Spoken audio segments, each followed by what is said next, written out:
All right. Welcome out, everybody. All you great decoders, man.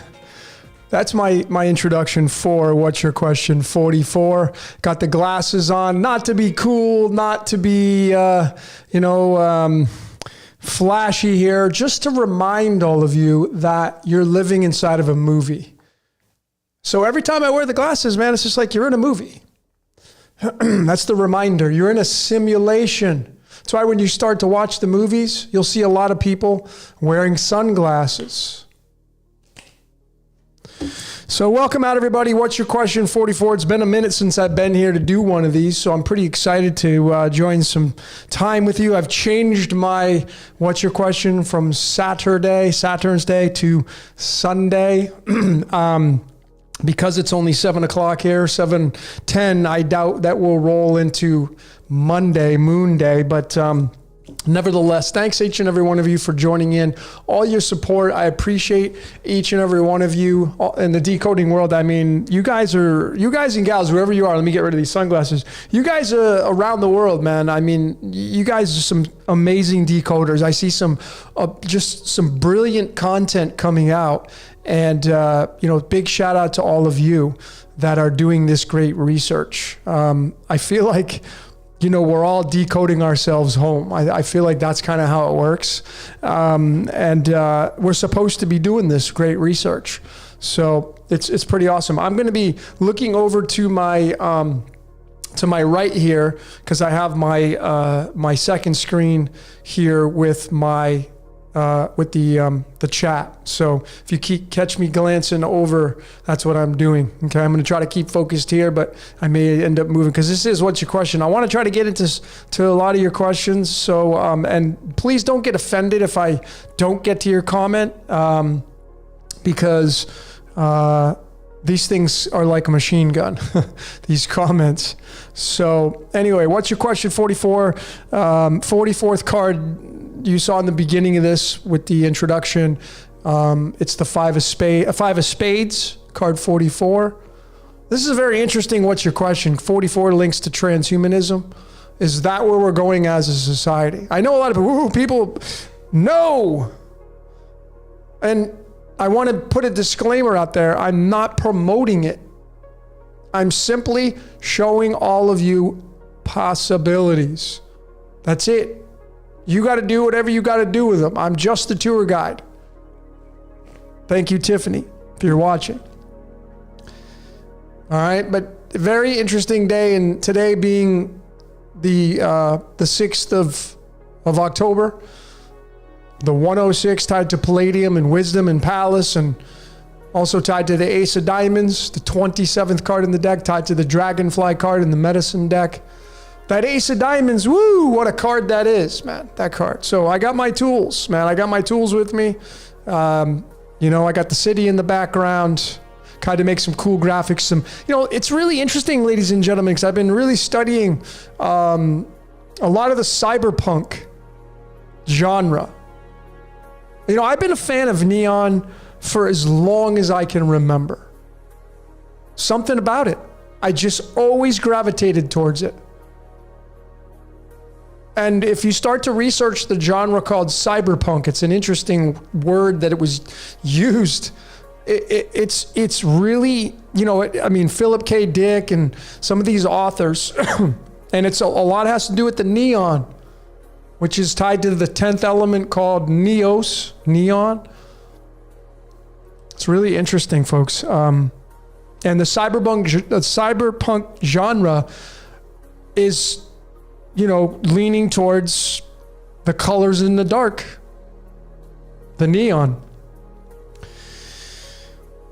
But nonetheless, ladies and gentlemen, I got some heavy hitting material coming out. I have the Corona King coming out.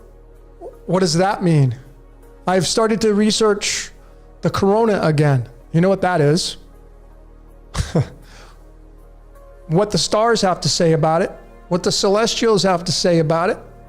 Started studying that stuff. So I got some pretty in-depth material. Really looking at the mighty star Sirius in astrology, it being a fixed star in everybody's chart. In the Western, it's going to be in the sign of Cancer. And then in the tropical, on the sidereal, it's going to be in the sign of Gemini. This is why, if you're a fan of astrology, you got to bounce back and forth. Because if you're a fan of tropical astrology, you'd be like, well, that's it. Well, then you're missing a layer through the sidereal. Because Sirius is not in the sign of Cancer in sidereal, it's in the sign of Gemini. So you have Gemini and Cancer, the moon and Mercury. And if you've been paying attention to this great research I showed, I don't remember what decode it was, but you know, above Gemini and Cancer is Sagittarius and Capricorn.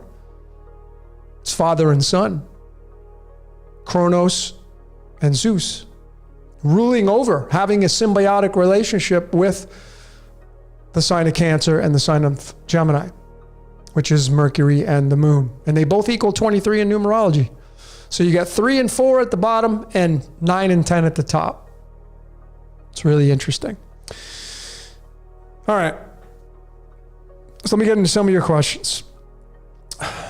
Let's see. The first one I see, Sean Walking in big bold letters. Do you know why the Syncretism Society took down all of their videos? I do not. Let me just be really clear with my disclaimer here, okay? 99% of my time I spend by myself. I'm right down the street from Santos. I just talked to him today. He's doing fine and well, by the way, ladies and gentlemen. Just talked to him today. I live right down the street from him, right down the street from Danny. I don't know what's going on. I don't talk to, even though I live right down the street, I don't converse. I don't talk with him all the time. We don't hang out. We're not by the campfire smoking joints and taking mushrooms. We're not folks, you know, I spend the majority of my time with either you, the decoding world, or my eyes are in the computer screen decoding, doing research, reading books. I'm on the beach doing my thing. I'm a hermit. I've been a hermit for a long time. So I don't really know what's going on with the Syncretism Society. I just was informed the other day that they're not doing the podcasts for a little bit. Now I know Santos is taking a break and he's deserving of that. But folks, the rumors and all the rubbish and the garbage that's going around, man, shame on you people for partaking in that. You don't know a quarter of what's going on here. So I don't know what's going on with the Syncretism Society. I just know, and Santos, he's not ashamed to say this, or he's not even closed off of saying this, he's taking a break. He's like, I'm taking a break for a while. Good for him. He's taking a break, that's it. All right, but he's alive and well. I just talked to him today. That's me being raw and authentic for all of you. So please stop with, and these people making videos. I mean, what a low, scummy life you got to have to create videos to talk shit about people. I mean, that's the level of mentality that you're in. So don't buy into the rumors. Just go do your thing, folks. All right? That's all I got to say about that. All right. I mean, if you want to do anything, I'll leave it at this. If you want to do anything, just say good stuff about Santos. Focus on the good stuff. Yeah, he's had his challenges. He's had his ups and downs. There's some behavior he knows he's not proud of. There's some stuff I'm like, wow, okay. But you know what? I'm not perfect. You think I'm perfect? You think I portray this guy who's just like, I'm hunky-dory perfect and I don't have my faults? So do you, folks. So all of you watching this, you have your own faults, yet you love focusing on the dirty laundry and other people. You don't know half of what's going on here. So please don't assume, okay? That's just me being really raw and authentic with all of you. I'm going to give it to you straight. I'm not going to bullshit you. All right. How important is solitude? I've been a hermit for years. I think if you can fall in love with yourself, you've won. I mean, life is a solo journey. It's great to get into a partnership. It's great to get into a relationship. But if you're okay with spending time by yourself, see, relationships, I feel like we use each other. I mean, let's just be real and authentic here. And if you have a partner, if you have a boyfriend, girlfriend, husband, and wife, please just have a light heart when I say this. You use them. I don't say, oh no, I don't. Of course you do. When you want to make out, when you want to make love, when you want to have dinner for their company, hear what they got to say. You're basically two parasites feeding off one another. That's what a relationship is. That's how ridiculous our reality is. We all are parasites. When you wipe your ass after you go to the bathroom, you're parasiting the trees. You're part of that. That's why people that are like, well, you got to eat this way, and you got like, do you realize what you're doing to this environment beyond this and that? You have no idea. You're not even paying attention. Go start studying how they make toilet paper, and then come back to me. We can have an insightful conversation. Those of you that think your way is the only way and that's the right way.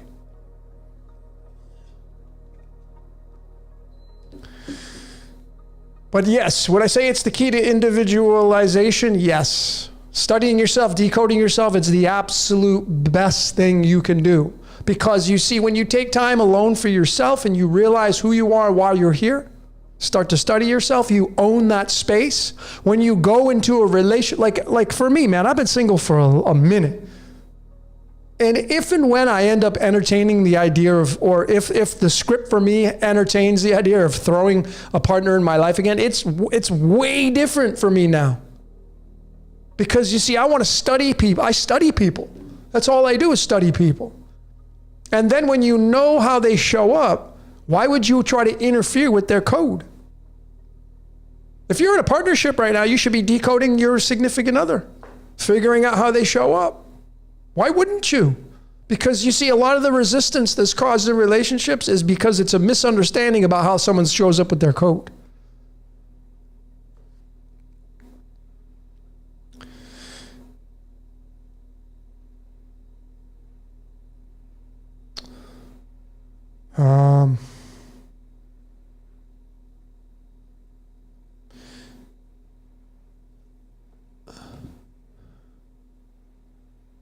Looking at your comments.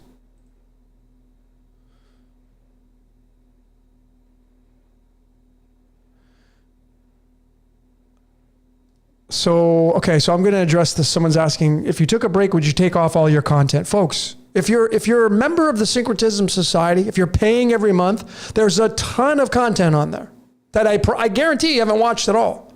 Countless information. Now, if you don't want to do that, that's totally fine. But you can go on YouTube, you can watch all of Santos' material, majority of it. So again, don't look into it. See, you folks, you're looking into stuff, man. You're assuming you think you know what's going on. How about just letting it go? Just be happy and merry, man. Send people love and that's it. Be on your way. Don't try to figure it out. You don't know.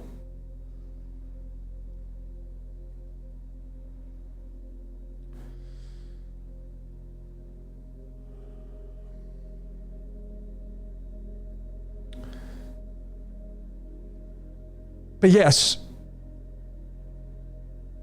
him cursing at people, way out of character. I mean, again, that's him, man. But I still look at the guy and I look at the good in him. Beyond the stuff that people are like, I can't believe he's saying that. I couldn't believe it. But I still look at the good in him. I try to look at the good in people. Because there still is. But everybody loves the dirty laundry. The majority of people, they love focusing on, once the dirty laundry comes out, that's it. Everything that was good, all the clean clothes, they all get thrown into the hamper, in the sack, their sack. Now they're dirty.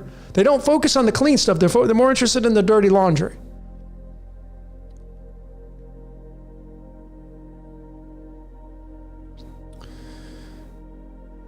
Miss Cool Gemini, what's up for birthday 6/18? Go look it up. You have the chart. You guys should all have the charts. If you don't have the charts, here, I'm going to pin it to the comments.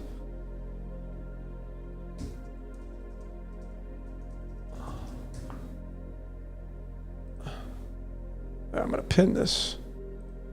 Oops. Okay, at the very top, I pinned the website that you can go to look up your birthday. So if you want to know what's up with your birthday, go look it up. Go read about it. You're going to get far more than what I can tell you what's going on. I mean, if you're born on the 18th, you're tied to, the element argon. What does that mean? I don't know. Where does it fit into your life? It's 39. It has a weight of 39. 18's tied to the moon card. What's up? Where's your moon placement? You can go there. What does the number 18 mean? It's the 1 and the 8. Well, most people are going to reduce down to the number 9. I don't like to do that all the time. I like to look at the number as its authentic expression. It's the 1 and the 8. 1 means leader, 8 means power. The leader of power. That's what 18 means. Jesus equals 18. Christ equals 18. The leader of power. He is the leader of power. That's what it means. 18. 18 equals 33 in numerology. Christ died at 33. I mean, it's pretty obvious.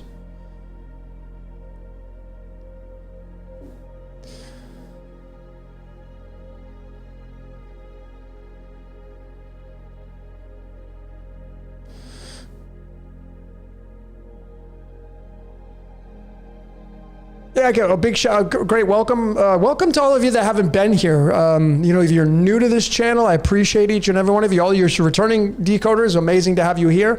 Gladys says, I'm new here from Archaics. Awesome. So here's something I can tell all of you. Jason, Brashears, and I from Archaics will be doing another simulation theory part 3, part 3, this coming week. I don't know when it will be released. We're not going to do it live because of the lag in the video. I don't like that. I don't like the lag. So it's going to be recorded, but nonetheless, there's not going to be editing. We all improv everything here, keeping it raw and authentic. So just keep a lookout for that. It'll be out this week, I'm sure.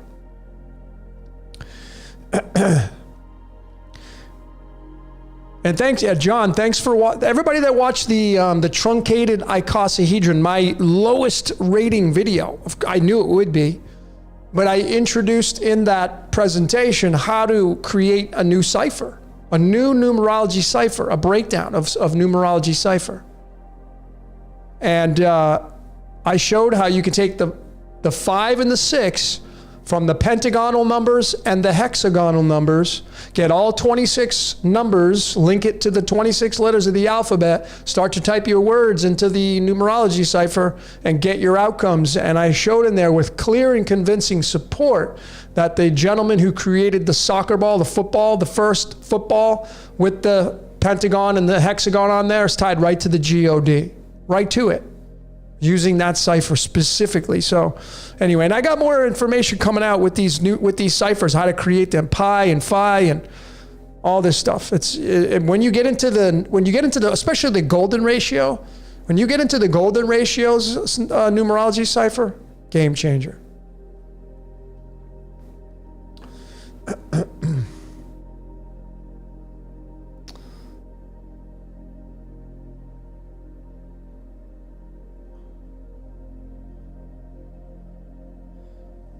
What's up, Stephen? Could I talk about Sirius? Yeah.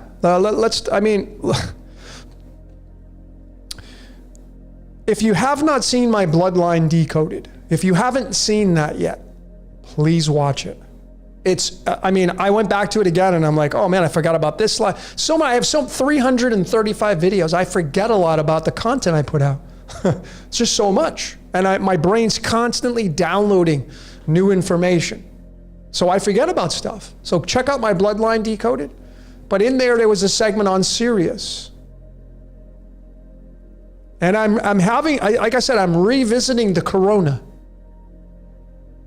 You know what that means? And you know what it's linked to? Sirius. It's linked to Sirius. And what is Sirius? Well, if you start reading the ancient text. I mean, if you get into theology, straight up theology, and somebody had pointed this out. I can't remember who you are, but thank you very much for pointing it out. But in the Quran, right from the Quran, it says that Allah is the Lord of Sirius. It doesn't say it is Sirius. It's the Lord. What's something that's a Lord of, a governor of, a protector of? I mean, the word Lord in numerology equals 16. The word Sirius equals 16. 16 is tied to sulfur, which is very reactory in water. But Sirius through ancient Egypt was the disturber. When it came into play, it raised the Nile, it caused floods. It was very destructive from my research. So when I took that and I looked on the astrology chart for the corona and the beginning stages of it, man, they were serious. Are you serious? Yeah, I'm serious.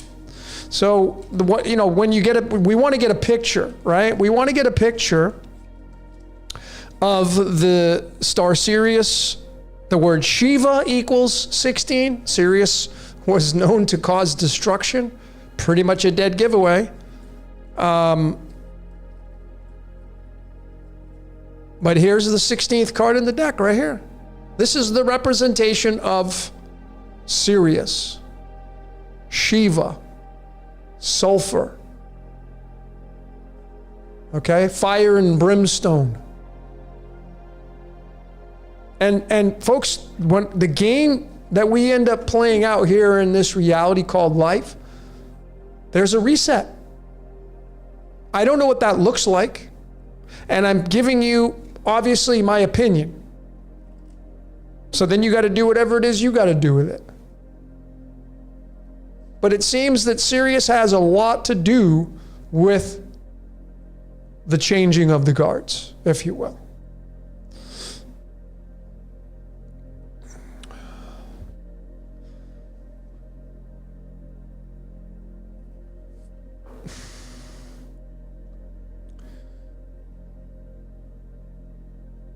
So I can also tell all of you, can give you guys some more information on this with this Corona King coming out. This is what my research has led me to, because I'm seeing some comments, Miss Thing talking about Jim Carrey and the movie 23. Why is the 23 so special? I'll tell you why.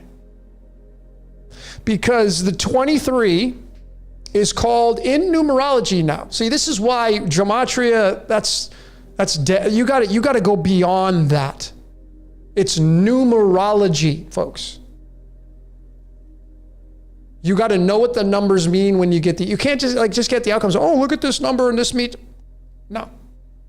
You got to know what the numbers, what does 23 mean? Why did Michael Jordan wear the number 23? Why did LeBron James wear the number 23? It's the royal star of the lion in numerology. In numerology, it's considered the luckiest number there is.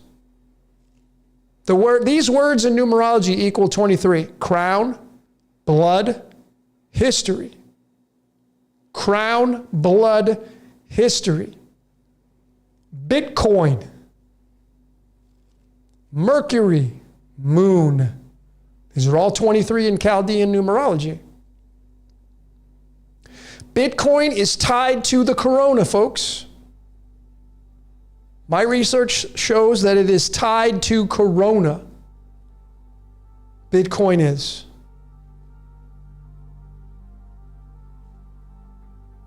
I'm going to be showing some stuff, man. I mean, it's going to be groundbreaking material beyond. I mean, if you haven't seen my coronas, all the ones I've done the timelines, the breakdown of that, the cards that are linked to that.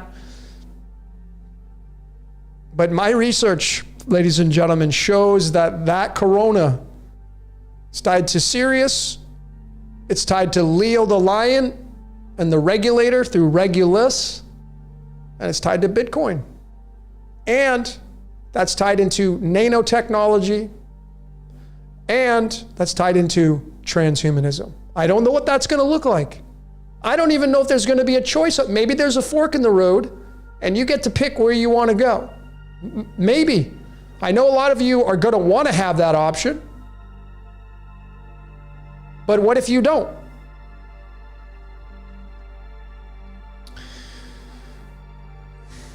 All right, let's get into. But it's just interesting because I was just big shout out to Jordan from What Is Above Crypto. I was watching his live stream yesterday, and he pulled up a picture of the Economist magazine with Alice in Wonderland, Alice and the rabbit, and then there were the coins that were jumping down into the hole. And the only coin that was actually in the hole was Cardano.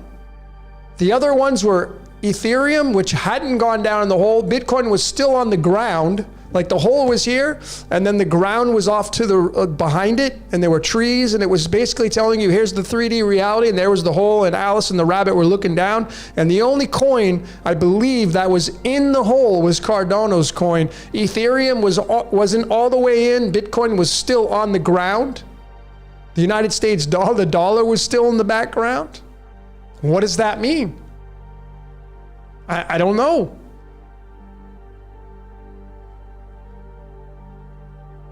It's so volatile, that whole market. We just don't know what it means.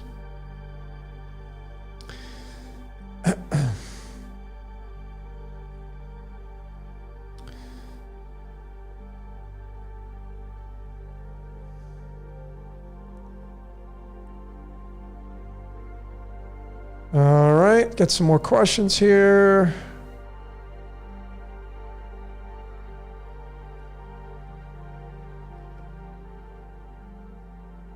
If my music's too loud, ladies and gentlemen, just somebody let me know. I'm trying to, because I hear it a little louder than my headphones than what you probably do. What about Ophiuchus? Ophiuchus is the 13th sign. It's not in the classical lineup of the 12 that run along the ecliptic. Ophiuchus sits off beyond the ecliptic. It doesn't sit on the ecliptic. So there is that aspect of like, oh, there's 13. Yeah, I mean, I showed in my,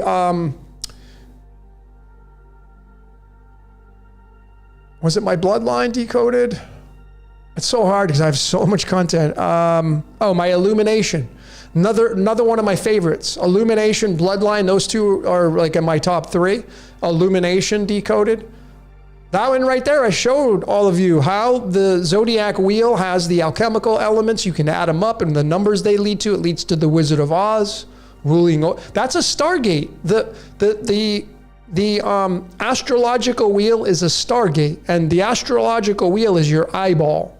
And the 12 apostles sit inside the iris of your eye. And then in the middle is the Christ and the black sun and the devil. That's why I say be the best little devil you can be. And a lot of people take offense to that. I'm just giving it to you raw, folks. You got to have fun with this. You can't be so serious about it. Are you serious? Serious. Yeah, I'm serious.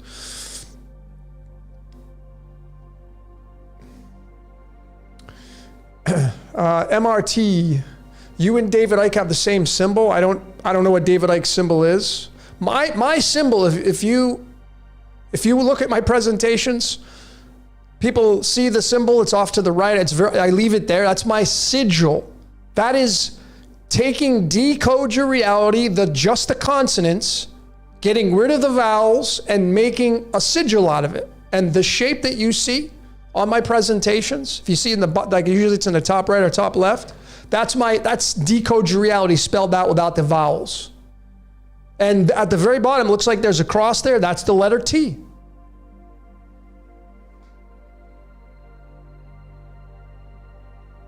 If you don't know, a sigil is just a symbol. It's a logo, right? It's decode your reality. And then I have the smiley face. It's so recognizable that symbol, and it's fun.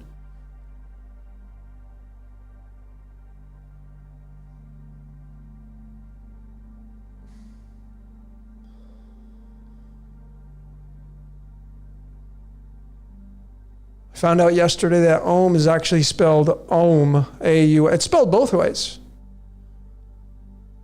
It's going to be O-H-M or A-U-M. Phonetically, it's going to be spelled both ways.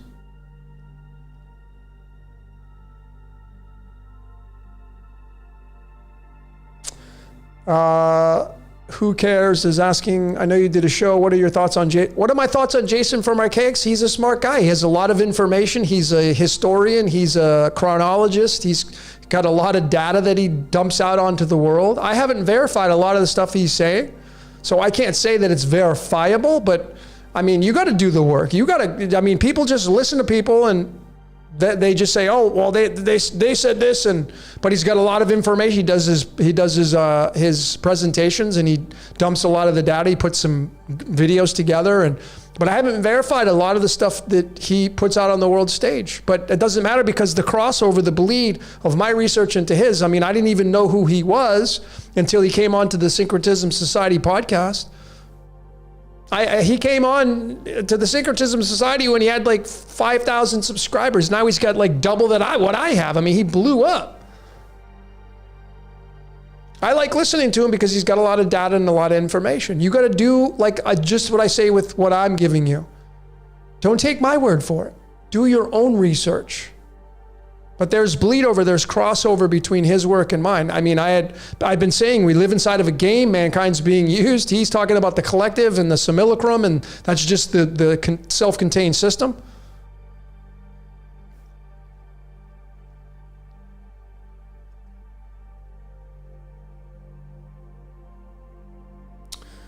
Love Stonks, interesting avatar. What are my top few book recommendations? I haven't really been reading any books lately. just astrology, just studying astrology, but I just read all that stuff online. But if I had to say, if you're looking to kind of maybe get into a positive mindset, Beyond Positive Thinking is a really, really good book.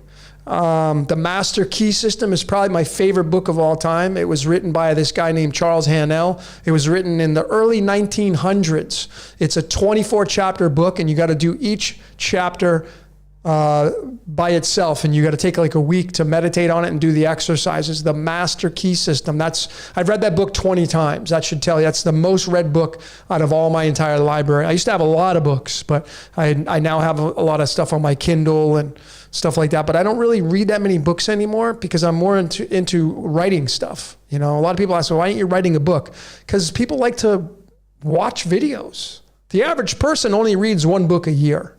So that should tell you how important a book is. It's not. Videos, people want to watch stuff. They want to be entertained. So I make videos.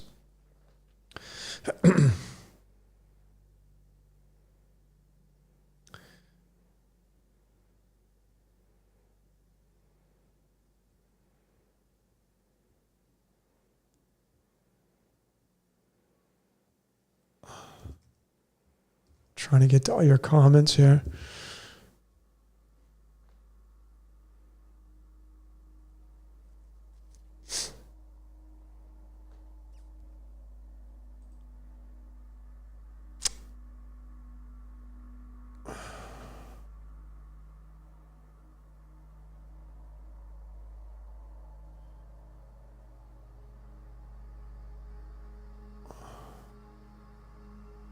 So we got some trolls in here. Here, let me. Hold on, I don't even know if I can. Let me. Hang on a second, ladies and gentlemen. Let me just get. Steven, I know you're in here, right? Steven's my moderator in the Telegram group. I don't think you'll mind being a moderator in here. Folks, the thing about it is with these comments, don't react. Don't react. It's looking for a reaction. All right, let me see. Here we go, Steven. I'll make you a moderator. Okay. All right, Steven's got the reins. Steven, start doing your thing, brother. Steven's a good dude. What's up, Maya? Nice to have you.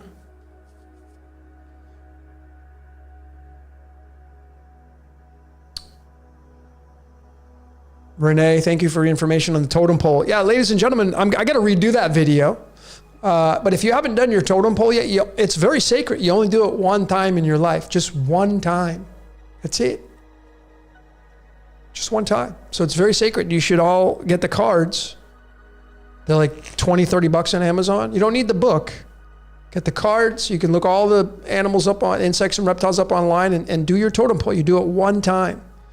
It's pretty amazing. And then you get to, what's the advantage? You get to see what animal, insect, or reptile you're living through. Or bird.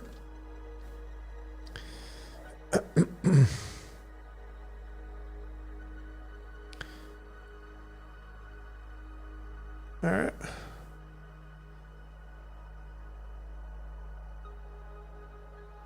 But the thing about it is, ladies and gentlemen, you know what I've found out, and I did a podcast with Ola. I just talked to her today. We're going to get together and do another podcast. We did the, let's talk about exiting the matrix.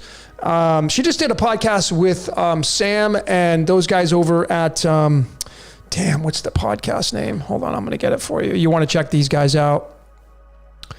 Rise Above.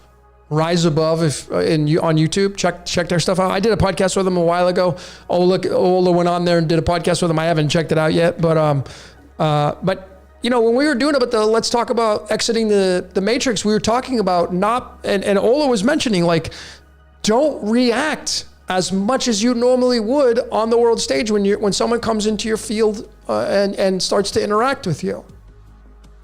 You know, and there's merit to that, because when you start to study, like when I do readings for people and I'm looking at the planetary positions, the celestials inside these houses, I look at them as players on a field. I look at them as archetypes. I look at them as they're looking for food. They want to get fed. They're looking for your energy. And the way they get energy is by getting a reaction from you.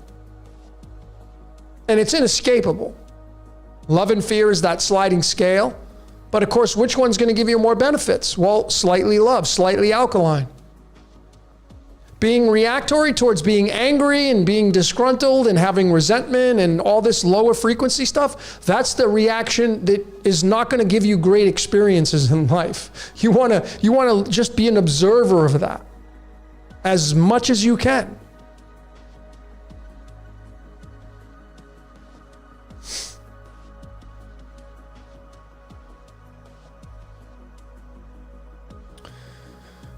Iceman, what does the statue holding a fish mean? I don't know what statue you're talking about.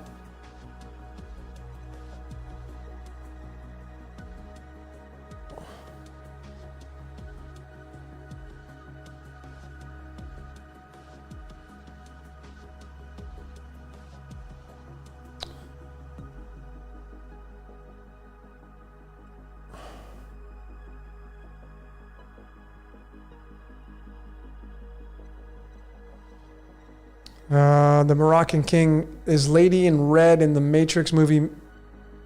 I don't, the flesh iron, maybe. I mean, iron's in our blood, red, et cetera, et cetera.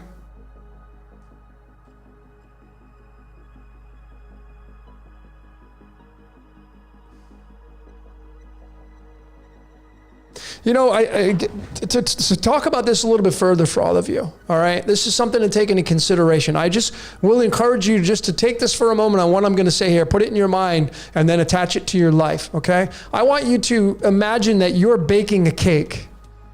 Now, all of you, I would imagine, have baked something in your life. You've made, if you haven't, you've seen somebody do it. Baking a cake, what is in a cake? Flour, sugar, salt, oil. These are the ingredients needed to bake the cake. And then the environment has to be right. You got to put it in the oven. It's got to be at a certain temperature. It's going to rise. It's got, baking soda, baking powder, or whatever. If you make bread, it's got yeast in it. These are the ingredients in order to bake stuff. Okay? If you don't put a certain ingredient inside the ingredients of that cake, it's not going to come out the way it's supposed to come out. If you don't put a binding agent in there, it's not going to come out like you would if you would put a binding agent in there. If you look at the classical lineup of the ingredients of a cake, it may be altered over the course of time, but the classical lineup, okay, if you're not going to put those components in the cake, it's not going to come out the way that it was designed to come out. Now, I'm telling you that analogy because I'm suggesting that you look at your life is a cake. All of you. Your life is the ingredients of a cake. The people you have in your life, the people you surround yourself with, that's an ingredient of your life. What you devote your time to, that's an ingredient of your life. What you pay attention to, what you watch, that's an ingredient of your life. What you read, that's an ingredient of your life. Who you talk to, that's an ingredient in your life. That's your cake. So you're essentially using your eyes, your ears, your nose. They have two, and two for a reason. Your ingredients of life are all the things and then some of what I've said. What is your cake going to look like when you take all those things together and you put them in the oven and bake it? What is your cake going to look like? A lot of you would have some nasty tasting cake. But you don't care. You don't pay any attention to that. A lot of people I see, they're so interested in the dirty laundry. They can't, it's like a fix. It's like they need the fix. Like, oh, I got to turn on the news and I got to see what's going on in the world stage. I just need that. It's an addiction. And that's part of the ingredients of their cake they bake constantly. And then they become toxic. Then the cake that comes out on the daily, because the cake constantly gets baked, it's just a nasty, shitty tasting cake. So I'm going to suggest, like all of you, what would your cake taste like? If you had to call people up and say, hey, come over, I'm going to make everybody dinner. Okay? I'm going to make you dinner. I'm going to cook for you. But the cooking is not going to be food. It's going to be, I'm going to introduce to you what I read, what I watch, what I listen to. what I talk about, who I hang out with, that's what I'm going to serve on the platter at the dinner table. You think everybody's going to want to taste what you got to put on the table? Most people, their dinner would just be, I could never even eat it. Ugh. Because there's too much dirty laundry on their table. It's shit. How about you? What would you be serving up? Do you think everybody would want to partake in your dish? Think about that.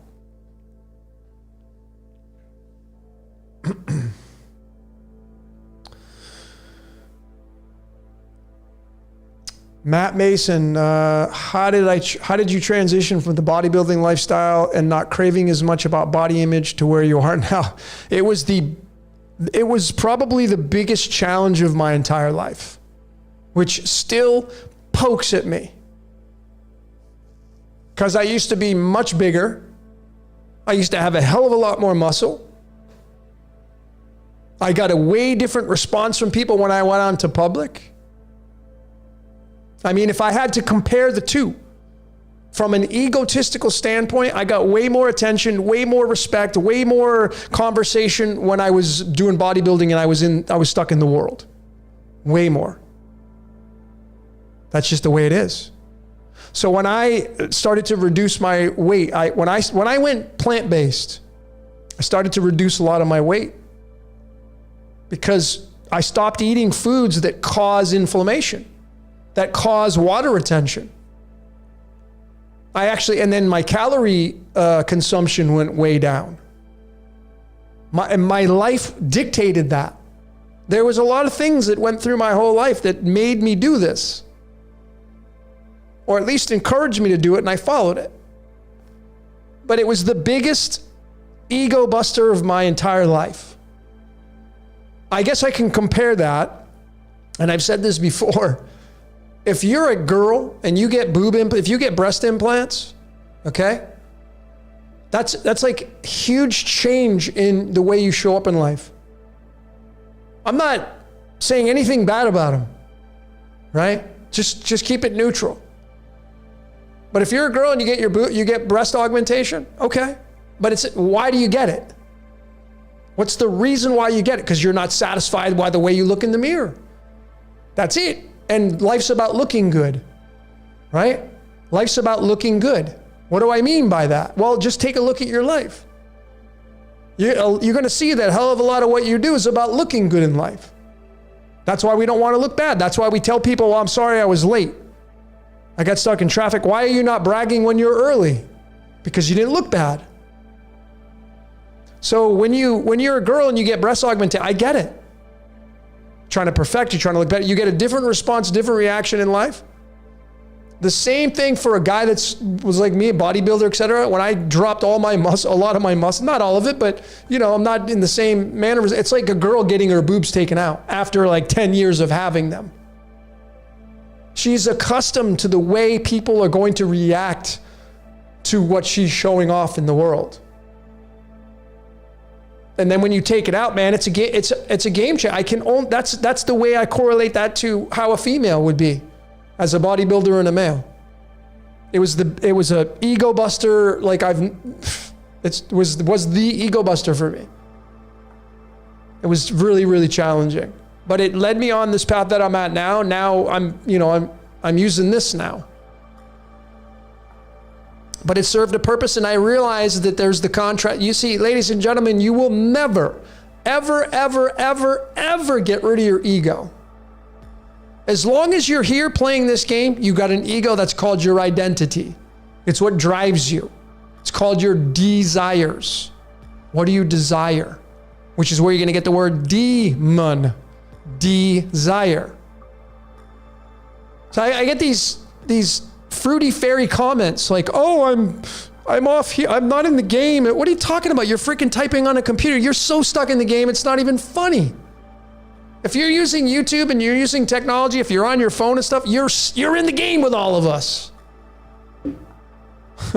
That's it. You're physical matter, man. Until you leave this place, you are physical matter. You can do all the meditation you want to do. When you open your eyes and you come to, and you got to eat and feed and food, the body's going to want to demand stuff from you. You're physical matter. You're not living between two worlds. You can close your eyes and live into a different world, but as soon as you open your eyes and you go start to move around and start to create with your ego, you're in your physical matter again.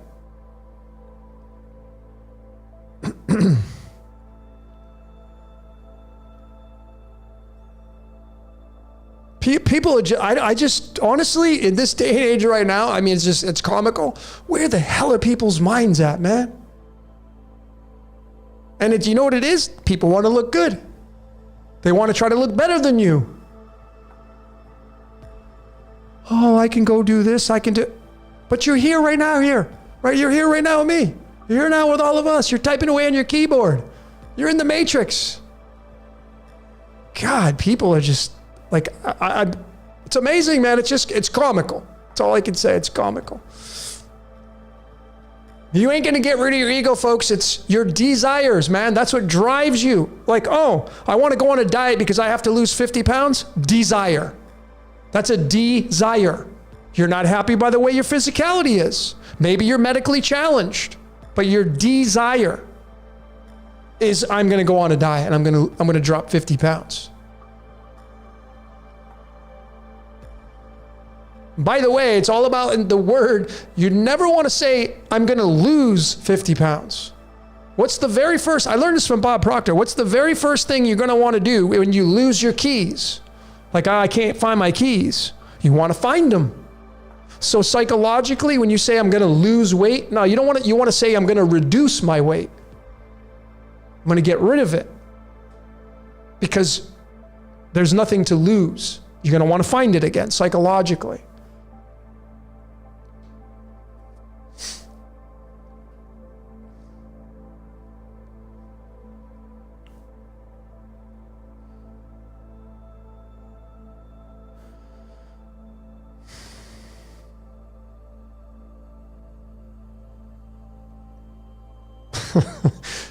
Stephen, keep an eye out for this. This person was in here before. It's fine. Welcome out. But Ben, all right, cool. I'm Santa Claus. Oh, somebody put Santa Claus there. How funny. What's the Michael Harry Cross? What's the big deal about 51? 51's tied to, well, it's Area 51. I got a decode coming out on that. It's tied to transhumanism. It's tied to cloning. Is this a real thing? Why is it called Area 51? Why? That's the question I would have. Why was it named that? Well, go do the research on it. 51's you bring alchemy into it. 51's tied to antimony. What is antimony?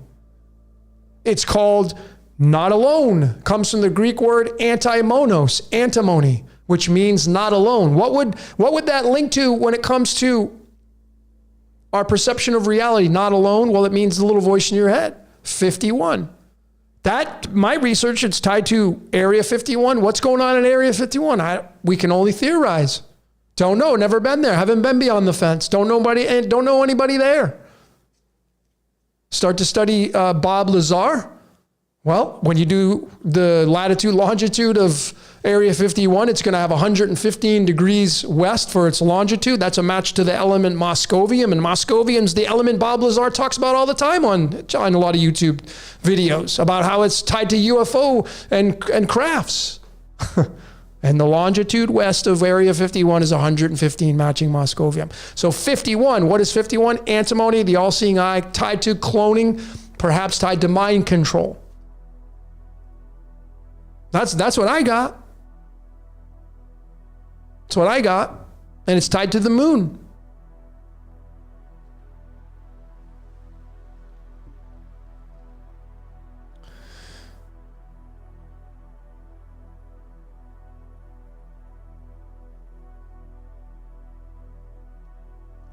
You cannot get rid of your ego, but you can change it. Of course. Spot on. Of course you can change it. But are you changing it? I don't know. I know, I'm not opposed to free will. But just how much do we have? Going through the 335 videos I got showing, breaking down people, places, and things. I mean, from the ridiculousness of the Wizard of Oz movie to the 911 emergency dialing code for the United States, showing that those people had no choice in making this 911 as the emergency dialing code. On the dates, the numbers, what they mean. It's just, knowing this as the base now. How much leeway do we have? That's my question at this point. With my understanding, my current level of understanding, mankind's being used. You got to have fun with that. And then how much leeway do we have as human beings? How far out can we go? You know, how long is our leash, so to speak?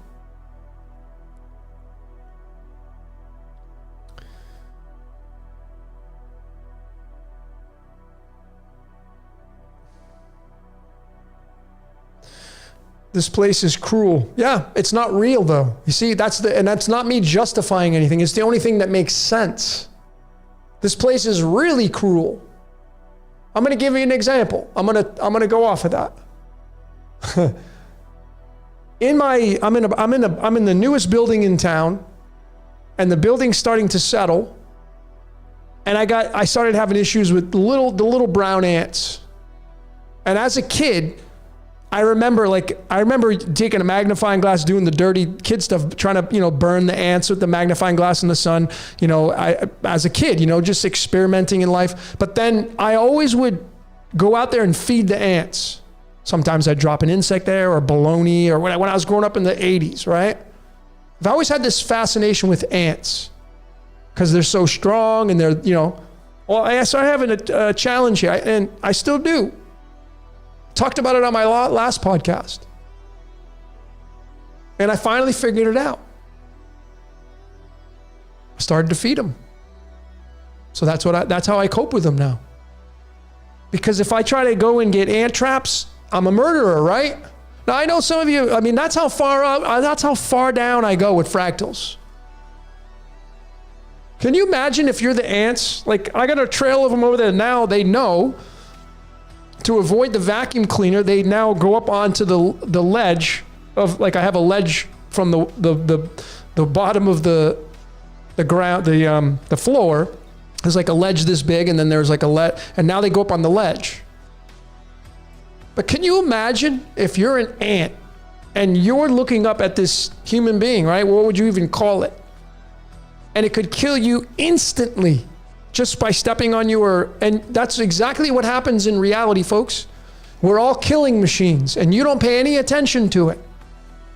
When you walk outside, are you looking down at the ground at where you step? Probably not. Guess what you're doing?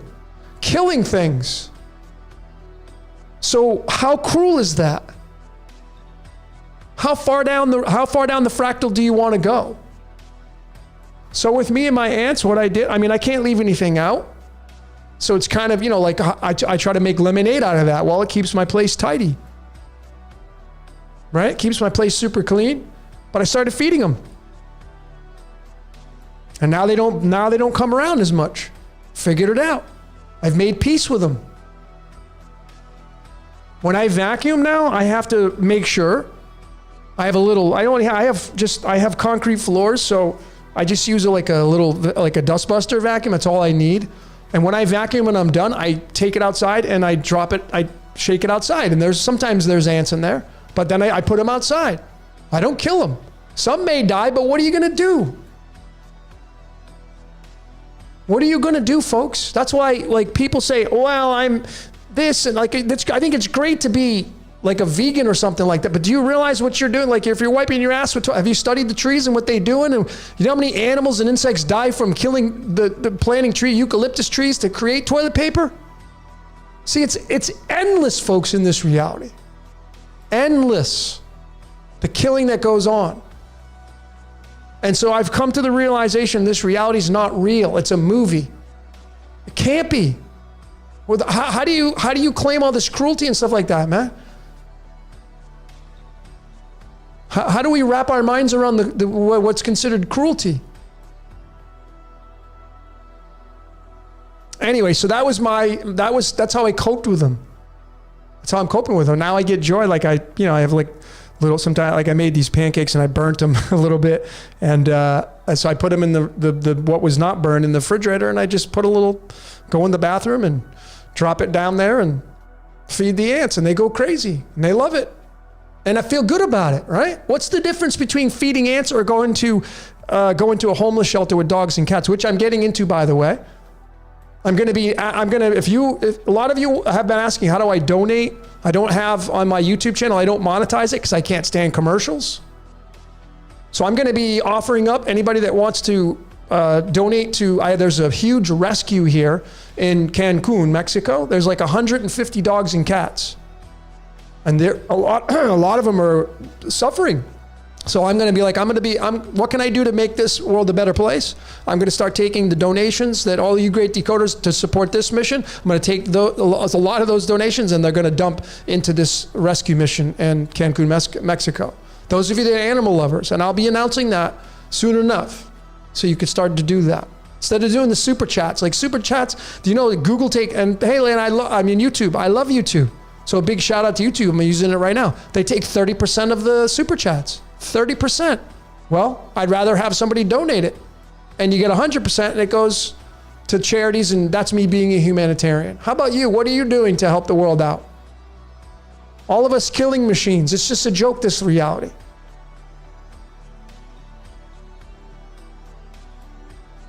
Yeah, exactly. See, never take I'm not even going to say that. I don't kill spiders or ants, but I hate fruit flies. Yeah, they're a pain in the ass. You know, I had an influx of them maybe like a month and a half ago, and I don't have a big place.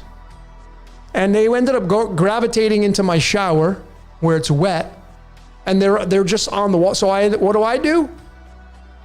Got a glass, put the glass over the wall. They went in the glass, took them outside, threw them outside. That's what I'm doing. They don't even have a long life, but that's what I'm doing, because that's the level of consciousness I'm at. If I can help something survive, I will. That's where I'm at in my reality. I mean, am I better than the ant? Are you better than the fruit fly? What level of consciousness do you want to be at?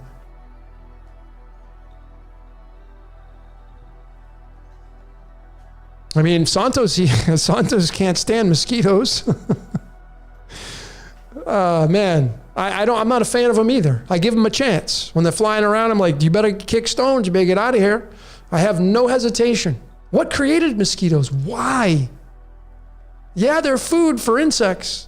for animals. But come on. The Almighty, whoever created this reality, had to have known that they were going to start poking at human beings.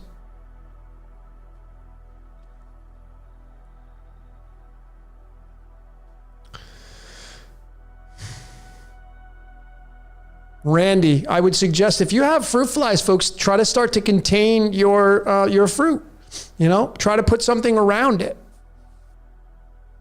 Make like a screen for it or a dish that it can be like in a self-contained system.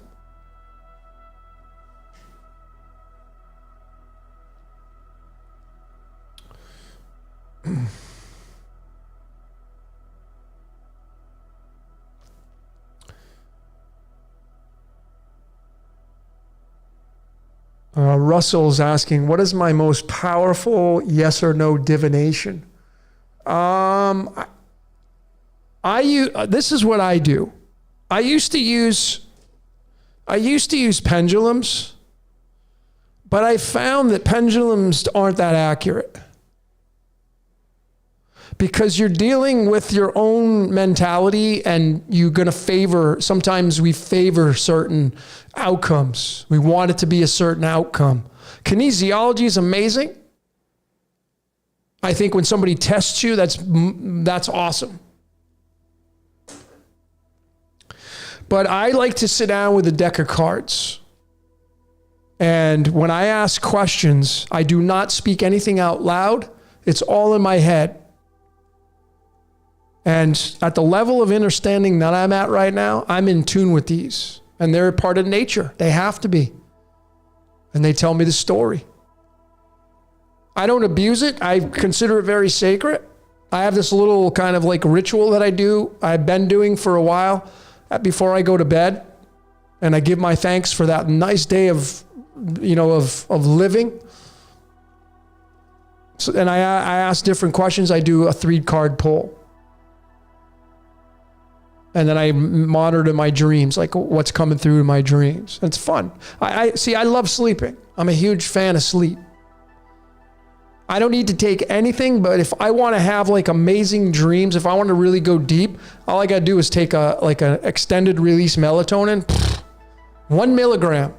You don't want to take anything more than that. From my research, 3 milligrams, 5 milligrams, too much. 1 milligram. The brand that I use is called Life Extension. It comes in a dark cobalt blue bottle. Life Extension, and they have an extended release melatonin. It's the best one that I've tried. I don't need to take it, but it's like, do I need to go out and have a couple beers? No, but why do you go out? Because you get social, you get a little buzz, you feel good, you get happy. Same thing with sleeping. I don't need to take melatonin, but what I do, it's like getting a buzz. That's like I sleep even that much better. But I don't want to take it every day because then the body builds up tolerances and then you depend on it and then so you want to do it sporadically.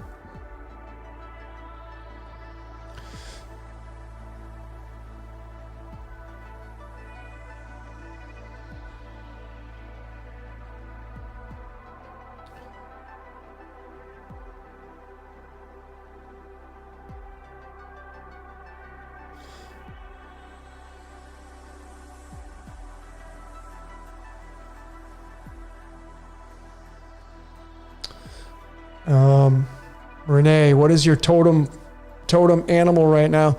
I'm gonna be moving into the Jaguar, card 51 of all cards.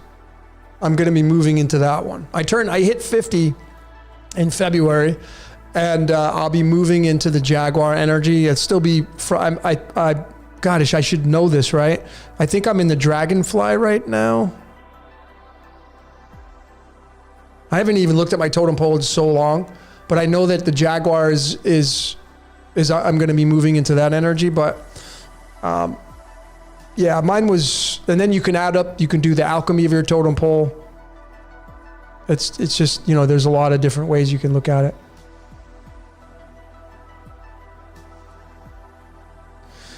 Huh. Yeah, if you were trapped inside a spider's nest, do you think they'd spare or try to kill you?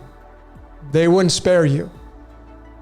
But they don't think like human beings do, because we're at the top of the food chain. So it's a little different. But that's the whole point of this whole reality. At what level of consciousness are you at being at the top of the food chain? Yeah, I mean, ladies and gentlemen, you could start to study. You studied like someone talking about the praying mantis. Amazing, stone cold killers, cannibals. Imagine you have sex with your partner and then she, because it's the female, starts to eat your head. Well, that's what the praying mantises do. Brutal. Ladybugs, stone cold killers. See, these are the things we don't, oh, cute little ladybug landed on me. Make a wish. It's a stone cold killer. It's a predator. This reality is all about predator prey. That's it. That's it. It's that simple. So people that are into the pointing the finger, it's them, it's they, it's this organization. You might as well just go start to yell at the shark. It's the shark in the water. It's the ladybug that's killing the aphids. It's the praying mantis's fault. That's how ridiculous it gets.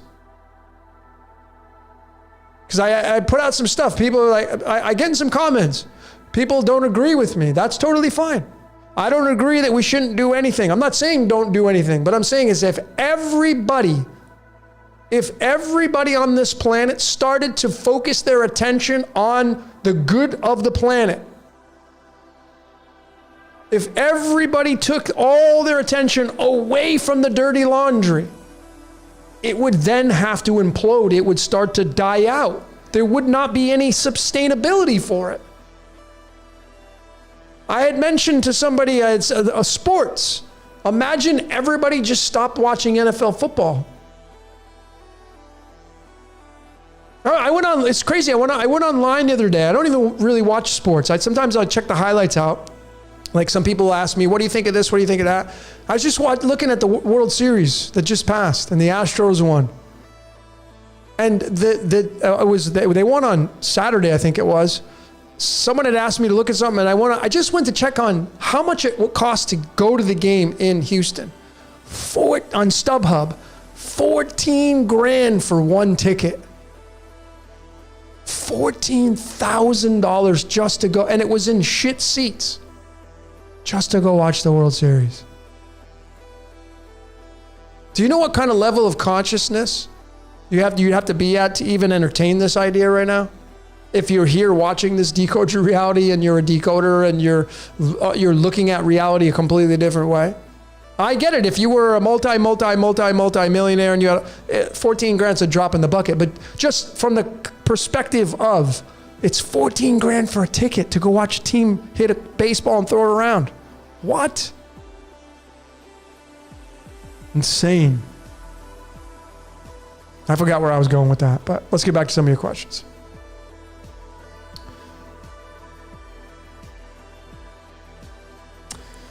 Can you trust tarot readings by people? Well, folks, the question is, can you trust tarot readings? Look, if you're going to get a tarot card reading from somebody and you're questioning it, you're resisting the energy. That's how I look at it.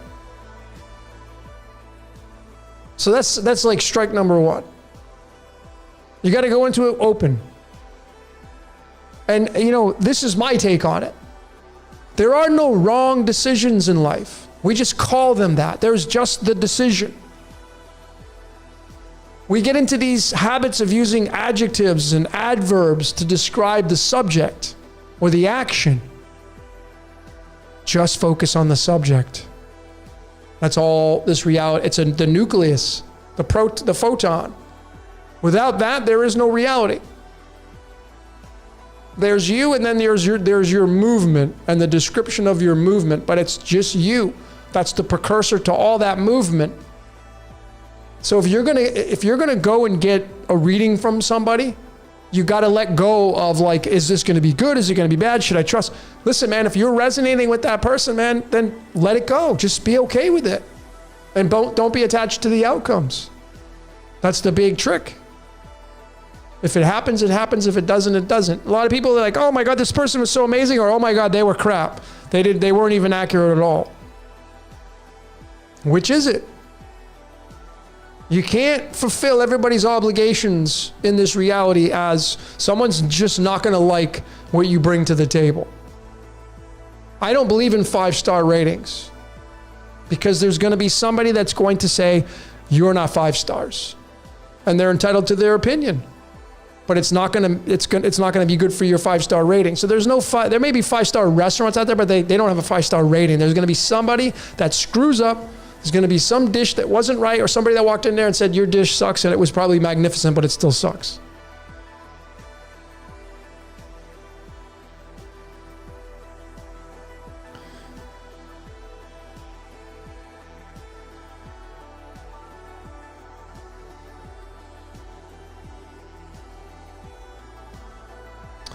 Put 300 on the Phillies. Yeah, I knew the Astros were. I mean, I'm not into predicting sports. Like, people are asking me, can you show me how to use your card system? Nope. Figure it out yourself. I don't gamble. My code, I'm telling you straight up, like, I used to live in Las Vegas, and I'd go play Keno once in a while. I could probably count on one hand how many times I've played Keno in Las Vegas while I was there for a couple years. And I'd go at $20, that's it. Like $1 a game. I'm just doing, it's like going to the movies. Never won. May win $1 or $2, but my life, if you look at my code, and this is how I study my foundations, I'm not really set and born to be a gambler. It's just, that feels right to me, because then I go and I'm like, okay, well, I haven't won. And some of you can, though. Some of you may have been born with a code that would be sustainable to go and gamble. But I knew the Astros were going to win because it was in the cards. Dusty Baker, and there's so many pieces of it. Houston, the latitude, longitude. I take all these things into consideration. And it's just, now you're looking at like who has the best record in the NFL? Philadelphia Phillies. Philadelphia Eagles. And the Philadelphia Phillies were in the World Series. Now the Philadelphia Eagles have the best record. You can start to see the parallels going on.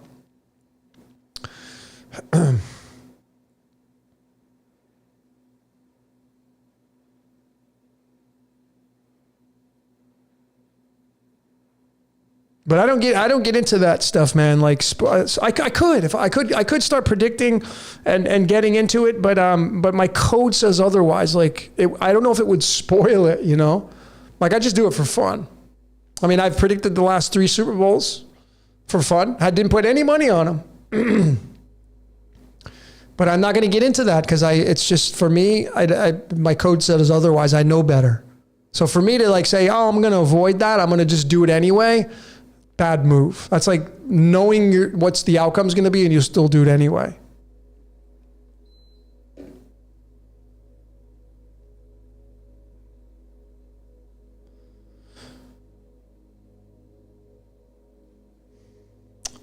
Crypto Lalo, your 8 life path. Yeah, well, the 8 is definitely tied to money, power, and karma, but obviously where I'm at and what I'm doing, I mean, I'm a Scorpio rising in the tropical, that's the number 8, the 8th sign, and the nakshatra that's there. And, mine's more about this, what I'm showing you, what I'm doing here with Decode Your Reality. This is what my life's mission, part of it is anyway, that I'm supposed to be tailoring towards. Coming out with this course and helping people. Oh, by the way, ladies and gentlemen, that reminds me, I have another green box detox. If you're interested in doing a detox, I have another green box detox. It will be the number 2 group and it will be coming out in January. I think the start date is going to be the first Saturday of January, 2023. I think it's on the 6th. Let me double check. That's the date that is focused on right now. The 7th. January 7th it's not official, but that's the projected date for the start of Green Box Detox. I was going to do one in October, but it just didn't happen. And I felt like because of, the festivities that go on in the holiday months, people are still out doing all their holiday stuff.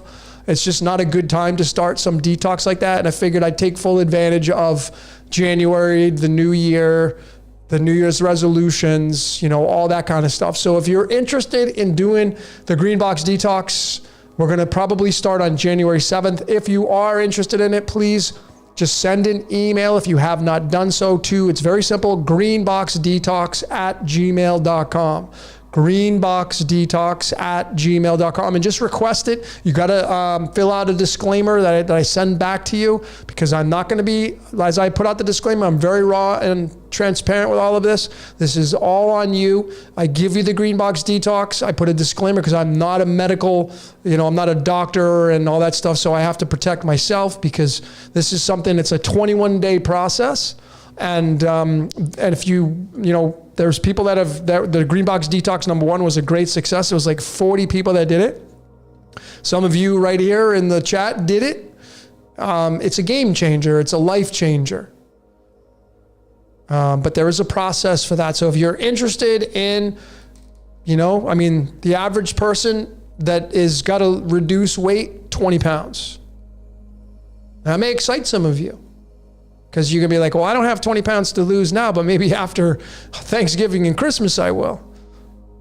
But it's just a good time. It's a good time. So I'll be advertising that. And if you just go to my cosmicsugar.org organization, if you go to that website, there's a Green Box Detox category. I haven't updated it yet, but I will be. And it'll have the dates on there. There's Zoom conferences to come in there for support. That I carry for people. I show up 2-3 times a week, different time zones, and try to get it where everybody can jump in and support you as you go through this Green Box Detox. All right? So if you're interested in that, just send me a shout out.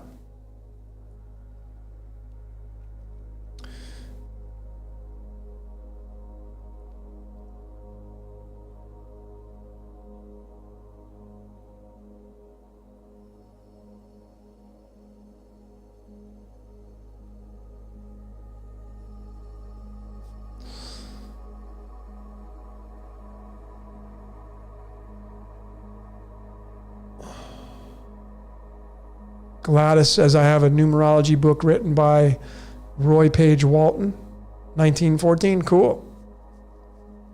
It's probably a pretty badass book.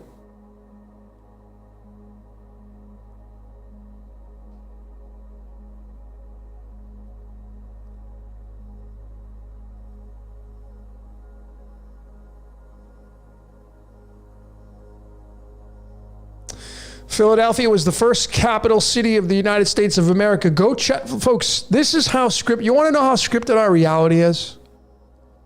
Go watch my Computer Decoded. Please check that one out. That one, I forgot about that one too. If anything's going to show you people being used, we have to start to look at this from a perspective of what's real and what's not. Like, am I real right now talking to you? I don't know. Am I? At what point do you make the determination that something's real and something is fabricated? You got to make that decision. Because I know a lot of people, I get comments, people coming, well, that's fake. That's not real. How do you know? It's easy to say it is, but it's challenging to prove it. Prove it. Talk is cheap, man. So the only thing we can go off of is the history books. I'm not against things being put in there that are fabricated, changed, of course. But it doesn't matter because whatever's changing it, the source code's changing it. That's my take on it. But Philadelphia is what houses the very first commercialized computer, the ENAC machine. Philadelphia having a latitude of 39 degrees north. 39 is tied to Lucifer. Go check out my Computer Decoded. Then you can figure it. You can then have an honest opinion on what you think is running this reality. It's really interesting, folks.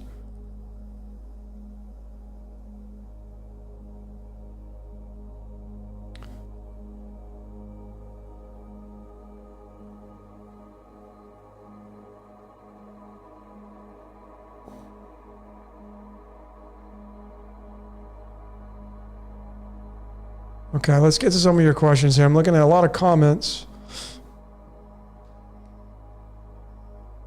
Crypto Lalo, have I heard about 2023 being the year of the cat instead of the rabbit? No.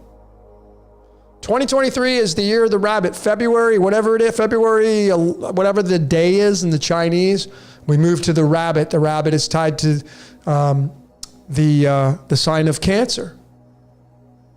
This is really interesting now. Now, this is something that I'm going to talk on now. In the Chinese Zodiac, we're moving into the year of the rabbit from the year of the tiger. The tiger is the third Zodiac sign, and that's a match to the sign of Gemini. Okay? And these are yearly now. So we're moving into the age of the rabbit. The rabbit is going to be tied to Cancer. Cancer is going to be tied to the moon. And in the Western tropical astrology system, this is where the star Sirius sits. Cancer. The moon. Okay? This is important. Something's going on.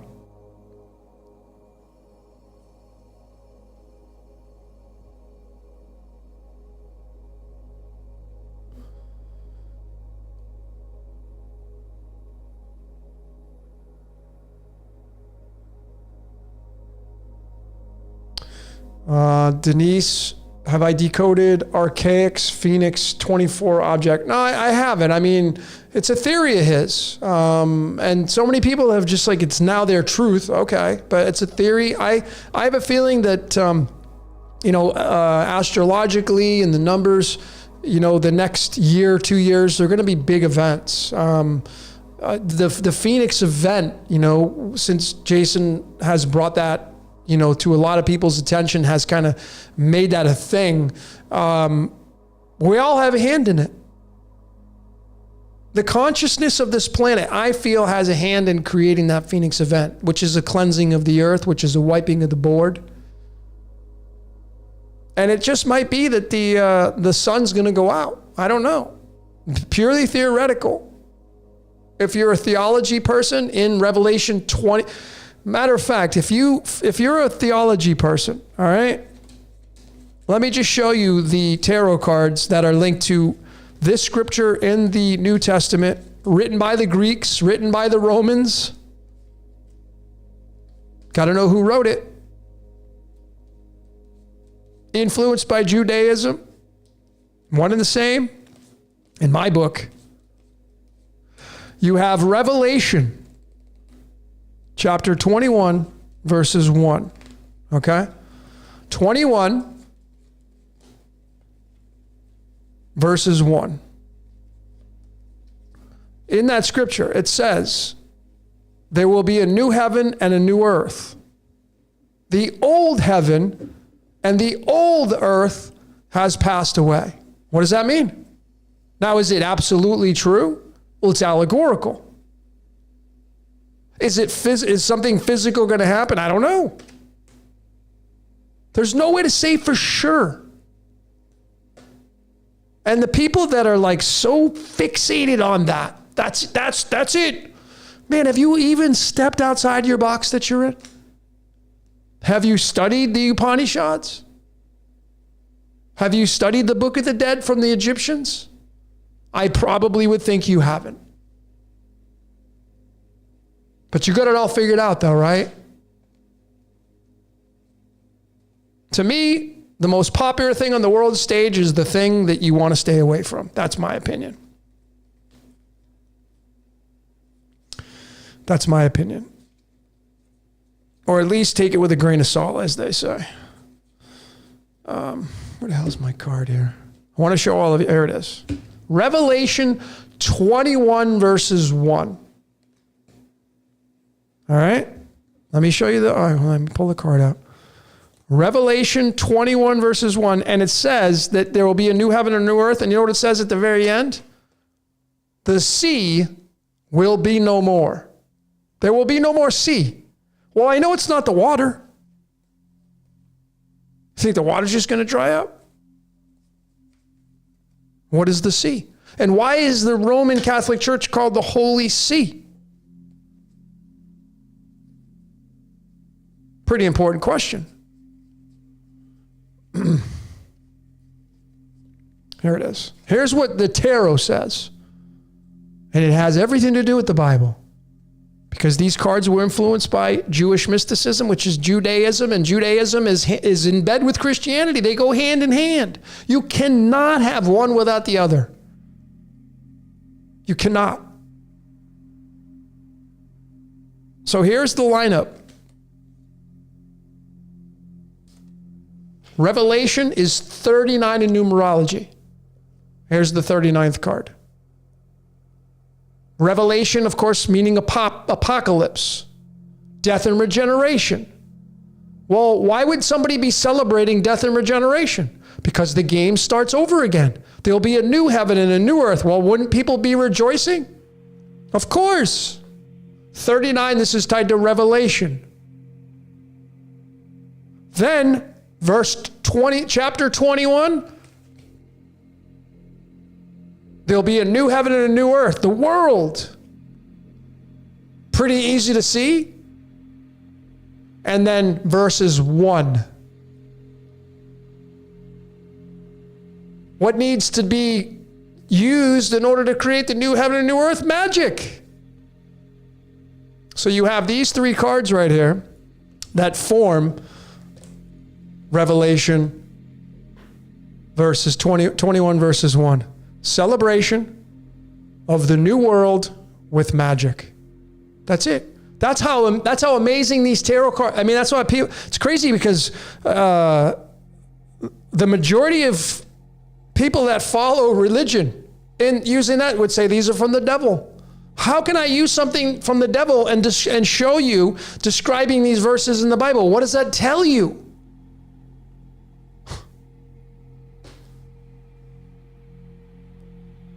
That's what it looks like, folks.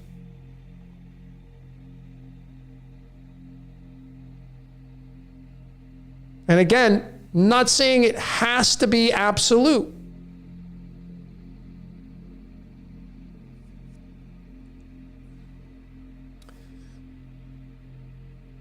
You're going to be in Mexico for the indefinite future. I don't plan to leave.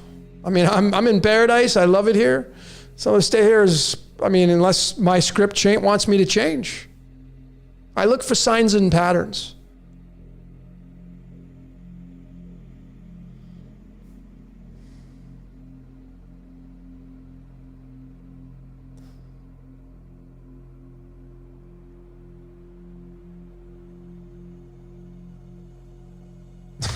Tell me that the devil knows scripture. Isaiah 45 verses 7. That's all I got to say. Says it all right there. It's pretty obvious.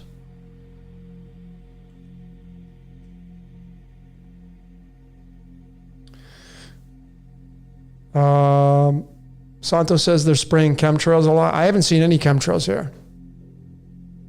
So I don't know. I don't see any. Doesn't matter. We're all being affected by that, ladies. And doesn't matter where you live. The stuff gets put into the air. The wind blows it all over the entire globe. Doesn't matter where they spray. Okay. If that is a thing, if it's used for something where we breathe in, everybody's breathed it in. That's it. End of story. Not immune to it. What are you going to do about it? People go protest, they get angry. It's like, why is it being done? We don't even have a definitive as to why it's being done. And again, I'm not defending this stuff. I'm just like, I'm the doubting Thomas. I'm the guy like, prove it. What's the agenda? What's the origin of it? I don't want someone's watered down opinion of what they think's going on.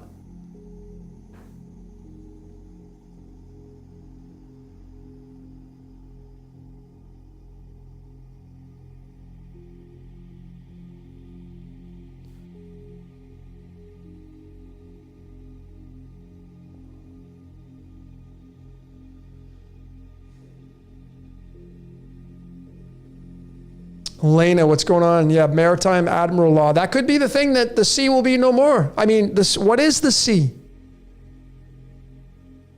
Revelation talks about the sea will be no more. Well, you know what? I did the conversion of that word in the Greek because that's where it originally came from. It's great to decode it through the English. But when you decode it from the original language, it's best, right? So the word sun in Greek, the word sea. The word sea in Greek, in numerology, equals 19. 19. And the 19th card in the tarot, the sun. The Holy See. And if you go study the Holy See, it's the Sancta Sedi in Latin, which means the seat. What does that mean? What are they claiming? See, the things that I question in a big way is that if you're the opposition, if you just take the context of theology, if you're the harlot, if you're Babylon, and you know it, wouldn't you change? Wouldn't you change it? If you knew that you're going to go and burn in fire and sulfur, wouldn't you change? That's the question I have. Like so many people, why wouldn't you change? There's something more to the story. Has to be. It's like the minute you know, like if you go to the doctors and the doctor says, yeah, you got stage 1 cancer. Are you just going to do nothing? No, because you instantly and automatically have that level of fear come into your life. Like, what do I got to do? I'll do whatever it takes. So you mean to tell me these organizations, like the Catholic Church, over 1 billion followers, you don't think they know what's up? Something more to the story, folks. I'm telling you. Use your common sense and logic. When I decode these people, places, and things, Jorge Bergoglio, his name in numerology equals 66. 66 books of the Bible. You don't think that guy's being used? He doesn't have a choice in doing his position. If people don't have choices in what they're doing in their positions overall, what does that tell you about this reality? Destiny, man. It's destiny. I'm not saying you should just say, "Oh, screw it, throw up your hand. I'm not going to do it." No, that's not it. If your instincts, if your gut is telling you I should be going to do that, follow that then. Because your job, your responsibility may be in fact in part of doing those kinds of things. Who am I to stand in your way? But if you resonate with what I'm saying about the dirty laundry and feeding it, when you get a sense of that, be like, "Oh, wait a minute, Magic 101, everything that I put my attention on feeds something." Well, yeah, so if you turn on the television or you turn on the computer and you're following the news and following politics and you know how magic works, what are you doing when you turn it on and your eyeballs are stuck on that screen? You're feeding it. That's not my opinion, folks. That is not my opinion. That's how it works. That's how energy starts to move. So if everybody stopped watching the mainstream and politics, do you know what would happen to it? It would die. It wouldn't be overnight. But what supports the mainstream? Commercials, advertisements, marketing. That's what pays for these things. So they would start to lose out. Nobody shows up, nobody buys the product, nobody gets advertising dollars. That's end of marketing. So there's many ponies in the show here. But people do not take these things into consideration. But if you just realize how magic works straight up, it's where your attention goes. That's where the energy goes. And that's why I mentioned earlier, you're baking a cake. Your life is a cake. You're baking one all the time. What are your ingredients? What are you showing up with? How clean are your ingredients? A lot of you have really dirty ingredients. And you want your life to get better, but you have shitty ingredients that you're putting in your cake. You're hanging around with toxic people. You're watching the mainstream just to be like, "I got to know what's going on." Why? Why do you got to know? I don't know. It's a question you got to ask yourself. Why do you got to sit around at the campfire and have these conversations about who's going to run for president? Why you got to do that? Every time you talk about these conversations, guess what you're doing? You're feeding them. Someone's getting that energy. You ain't getting any energy. You're giving it all away. But that's what the world's set up on. It's set up on giving energy away. It's all about transmutation of energy.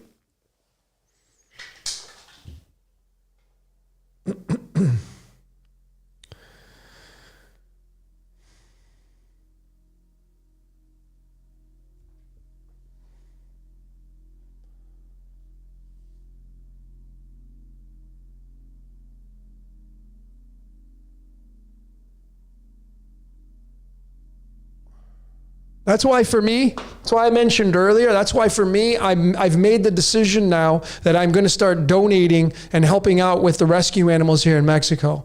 Because I'd rather spend my time on that than turning on the mainstream to follow the Joneses to figure out what could happen.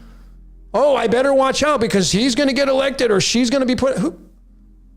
Folks, I turned that off and now I'm taking those 2 hours a day that I would normally spend on the garbage and the dirty laundry. Now I'm putting it on an animal rescue and who knows what that could bring. I may be able to create a shelter here in Mexico and house and help out and really make a dent in the world in this area anyway. What's more productive?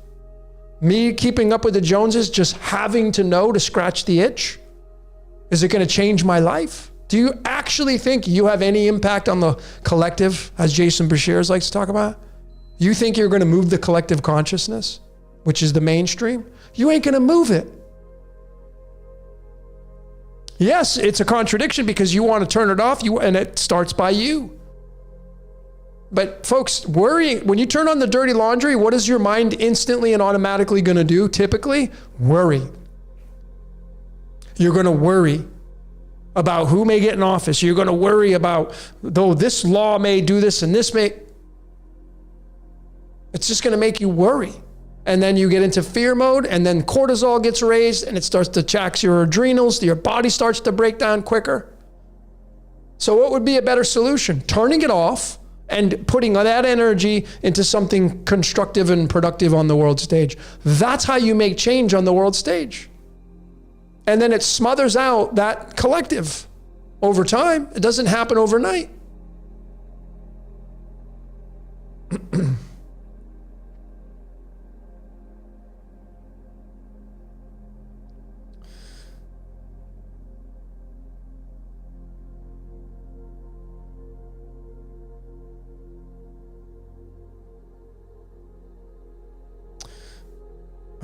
Bruce Lee, nice avatar. Is it possible for a chosen one to join the dark side?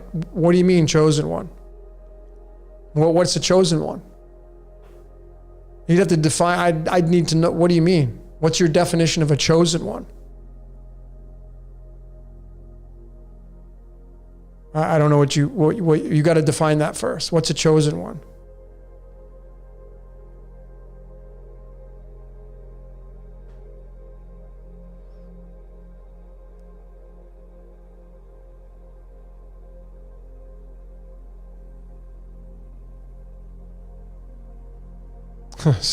TV is a drug.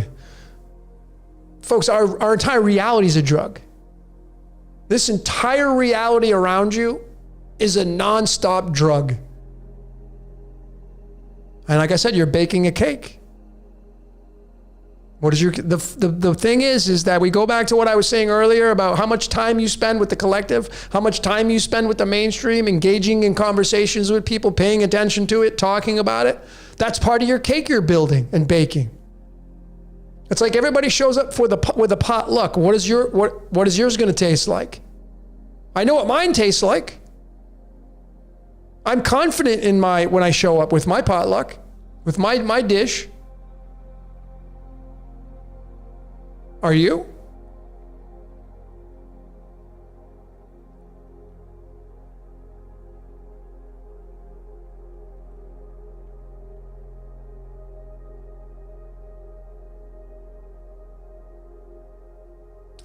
What about the pyramid? And it sits on the equator. Well, the Great Pyramid of Giza is very interesting. I had mentioned to Jason Bashirs when we were doing our simulation theory, I had postulated the aspect of the pyramids, or the Great Pyramid, having a hand in creating this reality. Now, I don't know what it looks like beyond that, but the numbers are staggering with the arch and, the incline, the measurements of that, 52 degrees.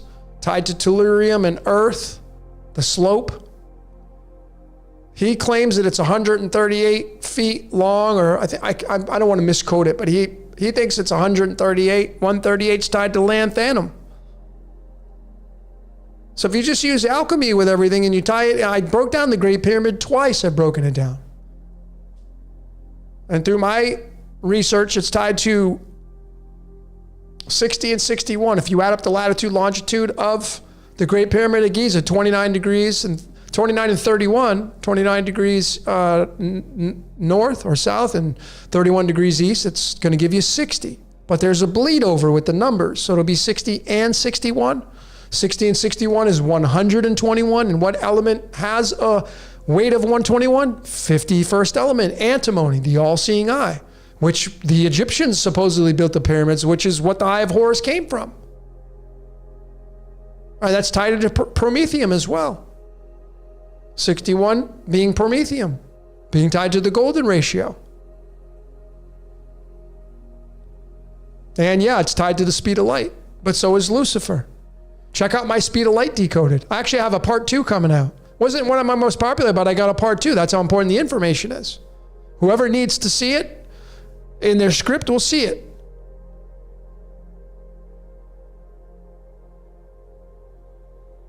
But I'm breaking down speed of light. This is going to be speed of light part 2. I'm using pi and phi, the numbers in the mathematical equations. It's undeniable with the mathematical equations. The numbers that show up, showing you a scripted reality. with the speed of light. It's in the script. Like, what is a script in reality? It's a script. Like, if you just take a coder who codes computers and software and writes software, that's the HTML code. We live under the domain of a code. It's numbers, letters, and symbols. And beyond that is pictures. And the pictures are made up of symbols, letters, and numbers. Then you get into the binary system. I mean, there's so many different ways you can kind of skin this down.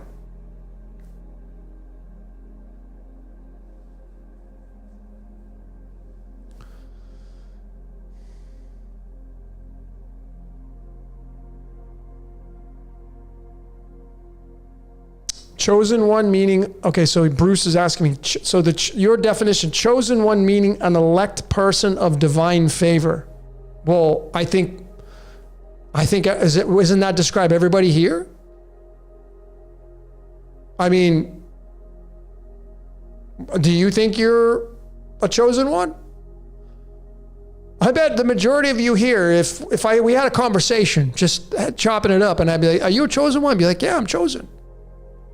So that means everybody is. I mean, you wouldn't be here playing this game right now if you weren't a pick one.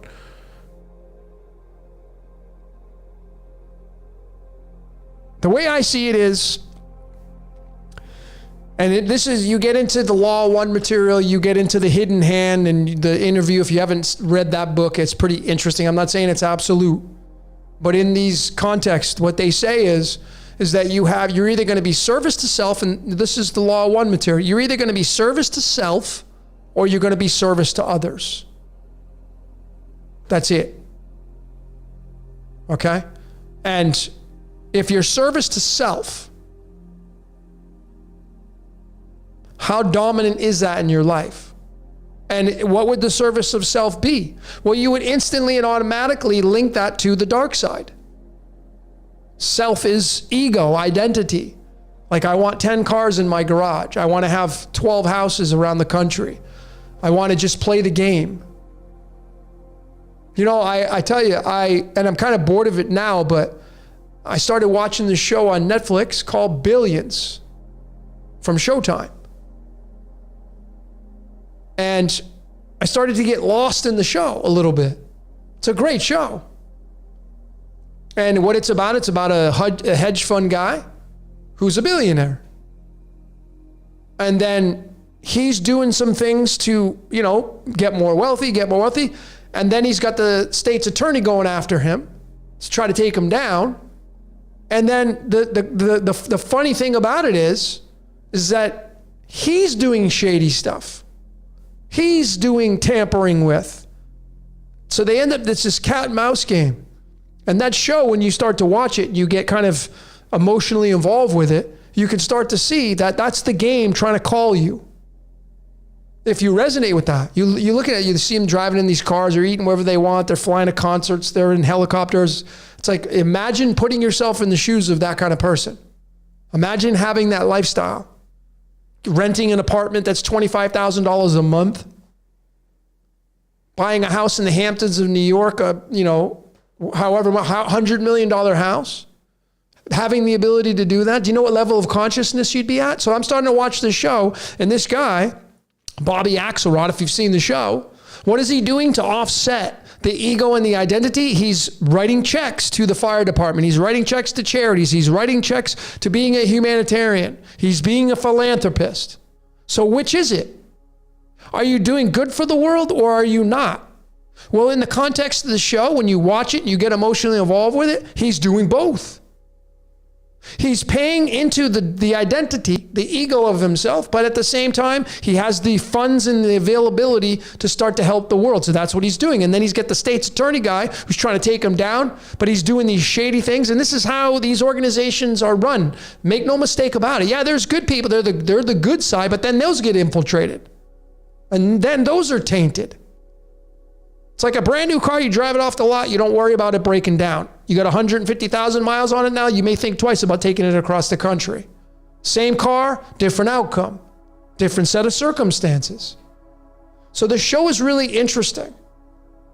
How this guy, this hedge fund guy, multi-billionaire, he's actually making the economy move. He's opening opportunities for people to get involved. And then he's got and then I realized it's like all these people working for the attorney general, working for the courts and all these lawyers and stuff like that, their jobs dependent on the criminal. They wouldn't have a job if there wasn't the criminal. So it's literally, that's how this game works, folks. How it's set up. Good cop, bad cop. That's it. If everything was eliminated, if the villains got completely wiped out from this planet in this 3D reality, we would cease to exist. There would be an imbalance, just like the ecosystem. If you take predators out of the ecosystem, it will start to collapse. But people don't use this aspect of thinking.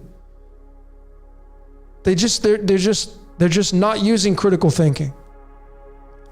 Watch that show. If you want to talk about the game trying to call you back.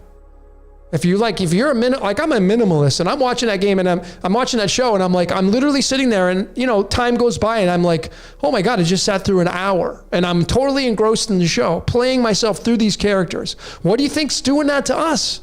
We're in the movie. Something outside of this reality is doing the same thing that we do when we grab that remote control and we press on to the TV and we turn on the show and we start to watch it and an hour goes by and you're like, oh my God, it's 5 o'clock. I can't believe I just sat here through an hour.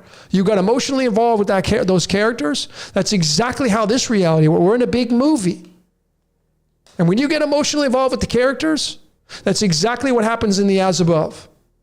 It gets emotionally involved with us as characters. Same thing. How could it be any other way?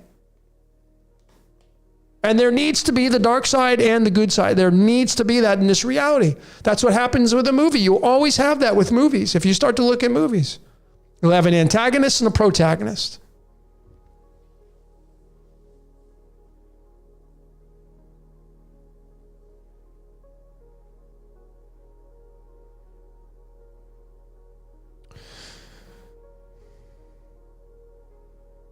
So that shows, I'm kind of bored with it now. I got through a little bit, but I'm kind of, like it's dragging on and,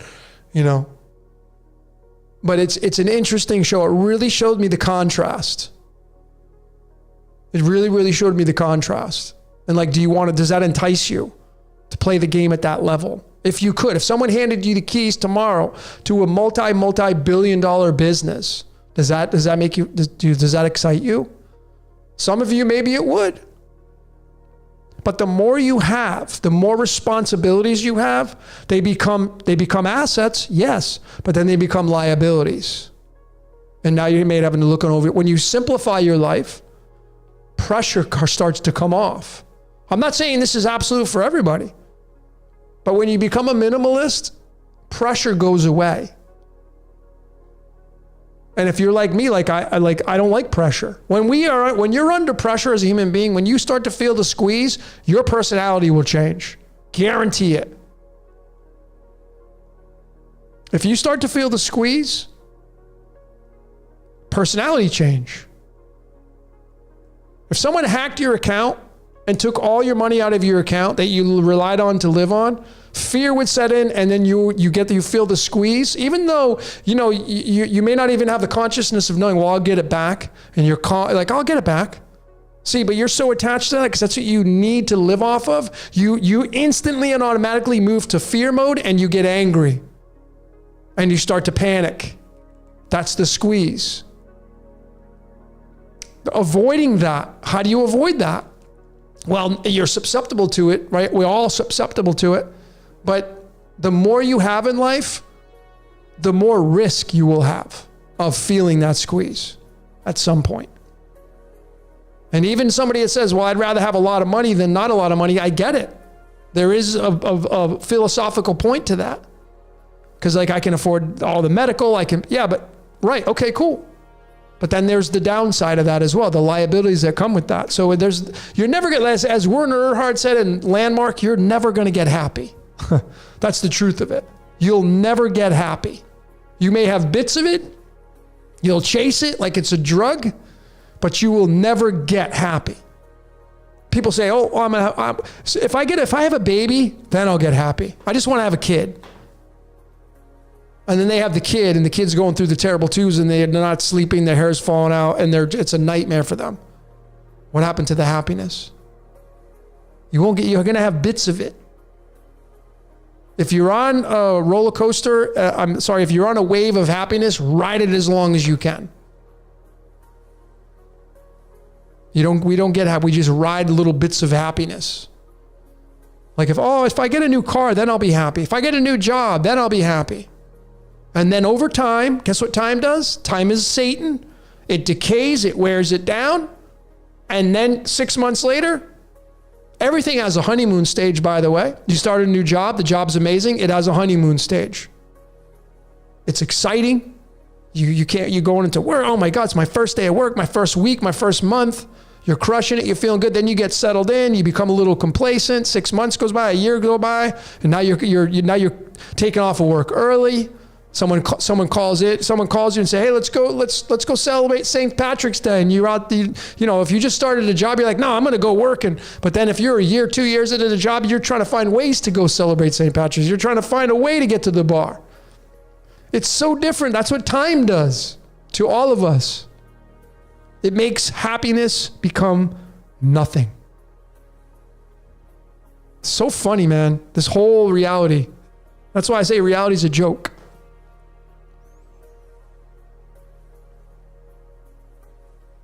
Follow your passion. Absolutely. That will narrate your life the best experiences possible. Know what your passion, like I can't wait to get up. When I get up in the morning, I can't wait. Because I got tons of stuff to do. I'm a content creator. I'm living out passion as best as I can. Is it everyday bliss? No. But the majority of it is, pretty awesome.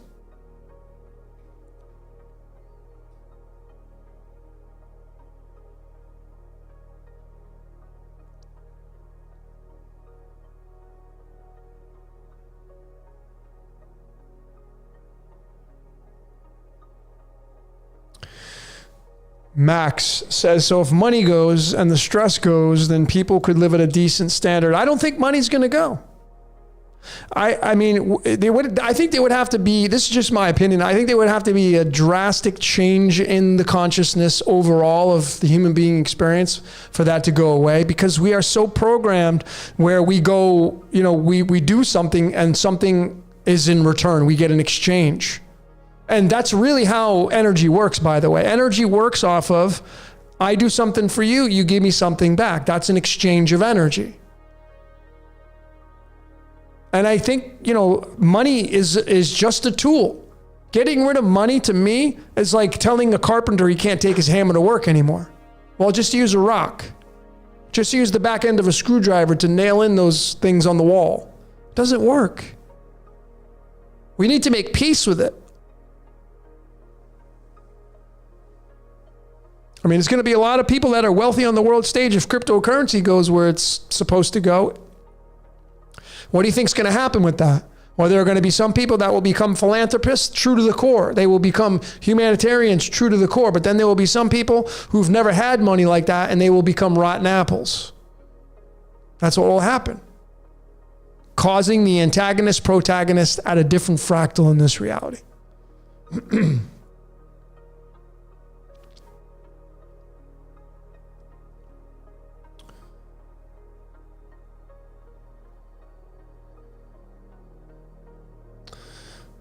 The Moroccan king, did you know that Chaldean and eternity equal 27? Yeah. Heaven equals 27. Currency equals 27. The 27th card for today is the Ace of Diamonds, which the 27th card in the deck of today's date is actually tied to Khufu. Khufu equals 27 in numerology. So the card that represents the Great Pyramid of Giza, which is Khufu, is the Ace of Diamonds. How about that right there? And what is the pyramid?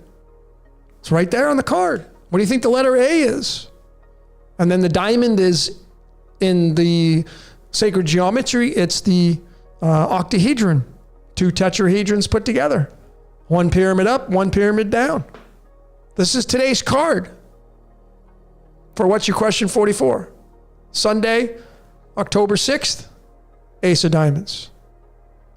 27th card in the deck. Khufu equals 27. Interesting, right? Jupiter equals 27.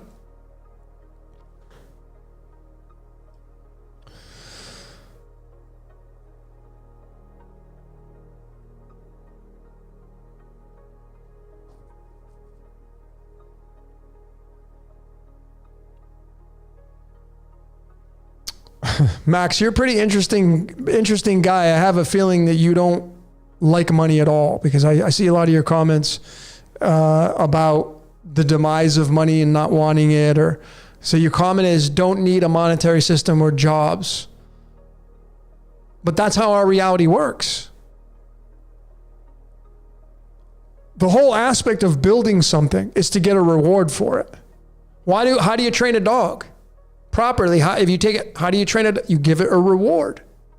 So when people go out there and they create something, they want something in return. It makes them feel wanted. It's a reward. What would this planet look like without a job? Well, how would you build stuff? I don't think that consciousness exists in this reality at this point, maybe later on down the line. But I think that if you can make peace, I don't think you've made peace with money, Max. That's just my take on it. Maybe I'm completely way off the base here. But if you can make peace and use it as a tool, like a carpenter uses a hammer or a saw, it's much different. It's a game changer. It's a much different aspect to this reality.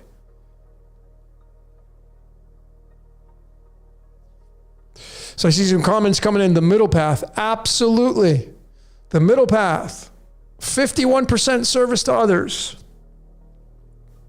According to the law of one. I'd say it's maybe a little bit higher than that, but service to others, that's the way it is in this reality. Well, if you ask yourself that question, are you service to others more than your service to self? You're going to be both, but what are you doing to give to the world?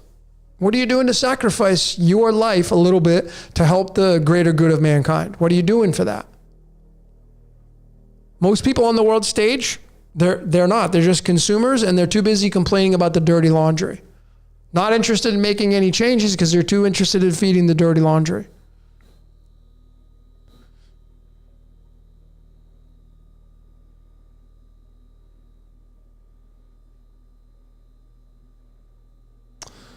Goy's asking me, do you think that the Mandela effect is really shifting? Well, we have to figure out, like, what is that? Why is things glitching? Why are things seemingly changing? I don't know. They're all theoretical. There's no way to pinpoint an exact answer as to what's going on. I mean, I've looked at it. You would take into consideration that we're moving into a different age. And is that causing disturbance in the fields?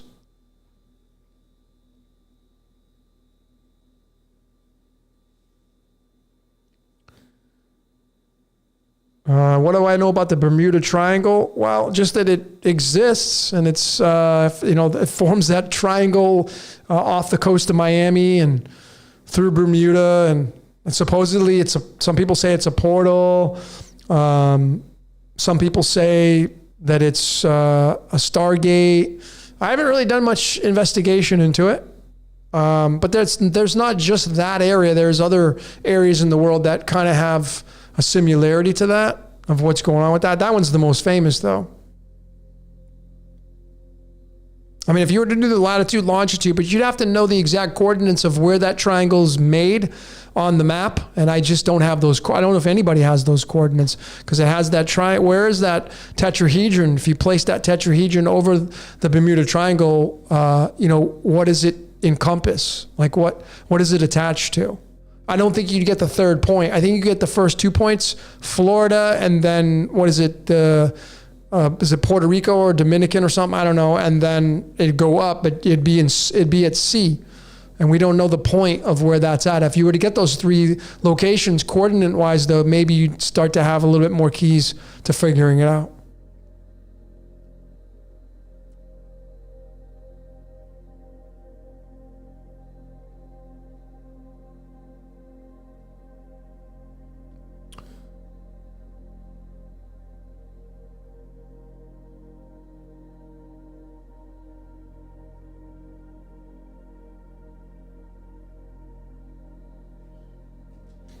Puerto Rico. Okay.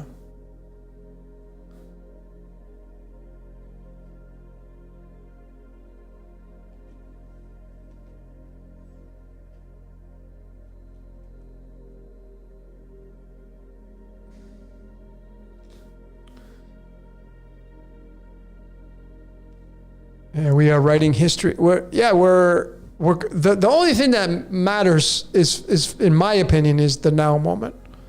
And if you look at how this reality works,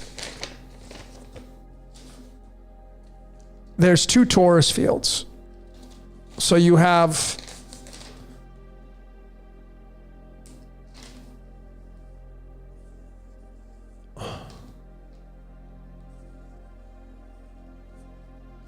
two torus fields like this.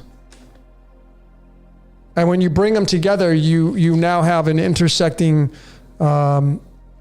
figure 8. So you have the 88, and it would indicate one controlling what drips down in this reality, and then you'd create like this. I know it's crappy writing, but there's the two torus fields together, and that center point starts to form the iron cross, and there's so many other, and the photon of light and all that kind of, all those shapes, the four-leaf clover. That's why the four-leaf clover is considered lucky. It creates the two hourglasses, one running longitudinally, one running latitudinally, north to south, east to west.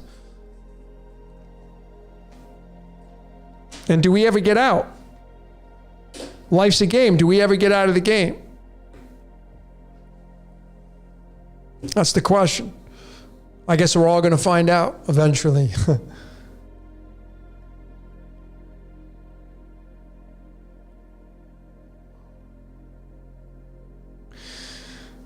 Alexander's asking, do you think merging with machines will trap our souls? Well, don't you think our souls are trapped now as it is, if you want to use that context?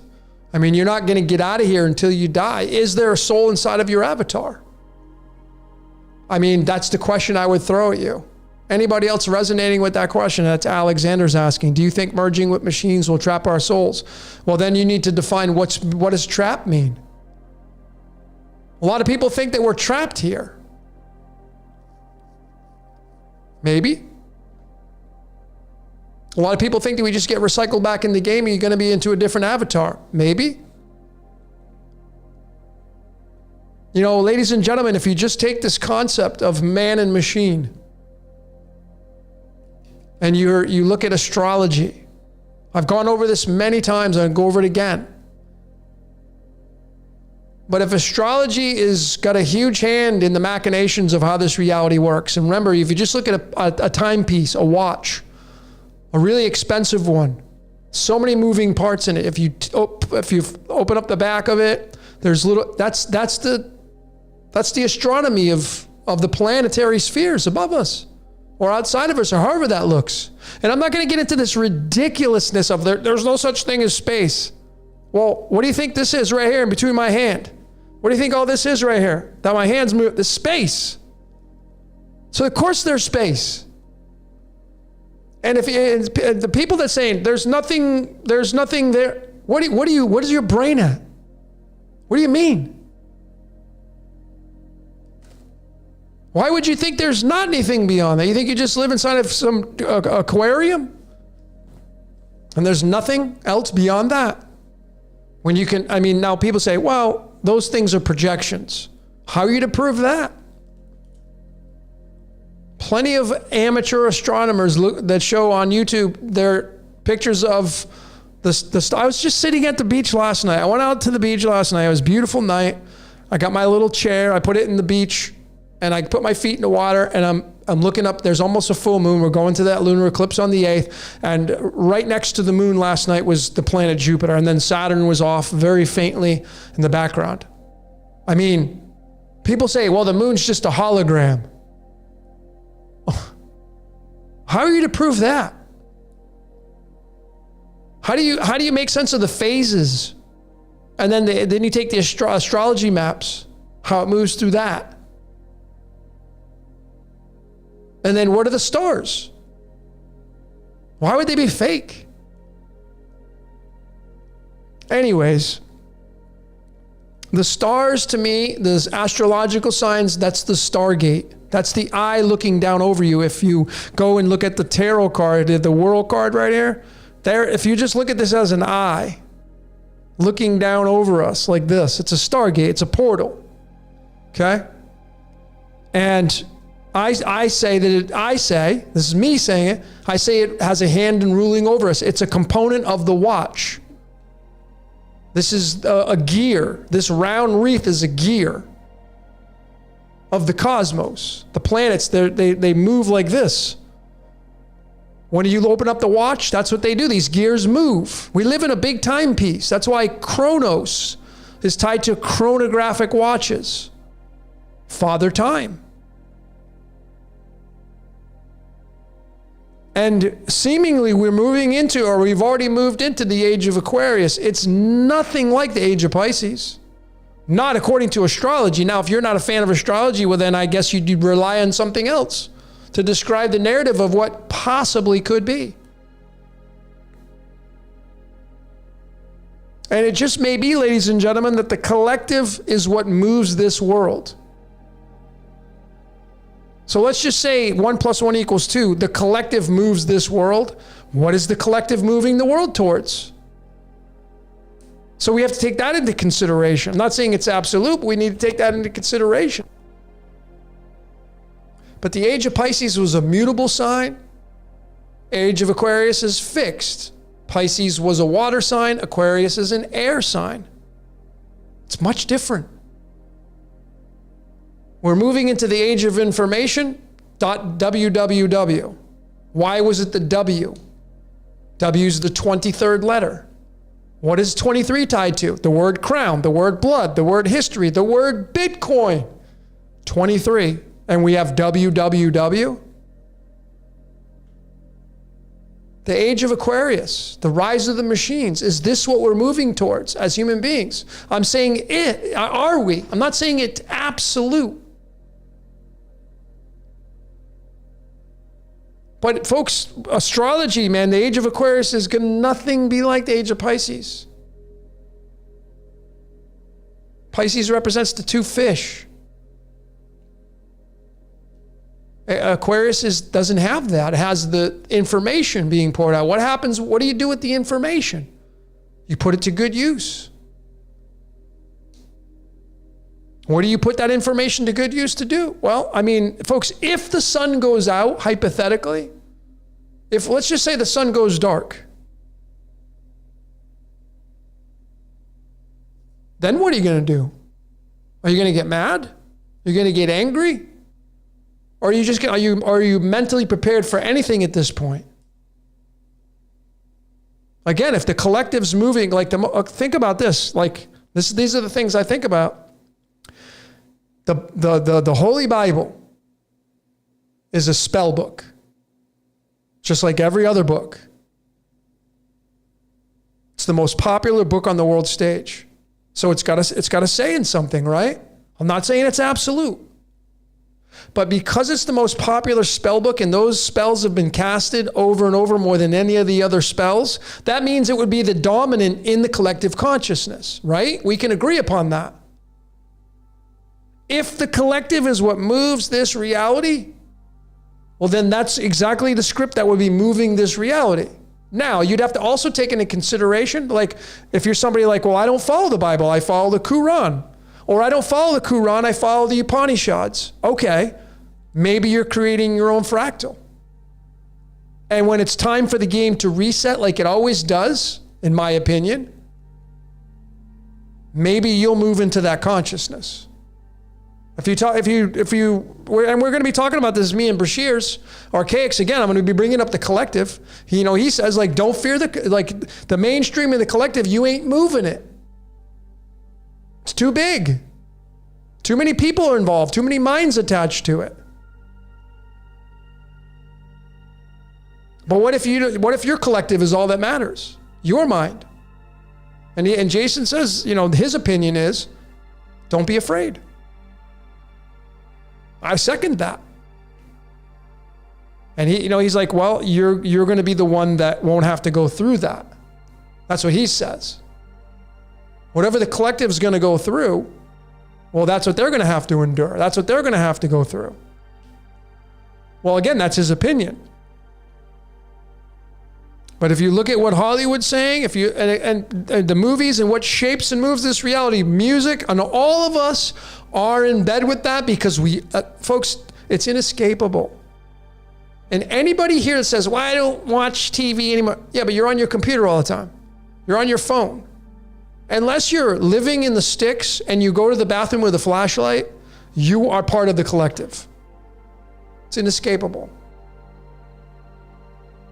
There's going to be some exceptions, I get that, but we're all having a hand in what's shaping this reality. And I'm telling you right now, folks, the Bible is not what you think it is. I can tell you that right now. There's some things I'm not even going to say. It doesn't matter. But I will tell you this. I will tell you this. I will say this, and I'll own this. The Bible is about moving into transhumanism. There, I said it. Now, it could branch off to where you're going to have a paradise in the digital world, and there may be one where you could physically go to. The Elysian fields. Possible. Not going to rule that out. Again, I'm not attached to any of these outcomes because what if you don't get to go that way? Then you're going to be mad, upset, angry. It's not worth it, folks, to get all worked up and freaked out. So it's like the middle path is the reason. This is what I suggest to people. What is the middle path? The observer. Not attached to either one. See, you cannot not play the game. The game's just going to want you to play. Like I'm out today, beautiful day here in Mexico. I'm going to go out. I got some sun, and I took my bike, and I rode down just right past Santos' house. Just right down. He's right down the street. You keep going. You go all the way down about 1.5 miles, and there's this beach called Punta Brava. And as I'm riding along, what am I doing? I'm observing. Trees and the birds, the water on the ground. What am I doing? Am I playing the game? Of course I'm playing the game. So it's inescapable. You can go and play the game in nature all you want. But if you're right here, right now, you're playing the game of the Matrix because you're using this technology to watch me through the lens of whatever device you're using. That's why I kind of laugh at some people like, well, I'm doing this. You're not doing anything. You're here now, right now. You're not dancing between two worlds.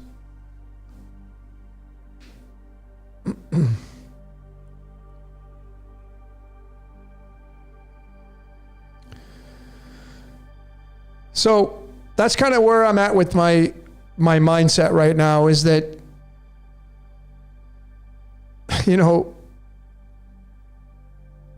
the age of Aquarius may just be maybe the age of machine, moving into machine.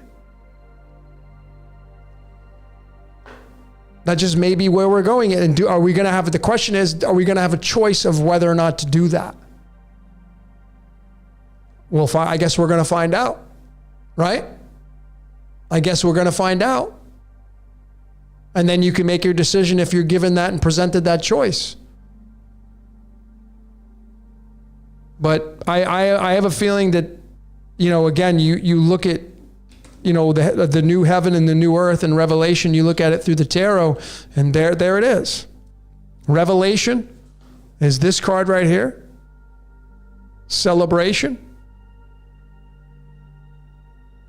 And then 21, verse 21, a new heaven. It's right there, the new world. The new world, and then it's through magic. Well, what does that look like? Maybe a brand new world physically from a paradise standpoint is in the works for some people. Can't rule it out. But what if the paradise is a digital paradise? If you're looking to get to perfection, If you're looking to go to perfection, I had talked about this on one of my podcasts. I think my last one, I had this revelation. I was in Las Vegas. I was in the United States a couple months ago. And my friend was talking to me about this girl who was taking pictures from the cell phone. She'd take the pictures of the group. And then when she got the picture back, it was all altered.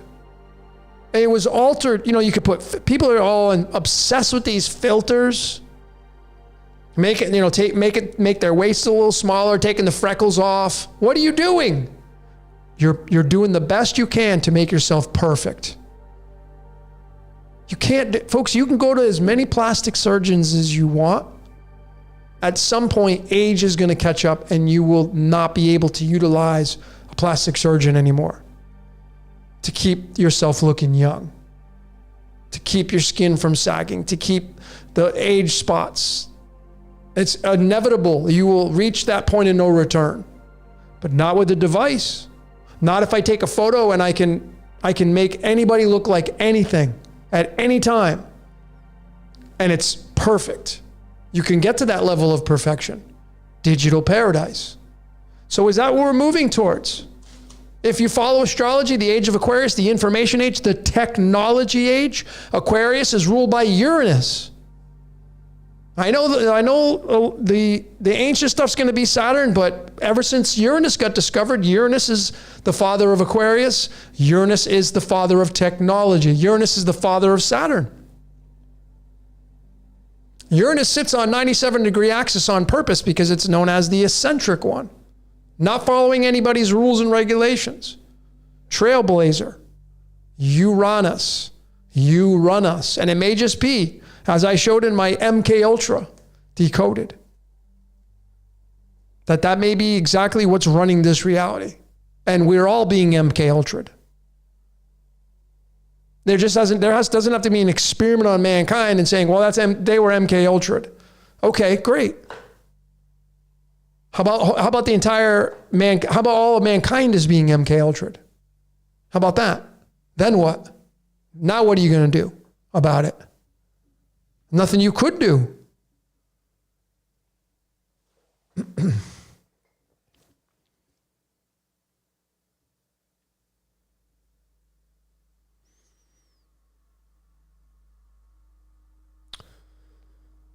DNA, deoxyribonucleic acid in numerology equals 69. And deoxyribonucleic acid equaling 69 is tied to the symbol of Cancer, the fourth house, which is where Sirius is located in the tropical astrology.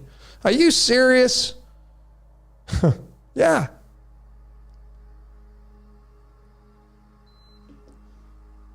I mean, if you get into DNA, have you done the 23andMe? I did it. What a waste of time that was. I honestly think it was beyond just the scope of telling you what your ancestral tree is. Collect enough DNA, and what can you start doing with that DNA?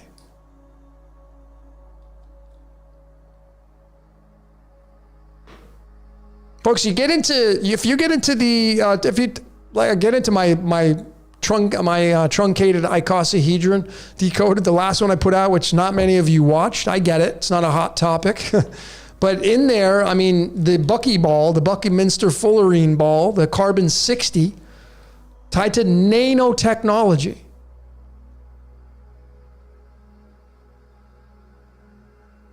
Carbon fusing with nanotechnology.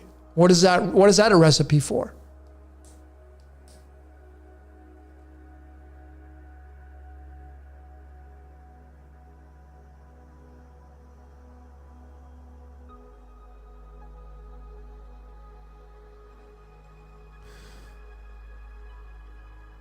Can you determine your deuth? I don't know what a deuth is. Not sure what deuth. DEWTH. Not sure what that means. Oh, death. Can you determine your death by your birthday? I think it's no. You can't. No way.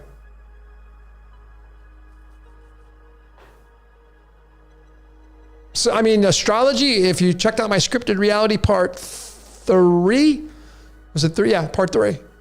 What was the highlight of scripted reality part 3? Martin Luther King. which was his name was Michael King. Michael, Archangel Michael, Jesus. Martin Luther King incarnated to play the game as the Jesus Christ superstar, literally.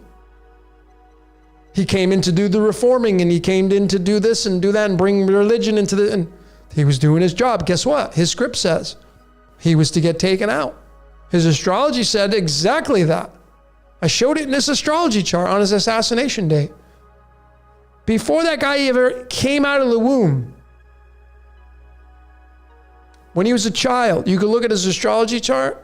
You may not have been looking at his astrology chart, but you don't know what's going to happen. But before he ever incarnated into this reality, he was already destined to be assassinated. Now, some people are going to say, oh, there was no assassination. Well, then I would pose the question, were you there? None of you were there, so you don't know. You're just assuming that. You see, it doesn't matter because we're living inside of a scripted reality. This is a big movie set. So even if someone fakes their death, well, I mean, is a death on television real when you're watching the movie? Well, the answer is going to be no. Well, then my question is, why are you getting all emotionally involved with it? Why are you crying? Why do you get emotional? Why do you start crying? Some of you people cry during these. Why? It's not even real. Why do you get angry at the characters? They're not even real. Because you can't figure out the difference between the two. That's why. Pretty simple. It's just all fractals. This reality is a fractal. We're in a movie, folks. That's my final answer. We're in a movie. It's all screenplay. You get a script, a screenplay. That's why decoding yourself is the most fun and rewarding thing you can do, because you can figure out what your screenplay is. Not in all its totality. But it's like, if you just kind of correlate your screenplay, your script to the owner's manual in your glove box of your car. Those of you that own cars, have you ever reached in the glove box to read the owner's manual? Probably not. But if you get a flat tire on the side of the road or your car breaks down, car won't start. Typically, what do people do? They reach in the glove box to pull out that owner's manual and figure out that's how you operate the car. Well, what is your owner's manual as a human being? That's your part of your screenplay. What you got dealt with? What your cards? What cards did you get dealt with?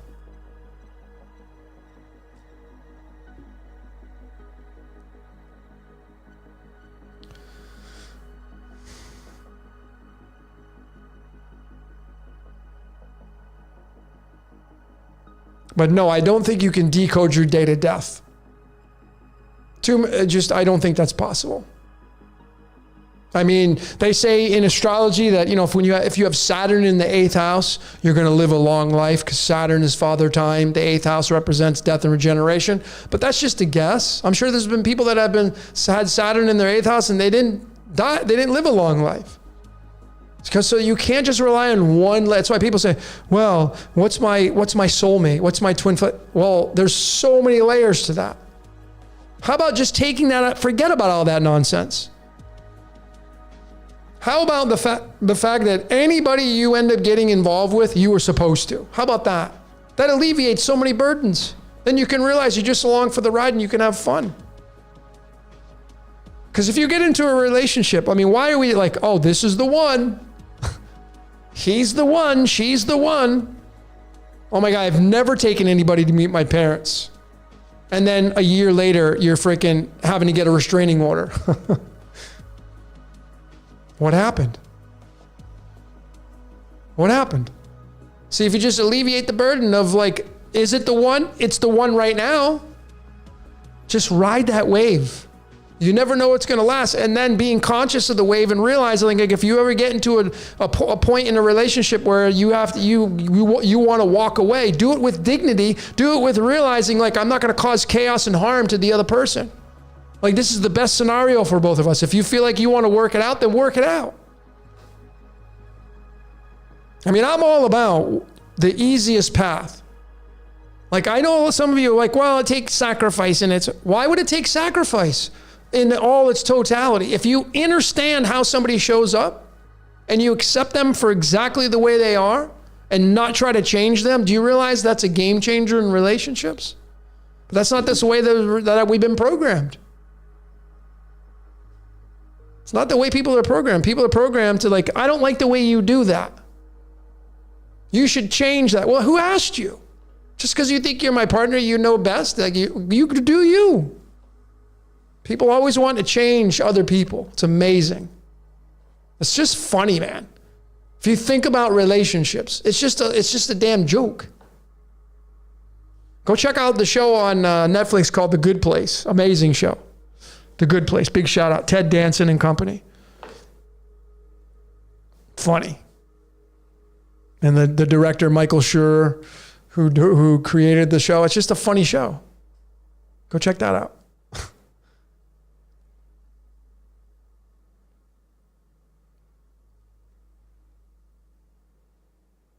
Yeah, you wouldn't want to know your date of death.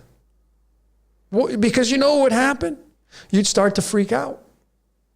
Think about this. If you take that exact same scenario right there about knowing your date of death, that's like you going to the doctor and the doctor says, you got about 6 months to live.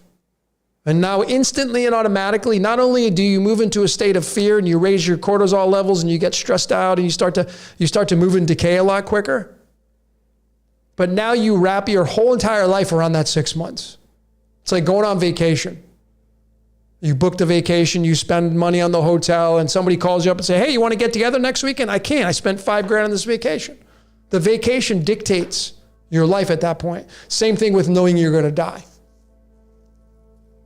It's a game changer.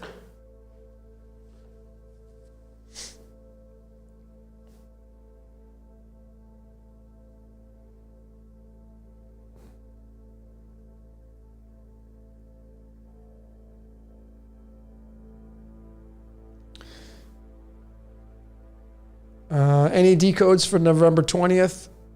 Nope. I don't have any decodes for that. I did look at the lunar eclipse, though. Interesting energy. Interesting energy with the lunar eclipse on the 8th. Just a couple days away.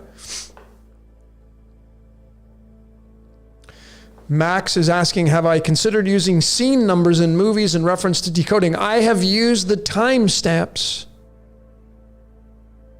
I have used the timestamps in shows and movies to support what I've been saying for years, that we live in a scripted reality.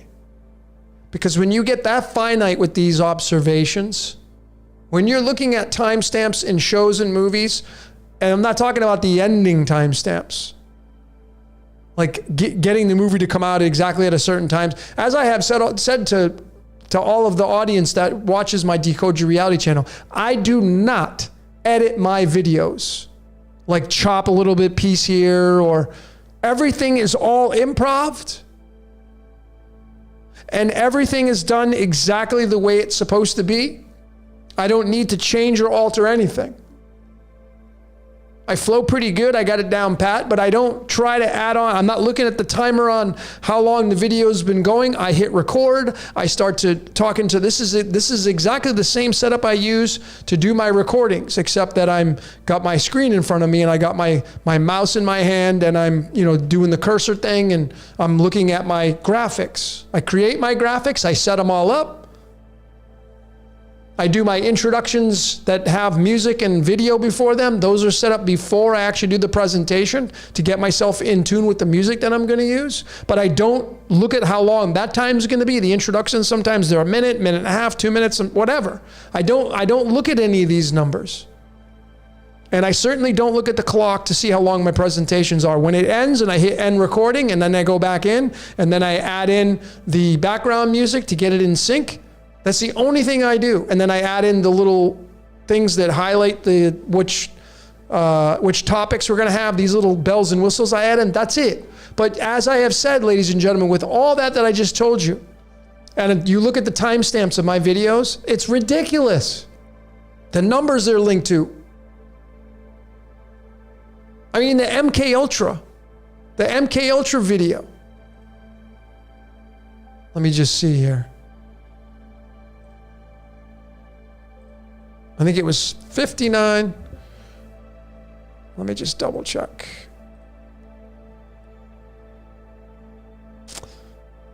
Yeah, the MK Ultra video. Perfect example. MK Ultra, 59 minutes long. The Game of Life, 59 minutes. I mean, the Game of Life equals 59 in numerology. 59 is tied to the Game of Life. And the timestamp of MK Ultra, which was talking about mankind being used to the Game of Life, is 59. 1937-46 is that loop that I talked about, the 59 minutes and 46 seconds. It's ridiculous. The Reaper Decoded, the one I came out with, 37 minutes long. The Reaper equals 37 in numerology. You see, I don't have to do anything, folks. I'm being used to do these presentations for all of you, and I'm totally okay with it. What am I going to get angry at it? And the more I continue to research and get in tune with this code, the more detailed these numbers become. What is that telling you? I'm not saying I'm a guru. I'm not saying that I am anything. I don't claim to have these titles. I'm just the only title I go by now, thanks to Tiffany, is I'm a tour guide. I resonate with that. I show you the amusement park. Here it is. Here's the amusement park. But I'm not going to tell you what rides to get on. Not my job. Not my job. It's not my journey. You got to make that decision.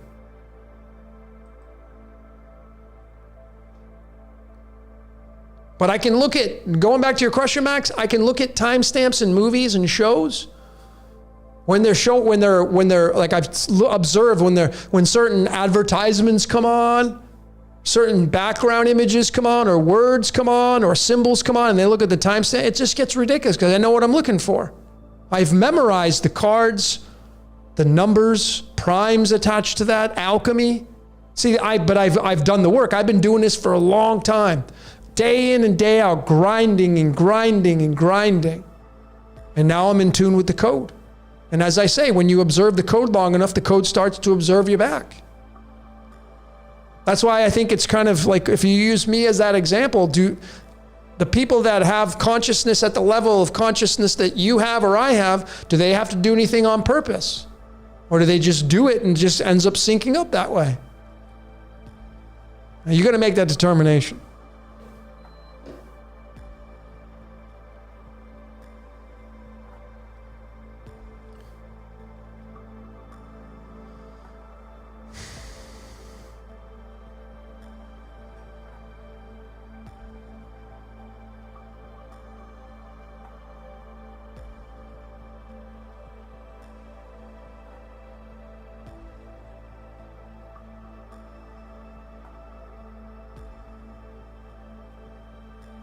Yeah, a lot of you great decoders have noticed I've gotten emails from a lot of you saying that I said a certain word at a certain timestamp. I mean, how's that possible? And it just happened. Folks, I get constant emails from people with this stuff. Hey, did you know that when you said this word at this time, this is what happened? What popped up? I'm like, of course. I'm not surprised anymore. How am I seeing these things at these exact moments in time with the timestamp and the matching up with these numbers and prime numbers? How's that? And if you don't have if you don't have all the knowledge of alchemy and the tarot and knowing the numbers of the cards, and like this card is card 26. Well, it's actually card 25 and 26. But this is the house, the card of the house. And the house always wins. Like if you have the knowledge if you have the memorization of the numbers and the alchemology and the alchemy and numerology, that's why just connecting words to numbers, that's great. That's where I started. But that's just basic level stuff. It's only gonna get you so far. I mean, if you add in all the gazillion ciphers that are out there, just even the four base ciphers as they call it, that waters down the results of what you're looking for. That's why I suggest just use one. Pick one. If you want to use the reverse, great. Just use the reverse full reduction, eliminate all the other ones. Get all of your vocabulary in that one cipher. Get it memorized. Start to connect the words that have the same outcome in the same cipher. Then you have some power. Then you have some credibility. But when you put all like 4 or 6 ciphers and they're adding up, and I've been even guilty of this. Look at some of my presentations. I'm now beginning to see that, like, when you have a word that matches the outcome of another word, and it's not only the matching the outcome, but it's exactly the same numbers, that's a lot of power. But then you got to take into consideration numerology and realize that the cornerstone, the first letter of each word, has the most dictation because it's what navigates the ship. Imagine every word is a boat. Like your first name. I mean, your name, your first name, your middle name, if you have one, your last name. What are the first three letters? The first letter of each word. Those are called the cornerstones. So if you're somebody who has the letter A, if your name is Alan, you have the A, you have the pyramid in the beginning of your name. It's A is the first letter in every cipher. It means leader. But you got to look at you can't just say, well, I'm a leader and that's it. I'm just going to lead the way. No, you got to look at everything because you may not be a leader in the astrological symbols and outcomes. You got to look at that as well. You got to look at your life contract, your soul contract.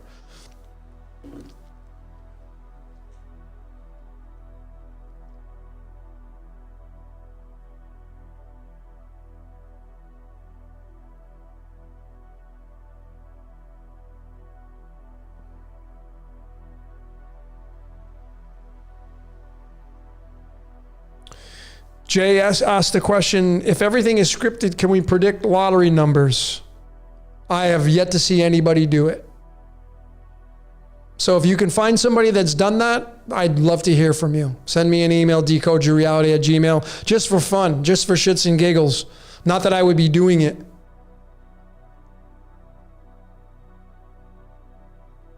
I don't think the script would allow that to happen, to be honest with you. If there is a sliding scale and there is a little bit of pliability, imagine, we just got to have fun with this reality. The next time you're masturbating, just remember you're being looked at. Let's just have fun with it. You're being watched. Just remember that next time you end up doing that in the shower or in the bed or whatever, you're being watched. You can close all the blinds you want, but you're being watched. All the time. You're being observed. Like under a microscope. I just have fun with it because that's just how I view it.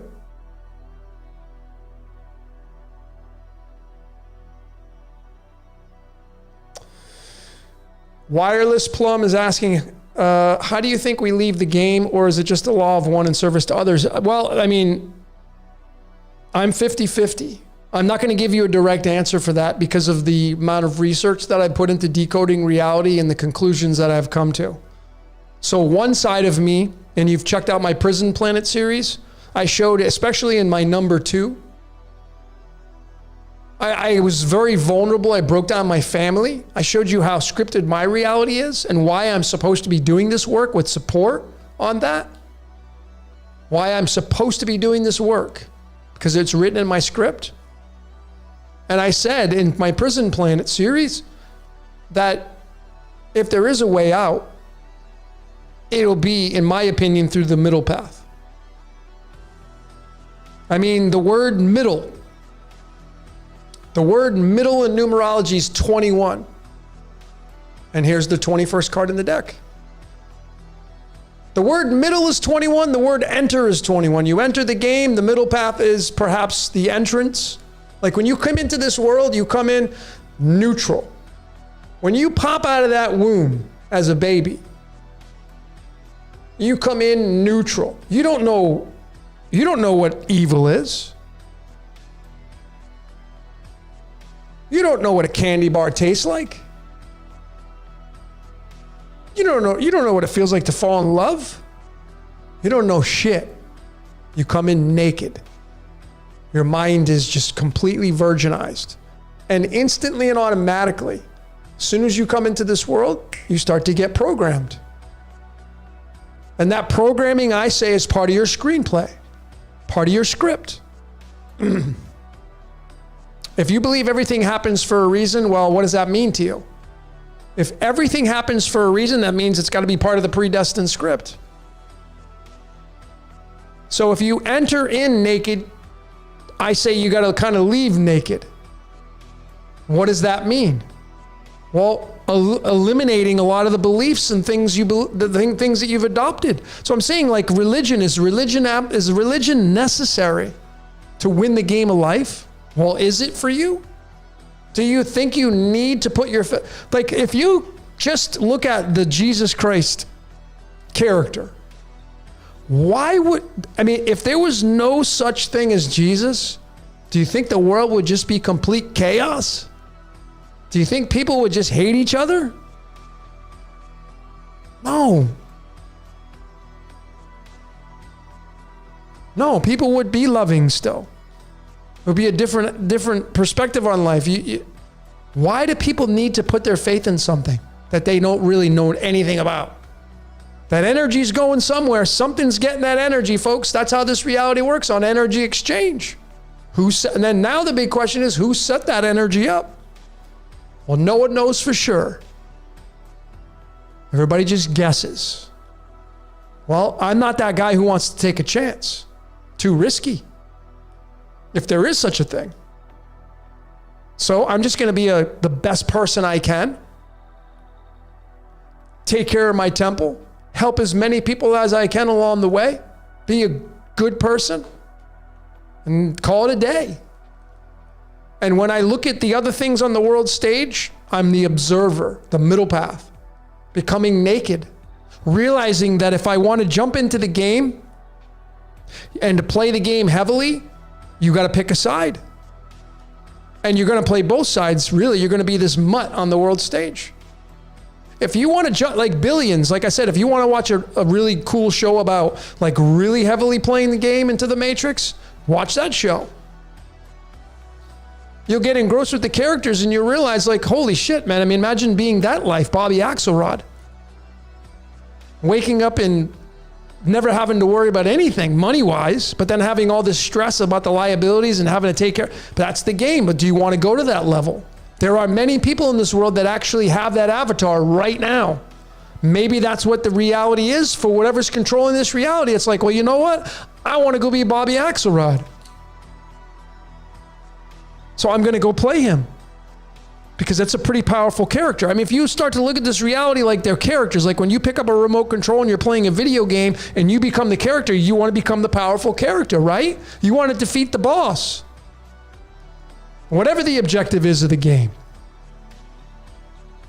If you're into the shooting games, you want to have all the weapons, and the more weapons you got, the more powerful you are, or however the game looks for you. Well, this reality is a game.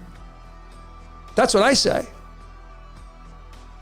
And whatever is observing us, perhaps it comes down and becomes anything at any time that it wants to experience its own game. Because it can. That makes a hell of a lot more sense than any other explanations I've heard. But anyway, as I was saying, when you come into this world, you come in naked. I think you got to go out the same way. Middle equals 21, enter equals 21. 21 is the world card. And the 21st element in the periodic table is scandium. It has a weight of 44.956. It's going to be isotope 45. Pandora's box equals 45. So what happens when you enter the world? You enter Pandora's box. You enter the shitstorm. Fallen angels equals 45.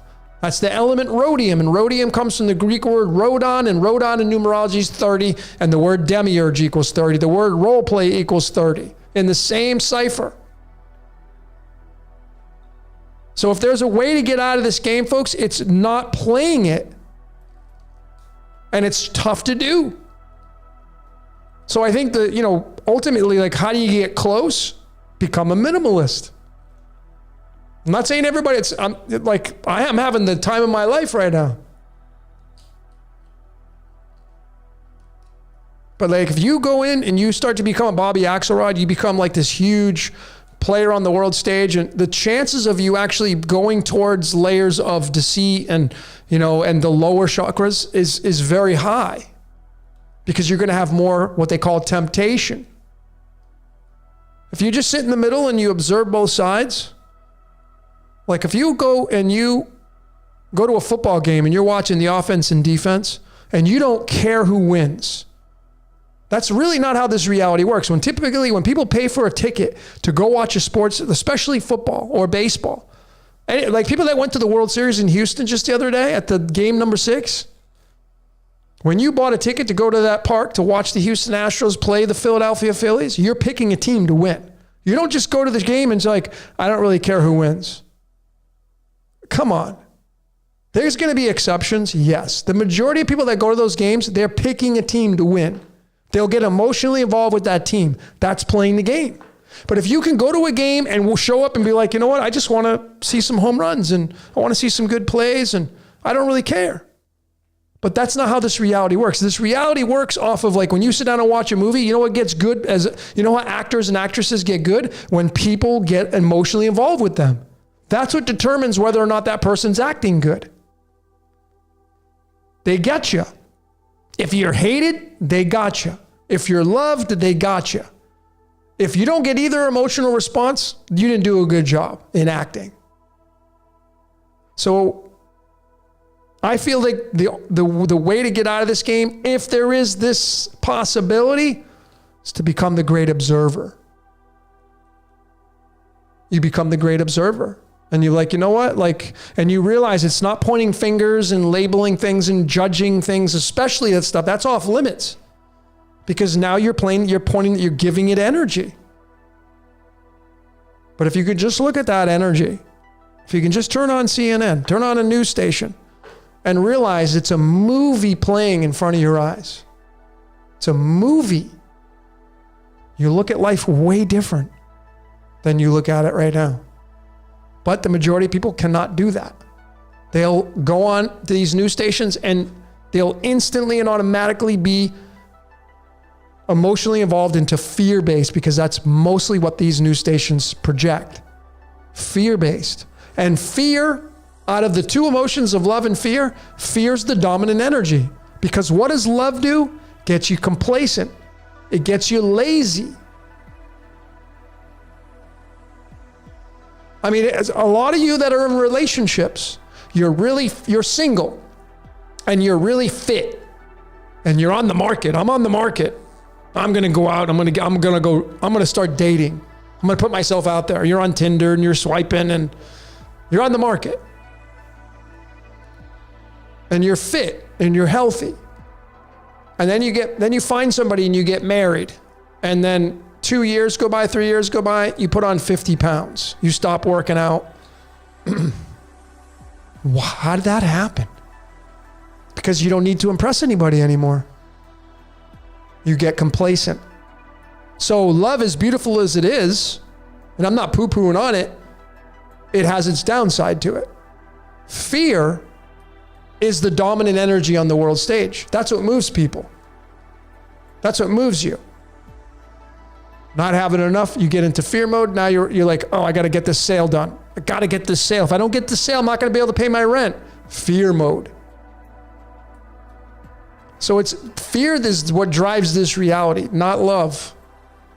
It's going to be both, but fear is the dominant energy, which is tied to the Tower card. The 16th card, the word fear equals 16. So the word love equals 21. There's love. Love is 21 in numerology. There's the tarot card to describe love. You enter the game. Like, hey, you know what? That game looks pretty damn awesome. Can I get the remote control? I want to play that game. Let me give it a try. You press start. Okay, let's play the game. Well, then you're almost dead in the game. You got one life left. Fear starts to set in. Shit, I don't know if I'm gonna be able to make it to the end to beat the boss. I only got one life left and I got 3 levels to go. I've never made it this far. And then you get fear. This is fear. Fear is 16. This is the 16th card in the deck. I mean, look at the contrast of these two. This is love and fear in the tarot right there. You can't get any more opposite than that. Love and fear right there. In numerology, tied to the tarot, setting the stage for our emotions. And fear is what moves people. Shitstorms are what move people. Love gets us people complacent.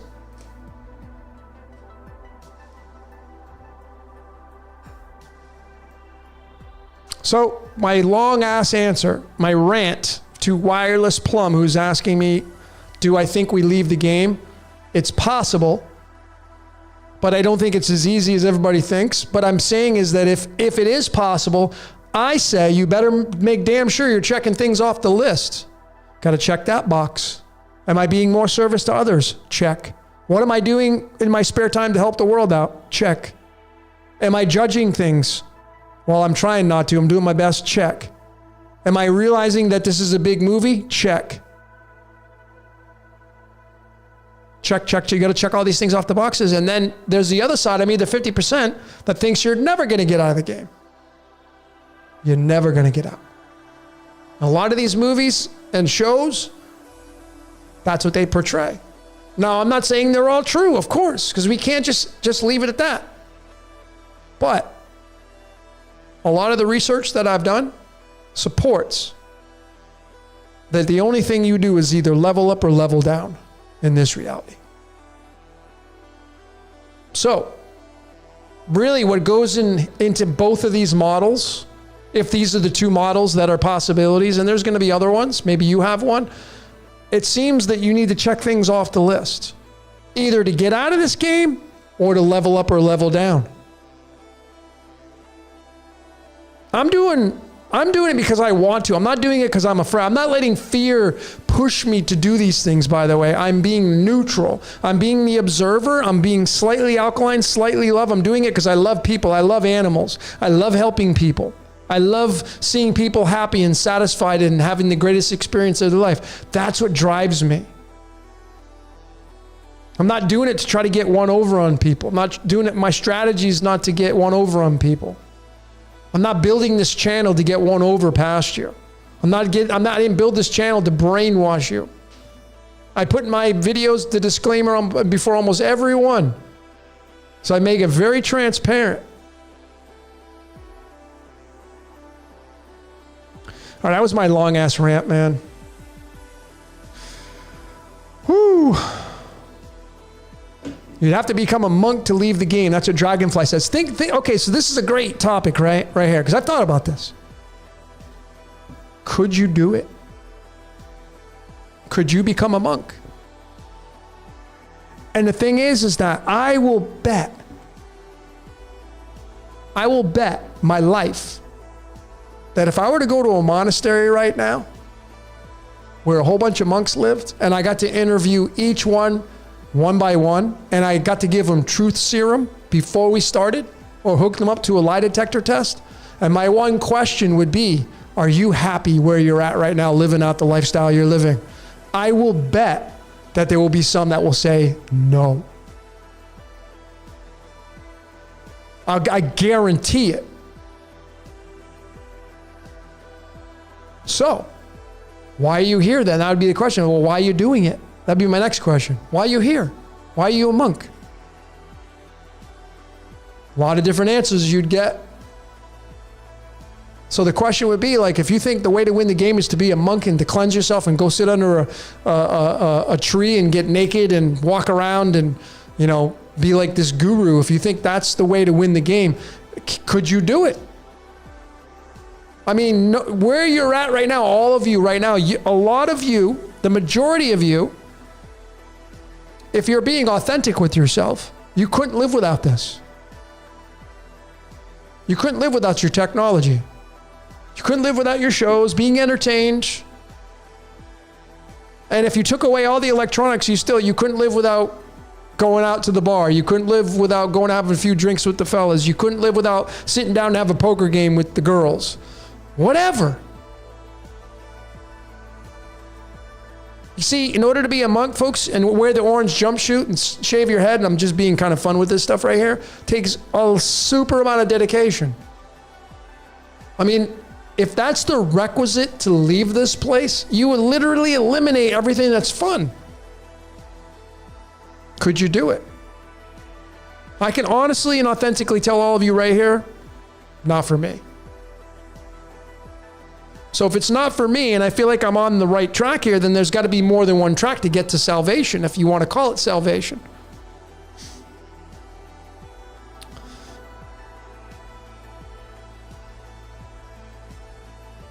And yeah, I respect their lives. I'm fascinated by it, actually. I've been to a few monasteries. It kind of fascinates me. But man, think about the life they live in comparison to the life that we live. Is there any fun there, really, in the context of fun? I don't know. I mean, life's changing, though, right? So you may go and some are more modernized, if you will. So maybe it's different. I don't know. But I just can't imagine the requisite to actually winning the game is to be in that physical and mental space. Because I just look at the game of life and I think the game needs players. And if we're being used by whatever's running this reality and it wants to experience its own game, I mean, check out my illumination decoded. I showed the eyes. These things right here, the windows to your soul, they are here with your ears and to smell your 5 senses. Why do we have 5 senses? Think about that. I decoded that. Why do we have 5 senses? Why do we have 5 fingers? Why do we have 5 toes?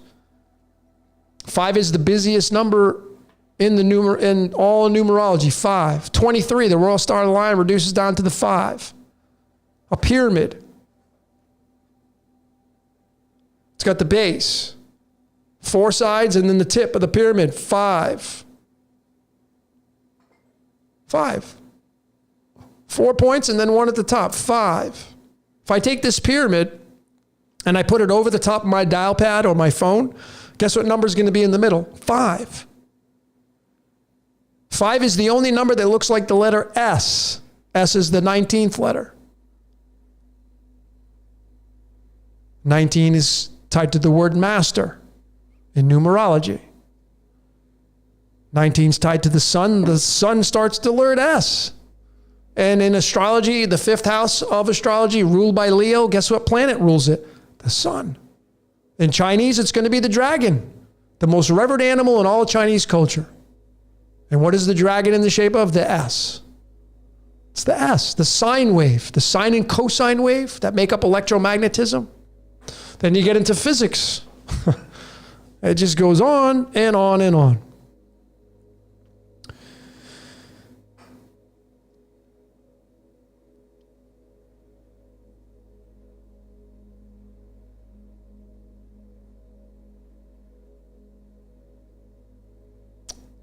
Patricia says we have more than 5 senses. I'm in agreement with you, but I'm talking about, let me rephrase myself. The common senses are 5.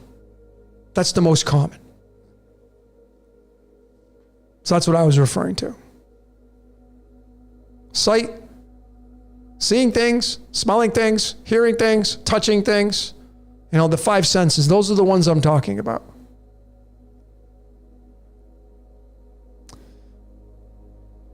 Randy S.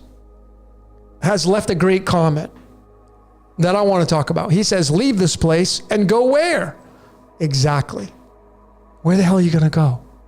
You don't even know what's beyond this place. You know, people are so action-oriented to leave the world that we live in, and they have no idea where that is. They can't even get a construct. Well, I'm going to go to heaven. Well, you don't even know if that's a real place. Number one, because no one's died to go anywhere and come back to tell all about it. Not one single person. So people are such in a rush to get out of this game that they're avoiding actually experiencing the greatness of it. I see so many people, they're so bitter and angry and blaming. This is the energy they spend in their lives. They're busy looking at the dirty laundry. They're not interested in clean clothes. They're interested in the dirty laundry. Got to get my dirty laundry. I got to get my fix. And that is literally blinding you to how beautiful this reality is.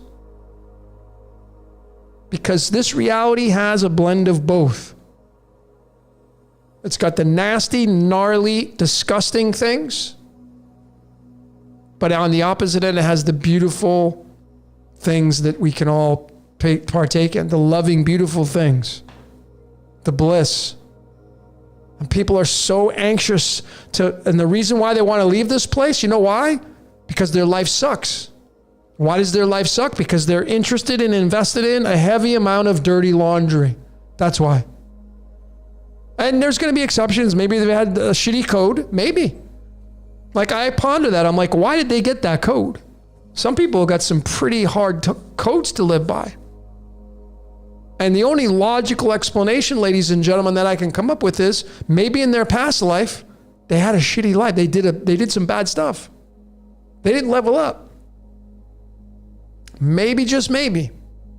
And I'm not saying that's true. But if we take that into consideration, don't you think that maybe you want to make some changes if we have free will during this reality? Because all that matters is the now moment. Started to look at life through the lens of being a gratitude junkie, as I suggest. What does that mean? Well, are you grateful for everything around you? Are you grateful for everything that comes your way?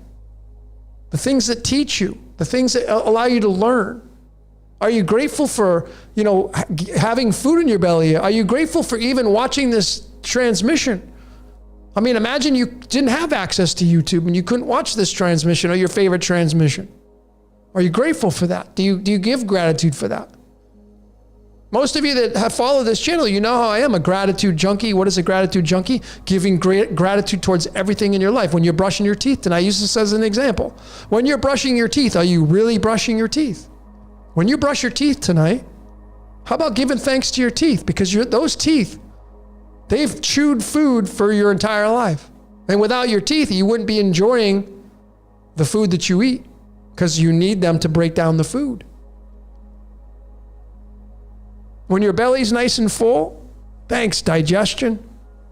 Thinking in terms of your stomach. Now your stomach has to open up all those acidic juices to break down the food, to assimilate. So you get the assimilation of nutrition without that moving part. Well, you wouldn't be assimilating the nutrition. When did you last time you give thanks to your stomach for having a healthy digestion? When I go to the bathroom, both 1 and 2, I can be real and authentic. When I'm sitting there taking a leak, and it feels good because I had a full bladder, I'm sitting there, I'm thanking my kidneys, my bladder, etc. I'm not going to go into details about the male parts, but I'm giving thanks to all these things because they are delivering to me the pleasure of getting rid of the urine. I'm in the now moment, and I'm doing that because this is a temple, and I'm respecting it. When I'm out there and I go to the gym and I get a good workout, I'm thanking my body for the pump. When I go out there and I ride my bike, I'm thanking my shoes. I don't do it all the time, but I try to consciously be aware of this stuff. When's the last time you give thanks? If those of you that are runners, when's the last time you actually looked at your sneakers and said, thanks for giving me this amazing 5-mile run that I just went on? Thanking your legs, thanking your circulatory system, thanking for your heart to pump the blood throughout your body, thanking your lungs for being able to take breaths. I wear contacts. I wear glasses and contacts. So I've gotten in the habit, when I take my contacts out, I've named my eyes. I say, name your body. So I've named my eyes, and I talk to them like they're my kids. And I give them thanks. Thanks for allowing me to see. Thanks for letting me see all day today and being able to decode and helping people. And without these, man, how am I going to decode? People aren't in the habit of doing that, though. So I'm saying, ladies and gentlemen, you want to level up in this life, man, be grateful for everything around you instead of bitching and complaining. This is not right, and they're doing that, and this and them, and it's their fault. And it's like, man, do you realize what kind of energy you're putting out? God, I would hate to be in your shoes.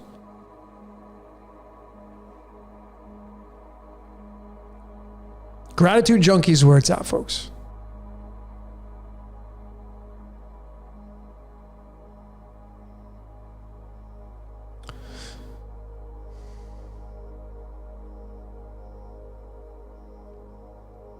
I mean, it's insane, folks. I mean, every time you are these are layers that I've gotten from over the years of, I went through this huge personal development kick. Bob Proctor, big fan, the great Bob Proctor, 5 of diamonds. He was great mentor, amazing person. I learned so much from him, but just the things that he brought out have been infused in my life. He's like, when you're writing your, this is back when I was watching the Born Rich series. If you want to change your life financially, maybe you're supposed to hear this right now. Go watch Born Rich on YouTube. It's free. You don't even have to pay for it. Born rich. And don't just watch it one time. Watch it every day for the next year. That's right, every day. How bad do you want change? But anyway, he says, it's like when you are writing that check to pay your rent, are you bitching about it? Are you complaining? Or are you writing it and you're like, thank you. I can actually pay my rent. I can pay my mortgage. So grateful. When money comes into your account, are you giving thanks for that? To that person, to the whole exchange? Everything is in transit with that. Every time I go to the store, I shouldn't say every time. I don't want to use absolutes. The majority of the time I go to the grocery store, and I go almost every day. When I'm checking out, I'm thanking the card that's the name that's on my card. The bank. They get energy from me every time I remember to use that. Because without that, man, how would I get my products? I try to be grateful for everything in my life, man. And I encourage all of you to be the same exact way. That's the way I feel you level up in this life.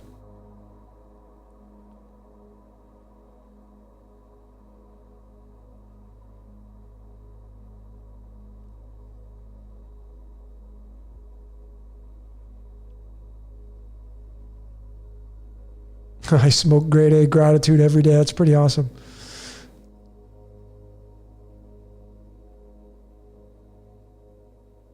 I'm telling you folks, gratitude's where it's at, man. Gratitude is the number one thing to have. Asking, nope.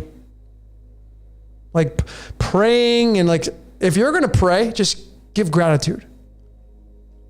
Asking all stuff, that's not where it's at. Knowing and then giving gratitude and not having any expectations to the knowing.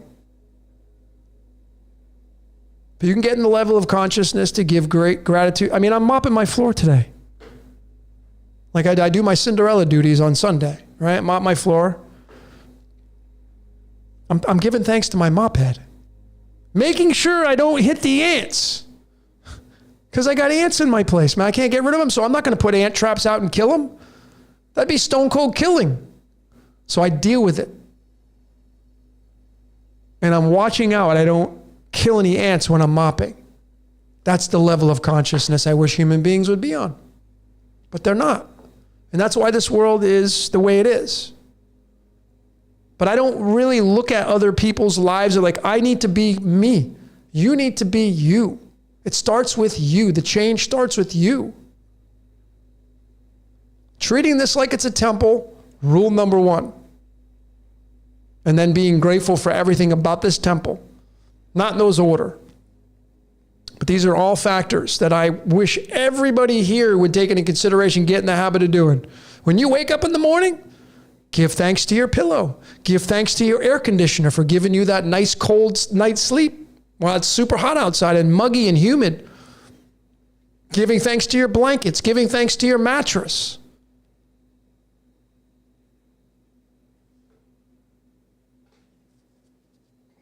All that, man.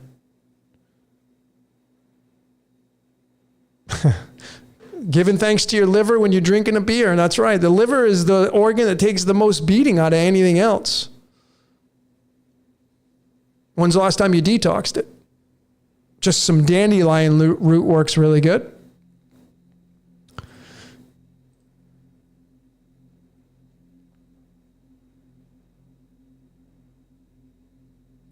Logan, your moderators are awful. Is that all you got out of this transmission?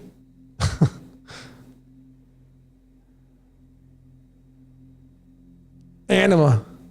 The avatar anima. So the moderate, Stephen, thanks for deleting that comment. I mean, really, that's what you got to say about this transmission, that the moderators are horrible?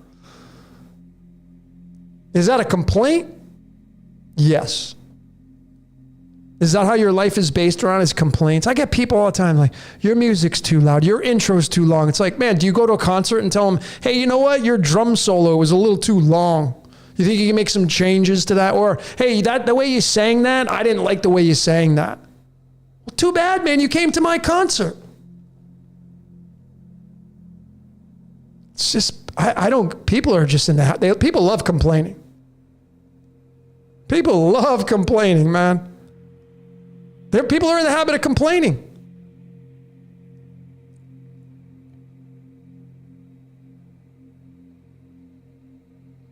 I've gotten it all, folks. I've gotten it all from doing this, and I have learned to become less and less reactory, and it's challenging because of where my Mars placement is. I told you, ladies and gentlemen, if you look at your astrological chart, man, that's the blueprint of who you are, one piece of it anyway, not the entire blueprint of you, but one blueprint of it. These planetary bodies, they want to get fed. So these experiences come into your life. Like the Mars is like, I'm hungry. Let me just throw a big argument into the mix today for Billy Bob today. I'm hungry. So let me just piss his wife off a little bit and throw that into the mix, and let me dump an argument on Bob and his wife. And let's see how Bob reacts to that. And the Mars is hungry. And the Mars is the god of war. So out comes Mary, his wife, and she starts pushing his buttons to see how he's going to react. And he fails. He blows his top. He gets angry. Is that a win for you? It's an experience. There's nothing good or bad. It's an experience though, but is it a pleasurable experience? Is it at least a neutral experience? A lot of people, they love to complain. They love to bitch and whine, moan and groan, point the fingers, and it's never their fault. Why? Because life's about looking good. People like to look good. They don't like to look bad. Everybody else is the problem.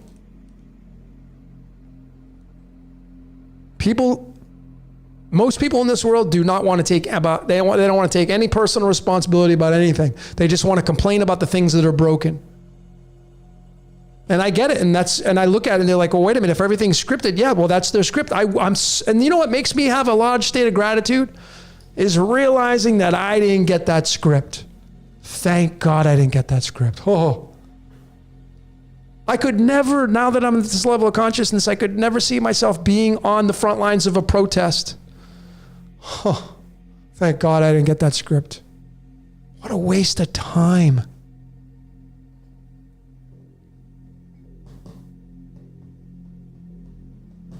Steven, thank you for being the moderator tonight. Appreciate that.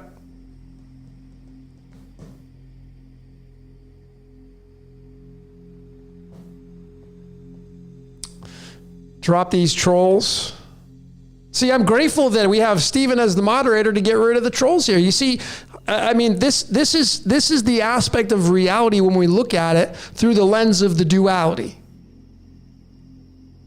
So the trolls, they come in here. What's the job of the troll? Well, I compare that to the same job that the bacteria has when it invades your body. What does the bacteria's job do when it invades your body? It wants to live. It needs a host. It needs you. So the bacteria comes in, and then what happens? Your immune system, the moderator comes in, and it attacks and removes the bacteria. It removes the troll. You see how that works? It's pretty easy. And the thing about it is, who created the troll? Who created the bacteria? Who created the mosquito? Who created the predator called the praying mantis? Who created the shark, who's a predator? Who created the polar bear, who's a predator?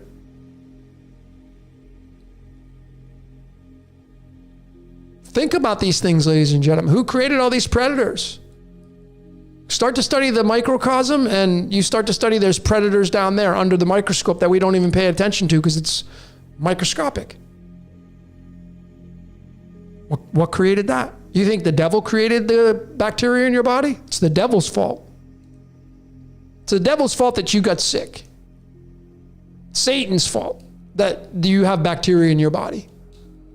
Do you know how absurd that is? But but if we start to use that same concept as we place it into the rules of theology, that's exactly what we're saying. The devil must have made the polar bear. The devil must have made the owl. The devil must have made the praying mantis. The devil must have made the ladybug, the cute little ladybug that goes and eats all the aphids off your rose bushes. The devil must have made all those characters. Because that's exactly the same absurdity that we're using about what the church says about the devil.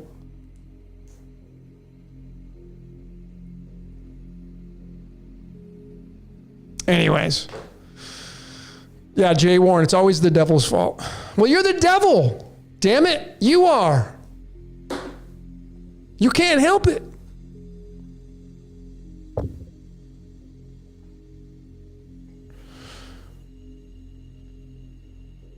Alexander's asking, do we choose our scripts? Couldn't answer that. You know, I did a podcast with my friend TN, and she's an Akashic Records reader. Now, you may know somebody who's an Akashic Records reader. And when I was doing the podcast with her, she stated that we choose our script. That was her belief. And that's okay, cool. Some people think that. Okay, cool. So let's say that's absolutely true.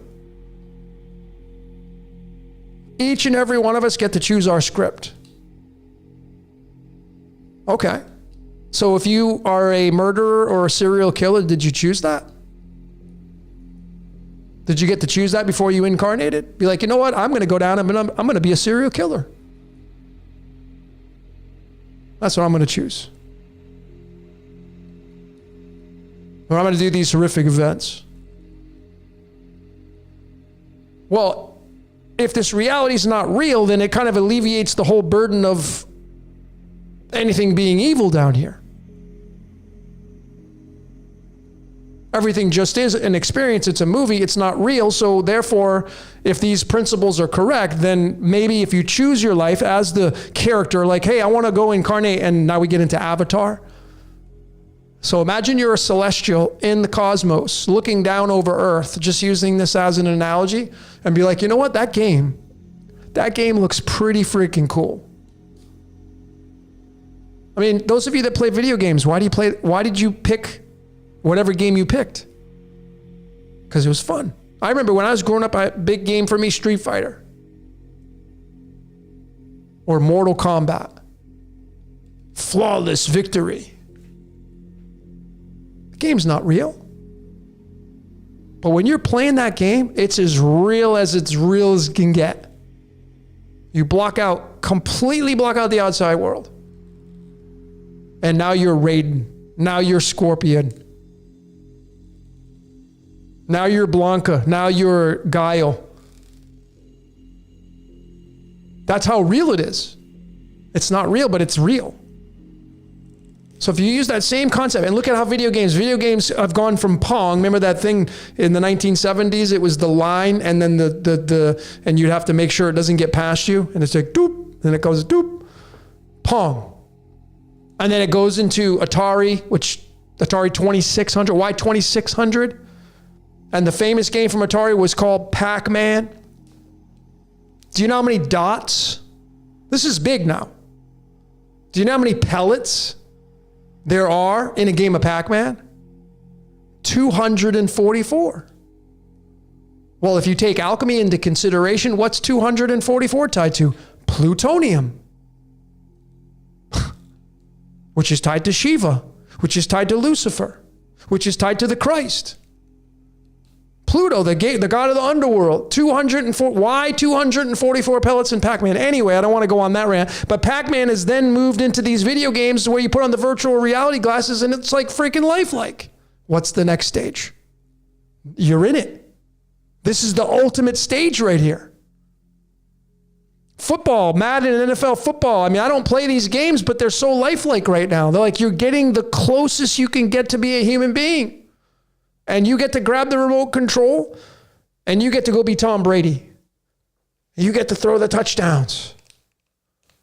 That's as close as you can get to really being in the game and saying, I'm Tom Brady and I play for the Tampa Bay Buccaneers. What's the next stage of evolution, folks? Going all the way back to Donkey Kong, ColecoVision and television, Atari and Sony PlayStation. Now it's Xbox. What's the next stage of evolution for mankind? There's only one other next layer. It's this reality. It's this 3D reality model. Or it's going quantum. It's either one. But this is, think about comic books. Comic books are on two-dimensional paper. Now they've taken the comic book and now they're into movies, and now you're getting to watch these movies, and these superheroes are really alive. They're really on the movie set. They look real. You get them, and then you put the movie on. And you're watching the movie and you don't even realize that it's a movie because you're so emotionally involved with it. And you're in tune with the characters, and like one of my favorites is Avengers, the Endgame, the last one. You're watching the movie, man. You're so engrossed in the movie, and you're like, okay, Thanos, what a thug, and then you're like, I like Iron Man. I love Robert Downey Jr. And it's like you get to become these characters, but you're not the character. Well, maybe, just maybe, folks, something outside this reality is doing the same exact thing. It's just a fractal above, the as above, and it's got the remote control, and it gets to be you. And maybe, if you're a high enough position, maybe you become consciously aware of the reality. Maybe it starts to take control of you like that. Like, I want to be Logan for a day. Boop, boop, boop, boop, boop.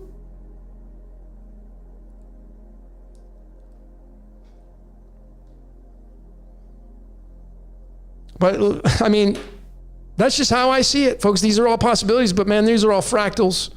And again, you look at the natural evolution of comic books that have made their way out to movies. What's the next thing? I say you're going to see superheroes on the world stage. We're going to really see superheroes on the world stage, just like they are in the movies. You're going to see them in real life. That would be the next stage of evolution. From two-dimensional to three-dimensional to actually being human beings doing whatever the hell they're doing. That's what I think.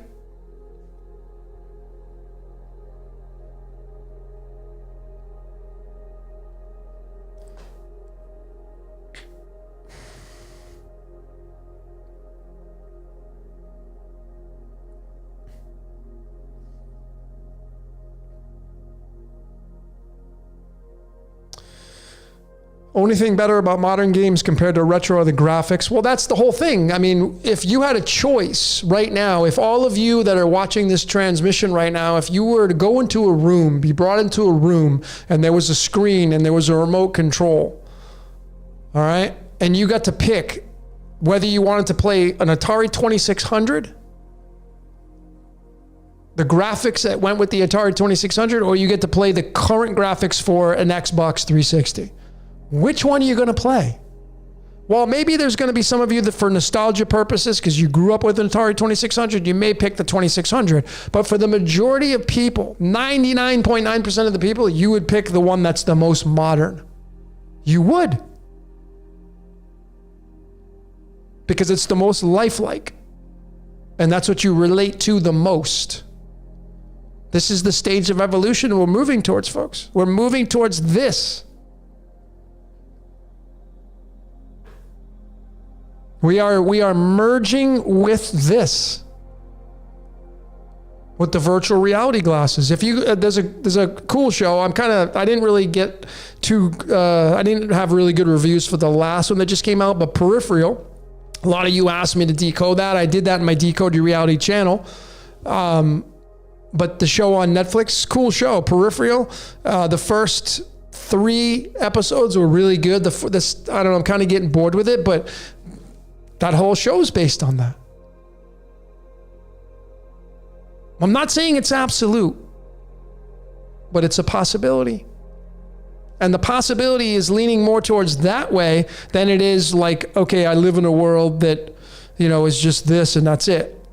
Well, folks, you can see the script playing out, man.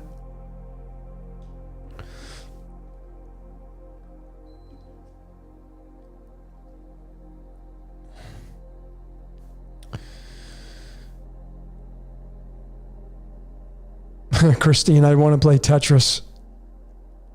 Well, Tetris is about building things. You're building and matching up shapes to create a foundation. That's really what Tetris is.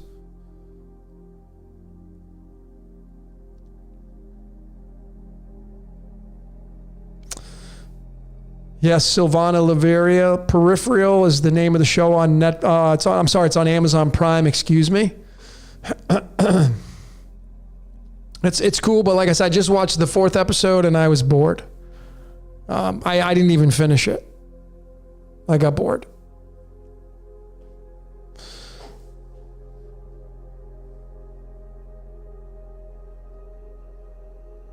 Yeah, Lena, you're right. People don't realize that they're keeping up with the Joneses. So Lena says this all goes back to keeping up with the Joneses. People don't realize how influenced they are with acquiring the latest. I mean, that's life, man. If you want to play the game and you want to keep up with the Joneses, like I said, go watch Billions, that show. But just watch it as an observer as best as you can. And you're going to see that this reality is set up on antagonist and protagonist. It's the game. You got one guy, Bobby Axelrod. He's the billionaire, the hedge fund guy, moving money around like it's nothing, living the high life. But he loves playing the game. But you see, there are people out there that are living that kind of life. Does that mean that us here that are awake are better than those people? No, everybody's got a job to do. So even the people, this is, and I'm working on this, but sometimes it irritates me. And that's my ego. When people call people sheep, I'm just like, I just get this bad, I'm like, ugh, that's your level of consciousness.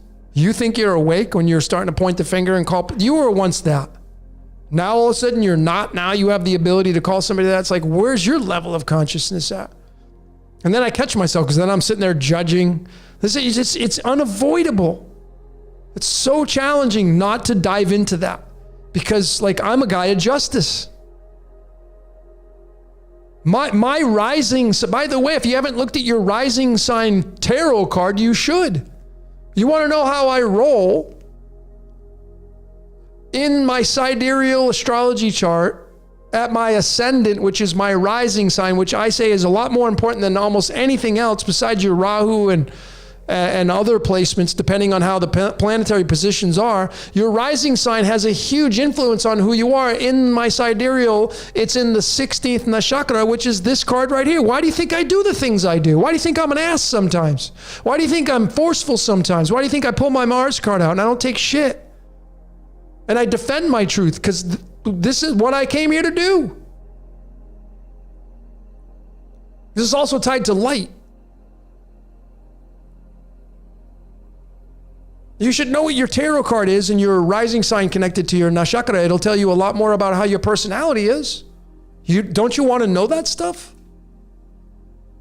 The more you can figure out who you are and why you're here, the less you're going to have to defend yourself. I don't need to defend to anybody this. This is a part of who I am. If you don't like it, kick stones. I don't care at this stage of the game. I'm not interested. You don't like my background music? Then fine.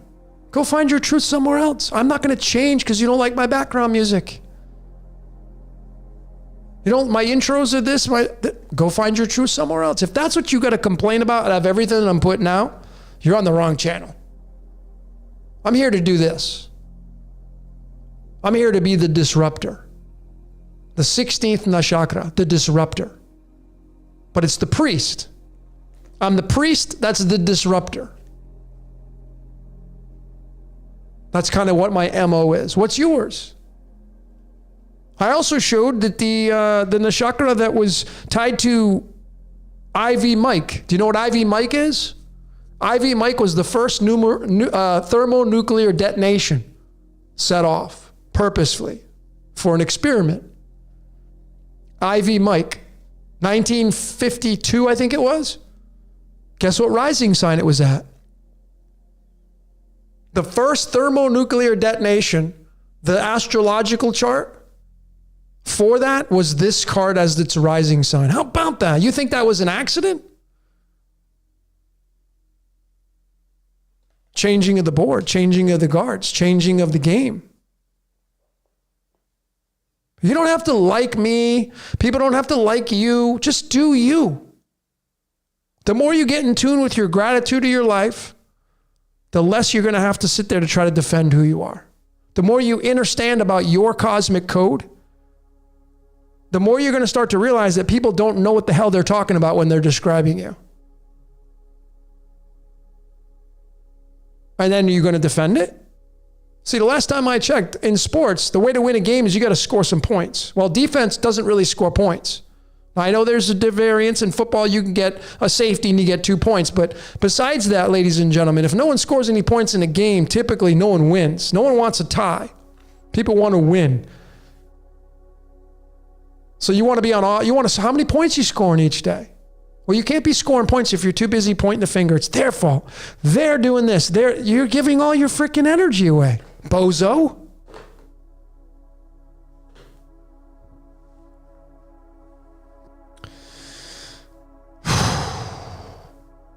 Yeah, Shiva comes out. Yeah, I have Shiva as my rising sign. Go figure, right? I don't need to defend that, man.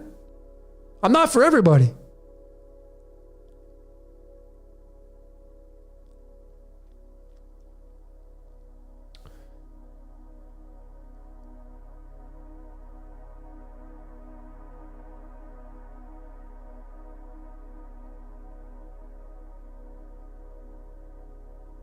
That's right. Sabrina says, I always wonder why they have a goat. The goat. Yeah, Tom Brady was called the goat. The goat is Capricorn. Astrologically, the goat means Capricorn. What is Capricorn? What's Capricorn? Well, I can tell you all this, and here's kind of a bomb for you. When the corona was created, Capricorn was involved. Kronos was involved. Sitting across from Sirius. Are you serious? Yeah, I'm serious. 10. House number 10. What is the 10th alchemical element? Neon, meaning neos. Neos. Capricorn. Capricorn's card for the tarot, this. Spinning the wheel to determine your fate. What do you think, Scott? What are the symbols on this card? Yod-Heh-Vah-Heh. So according to Jewish mysticism and the card creators, the Rider-Waite, this is the Rider-Waite deck, they're saying that the Wheel of Fortune tied to Capricorn is the Yod-Heh-Vah-Heh. And that's it. Does it mean it's absolute? No. But the goat is linked to Capricorn. Now, you can also follow Chinese astrology and you're going to get a different outcome as well.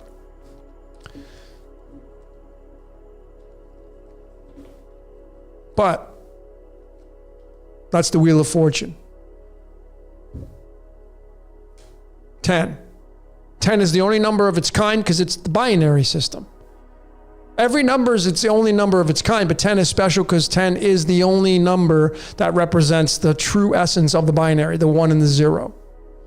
The 20 doesn't do that because there's no such things as 2s in the binary. How important is the binary? Well, go study it. Then you make the determination on whether or not you want to bring it into your reality or not.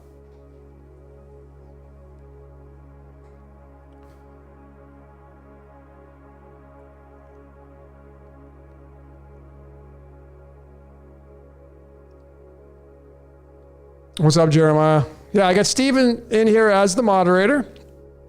So if you're coming in here to be a ding-dong, well, Steven will delete you or put you on timeout. He's a good dude. Fair, I think, so. This is the first time I've ever made anybody a moderator. For the folks that you don't know, Steven Segura, he's a young decoder. He's got a great mind, and he's in our Telegram group. If you want to get in our Telegram group, check the description of this video. When I finish, it'll be in the description, I think. If it's not there right away, it'll be put in there. But just keep in mind, if you're hearing this, if you want to come to the Telegram group, don't come in and post any cartoons, anything mainstream news or any of that crap. The Telegram group for Decode Your Reality is for serious decoding. So if you want to come learn the seriousness of how this reality works from the comical aspect of it, well, then you've come to the right place. Okay? Master Mindshift says, are asking, are we coming out of the Kali Yuga? Just going to come down to an opinion. You see, Aquarius could be, I mean, if you link it to this, here, let me show all of you. This is kind of a good thing. Let me show all of you what the tarot says about the age that we're in right now. There's that one. So what we have is we have the 11-5 axis. If you start to decode in your decoding world and you start to see the 511 or the 115, well, that's a representation of the age that we're living in right now between the age of Aquarius, house number 11, and the house just across from it, house number 5, which is Leo the lion. And in Chinese, it's going to be the dragon. In Chinese, we have moved into it, seemingly is we've moved into the age of the dog in the Chinese. How very fitting. The dog. And across the way from the dog in the Chinese is the dragon. And the dragon is the sun. Dragon Ball, it's the sun. So we have these two cards right here in the tarot that represent the age that we're living in, or so it seems through the tarot. Here's the card that represents Aquarius. So those of you that are like, well, justice is coming, well, you may be right. Card number 11. And then the house that's going to be in a symbiotic relationship, Leo, the dragon, is going to be this one right here. And this card right here, man, this is the dictator in the tarot. This is the Pope. And I had showed him my Pope decoded. If you haven't seen my Pope decoded, I mean, this is the Pope. See, they're telling you the Pope has control over the people. 5. This is the 5th card, the Hierophant. 5. It's the pentagram, which is where the Pentagon comes. Why is the largest military in the world? Why is it the shape of a pentagon? Think. Okay?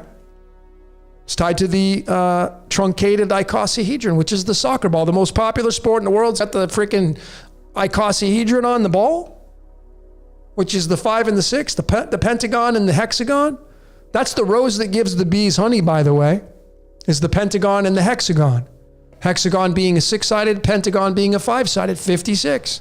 56 is tied to lights, camera, action. But if you follow astrology and you're a fan of it, this is what, right here, this shape right here, this is the hourglass. This is where the 2 astrological signs are going to fit in there. Latitudinally, north to south. Imagine the astrological, the round circle. Imagine this is an astrology sign. Well, there's going to be an astrological side at the top, which is representing the sands of time. And as they drip down, they start to collect at the bottom. And that bottom's going to be the age of Aquarius, or at least the air age of Aquarius will be, the age of Aquarius may be at the top. And the sands will drip down, and they're going to drip down into the age of Leo. So perhaps the way this reality works is that the consciousness that gets created from the infinity symbol that runs longitudinally, that runs the past, present, and future, the sands that sit right in the middle of there as they drip down, they get fused with the sand that drop into the bottom of the hourglass, and it affects the age that's below there, which in this case is either going to be, we're in the age of Aquarius at the bottom, or we're going to be the age of Leo will get affected. And it will be the effect of the cause of this reality. But it's this 11 and 5, and it's really interesting because 115 is tied to the longitude of Area 51. Area 51, the off-limits place, the most guarded, secretive place besides Antarctica and the North Pole is Area 51. Now, if that's a gimmick, that's one hell of an expensive gimmick. One hell of a facade or an illusion to try to play tricks on people. The latitude, longitude of Area 51 has the Moscovian element to its longitude, 115. That's a match to the age of Aquarius and the age of Leo. That's running in a symbiotic relationship. And if you start to look at the handwriting on the wall, ladies and gentlemen, Area 51, to me, it's tied to cloning. Now, I can't say that for sure. I'm saying this with fun and a light heart, having no expectations of my theories. But if there is cloning going on, and that is kind of the place that leads it all up, and then you bring that into Westworld where there's an implant in your brain, and then if you look at the 51st element on the periodic table, it's antimony, meaning anti-monos, meaning not alone, and it's the all-seeing eye Horus, which is in your brain. Area 51, antimony. And then you start taking into consideration everything that's been going on the world stage for the past 3 years, 4 years. And then you take into consideration the aspect of nanotechnology.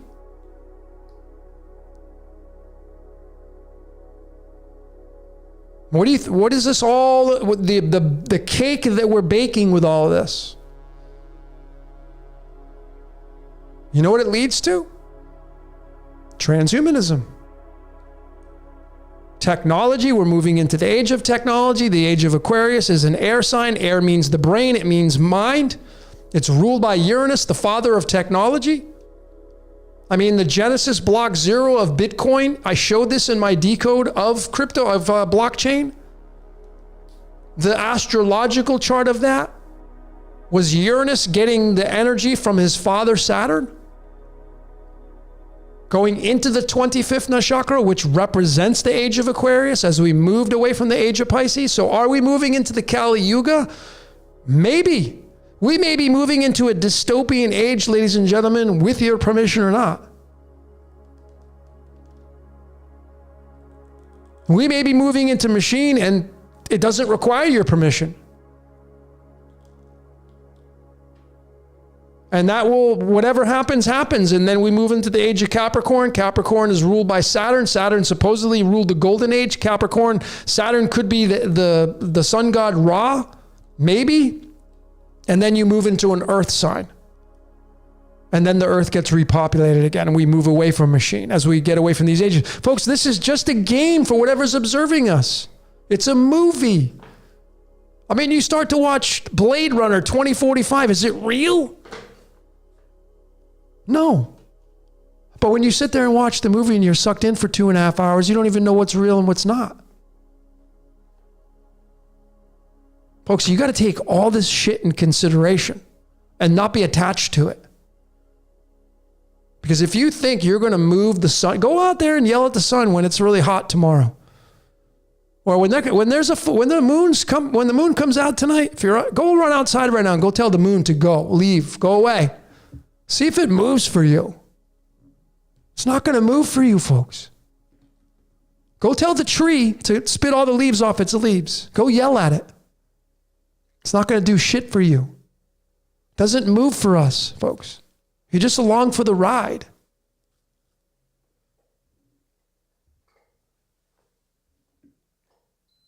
So are we moving into the Kali Yuga stage? We might be moving, we may be moving into a dystopian age.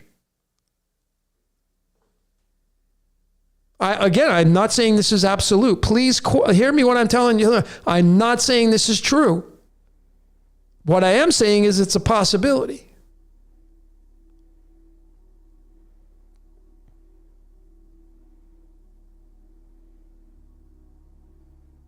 I have not released my transhumanism decoded video. I have it shelved right now. I have stuff that I'm working on that will, everything's in perfect unison with me, man. When I come out with these videos, I'm supposed to come out with them.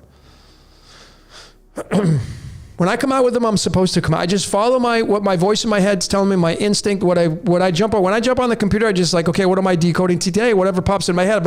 Anytime there's a song that comes on, it influences me. I mean, just a couple weeks ago, ladies and gentlemen, I'm sitting there. I don't remember what I was doing, and the song "Sad But True" pops into my head by Metallica. You know the song off the Black album? Have you ever studied the lyrics of what that means? He says, "Hey, I'm your life. I'm your life. I'm the one who takes you there. Not you. I'm your life. I'm the one who takes you there."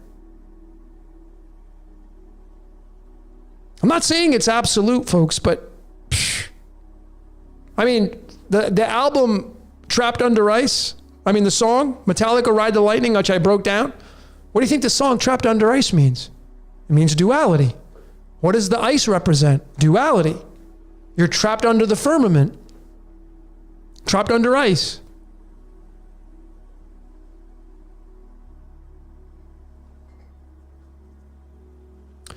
Saturn's father is Uranus. Kronos. Did I say, if I said something different, Jay Warren, yes, Uranus is Saturn's father in the mythologies.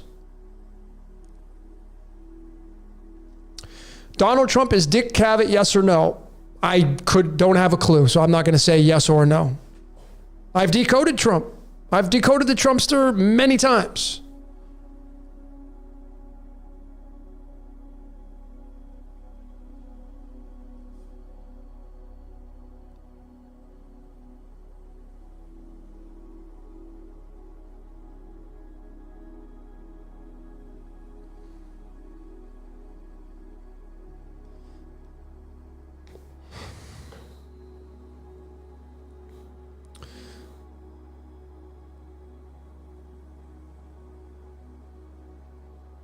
JS, do I have any recommendations on decoding numerology? Yeah, there's a cool book called Numerology and the Divine Triangle by Dusty Baker and Faith Levine, I think. Numerology and the Divine Triangle. It's a white book with orange lettering. That'd be the book that I would suggest you get. Let me see if I can. Let me go show you the. I don't agree with everything they put in their book now that I've done my research, but you know, I have my own say on everything. Here, let me show all of you. Here's the book. It's a really decent book on numerology. This one right here. Faith something and Dusty Bunker. I probably said that wrong. But it's usually a white book with a orange lettering.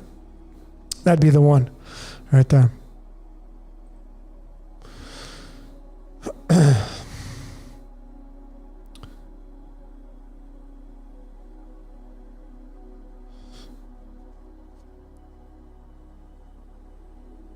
Ten of Diamonds, what card is that on the tarot? It's the Ten of Pentacles, card number 74. Can be 73 or 74, depending on... Now, remember, this is a good point here. You got to remember, ladies and gentlemen, that the numbers will bleed into the other numbers. They literally pair up with one another. So if you're a fan of the tarot, the most popular spread for the tarot is using the Fool, which is card 0, as 0 and the 22nd card. But there's also a way to take the Fool out of there, because the only number that's on the Fool is the 0. There is no 22 on there, so it's kind of like a hidden number. And then you would move all the cards back, and the 10 of Diamonds, which is the 10 of Pentacles, ends up becoming card number 73. Oh, it's at the damn bottom of all. So here it is, the 10 of Pentacles. And then this is the card of complete manifestation. I mean, you get this card in the reading and you're trying to figure out like what's going to be happening with me, finance. This is a card of great outcomes. And it can be tied to the 73, and 73 is the 21st prime number, and just like that you get the World card.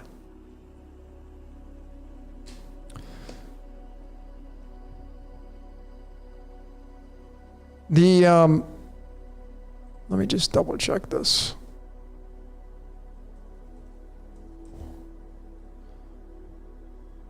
Yeah. You know, I had postulated this for some time now, and I'm gonna tell all of you kind of what my findings are. What is the possibility here? You know, why were these cards created? Why are there 52? There's so many ways to look at these. 52 cards, 52 weeks, 4 suits, 4 seasons. Each suit has 13 cards matching the 13 weeks of the year. 13 weeks of the season. So many nuggets with this, right? 52 tied to the element tellurium. If you add the Joker in, you get the 53 tied to iodine, 1/2 of the I am. But I'm like, okay, you know, if you're somebody who plays cards, all of you have probably played these cards. But you haven't thought about, when you play them, what they really could mean. Playing hearts or gin rummy or go fish or spades or blackjack or poker. But if you take a separate layer now, and all of you should know what your card is, your birthday card, and then you go read about that from somebody who has never met you. And it can be as accurate as 100%. Most people say, oh my God, it's about 90, 95% accurate. How does somebody that doesn't even know you describe you so well?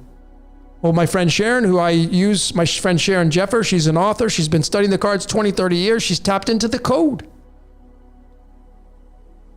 And what if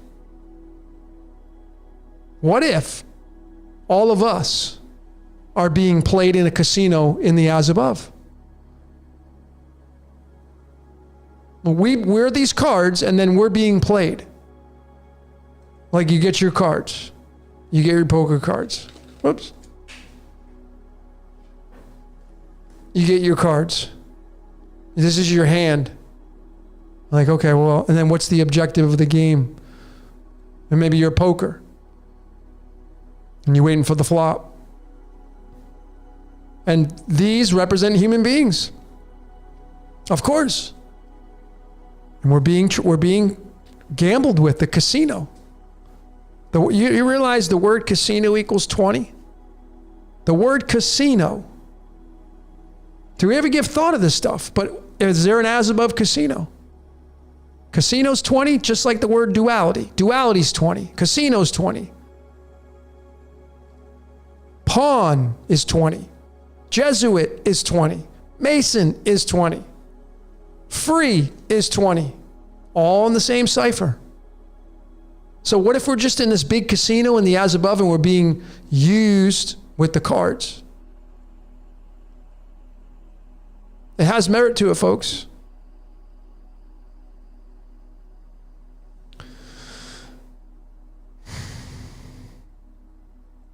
The Joker, yeah, thanks for reminding me of that, Euro. The Joker is wild. Yeah, you know what, ladies and gentlemen? I'm going to read this exactly from where I got it.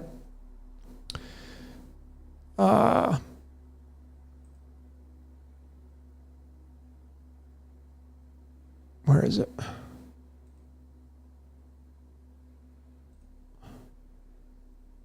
'31st. Where is it? Okay, here we go. Right off the World Health Organization, right off their website. The World Health Organization, doing their job. May not like it, but they're doing their job, their part. This is their screenplay, their script in the movie. Right off their website. Let me just show you so I don't have to say so much. Here it is. Look at what I got highlighted right here. The initial was reported on this date right here. This is what the finalized aspect of this whole story is. 31st of December. You know what card that is? The Joker.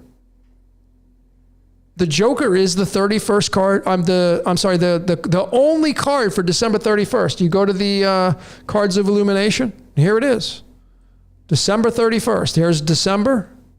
And there's it is. It's the only day. There's only two cards in the entire deck that have a one day devoted to it. The Joker and the King of Spades. That's it. Card 52 and either card 0 or card 53. Joker equals 17 in numerology.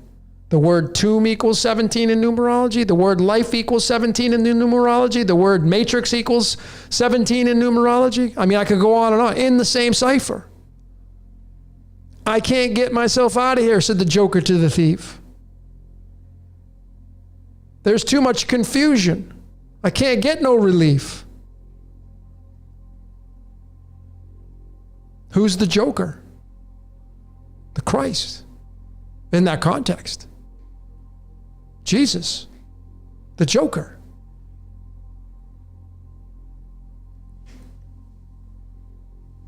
So whether or not anything's real or not, it's a movie, folks.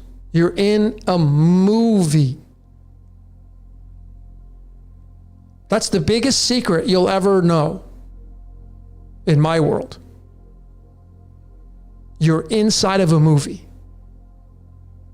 So the next time you watch your show tonight and you're watching the actors and actresses and you're like, that's not real. Well, guess what? Do you think your life's real? Oh, my life's real though. Because it's me. My life matters. Because I got a mortgage to pay. Well, they pay their mortgages on the movies too.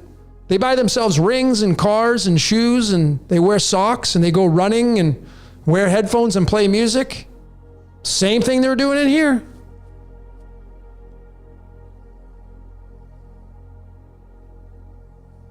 Yes, the Joker is the fool. The Joker is the fool card.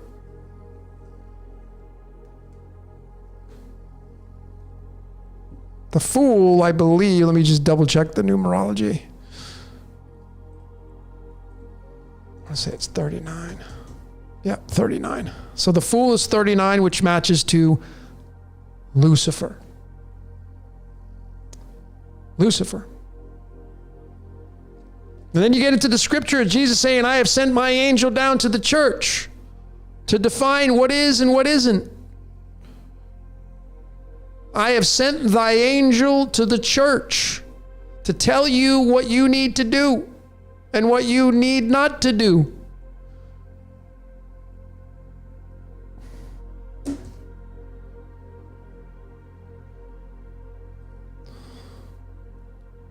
I think if everybody scrapped their books,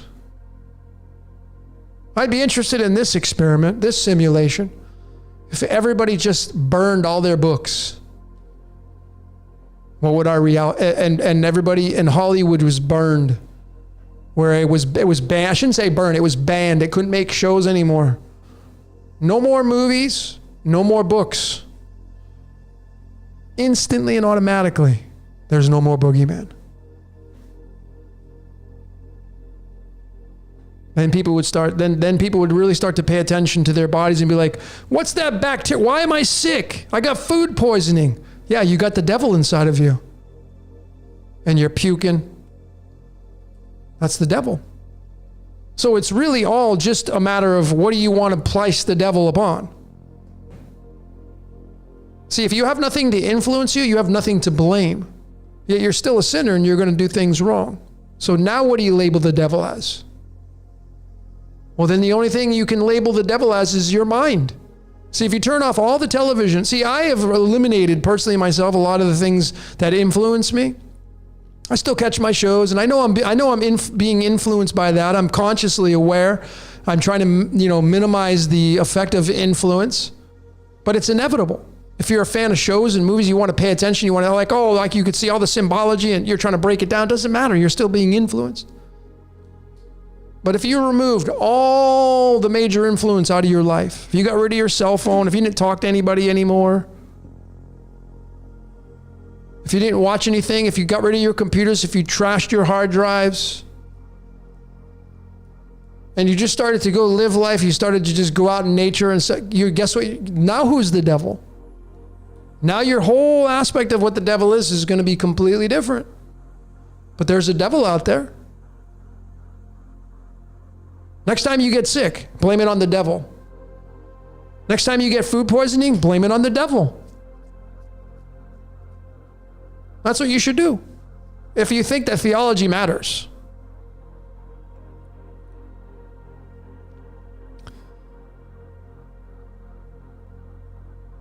Because our lives are completely wrapped around addictions. And every single person that is watching this transmission is addicted to something. Everybody. And it's not just one thing, it's multiple things that you're addicted to. And you can't help it. Because that's your identity, your ego. Your ego, consider your ego as an archetype, and the archetype inside of you, it demands to be fed. It demands things from you because it wants to survive.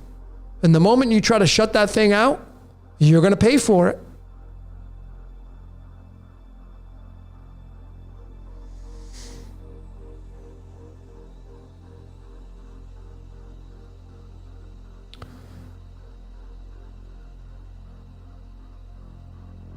Ten of Pentacles. Yeah, the Ten of Diamonds is a pretty amazing card. The Ten of Diamonds is the card that is ruled completely by Jupiter.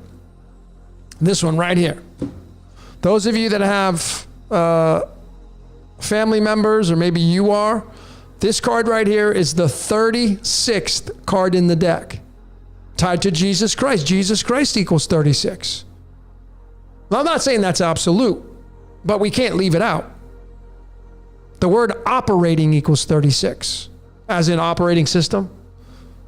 The 10, the binary system.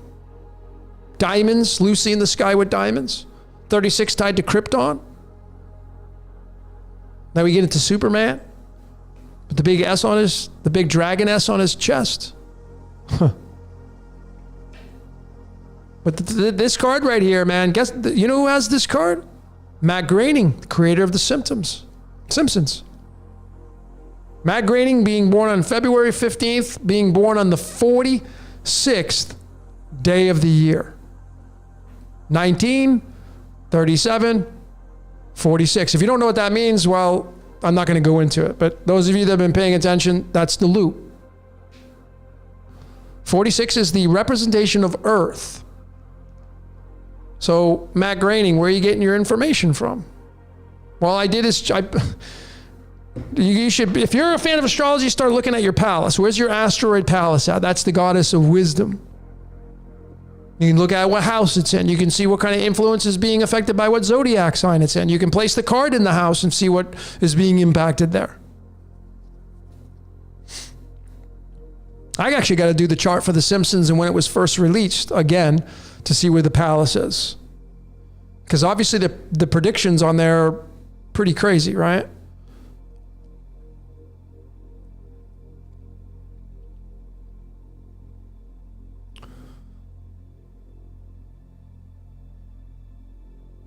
What is the significance of the 44 Magnum?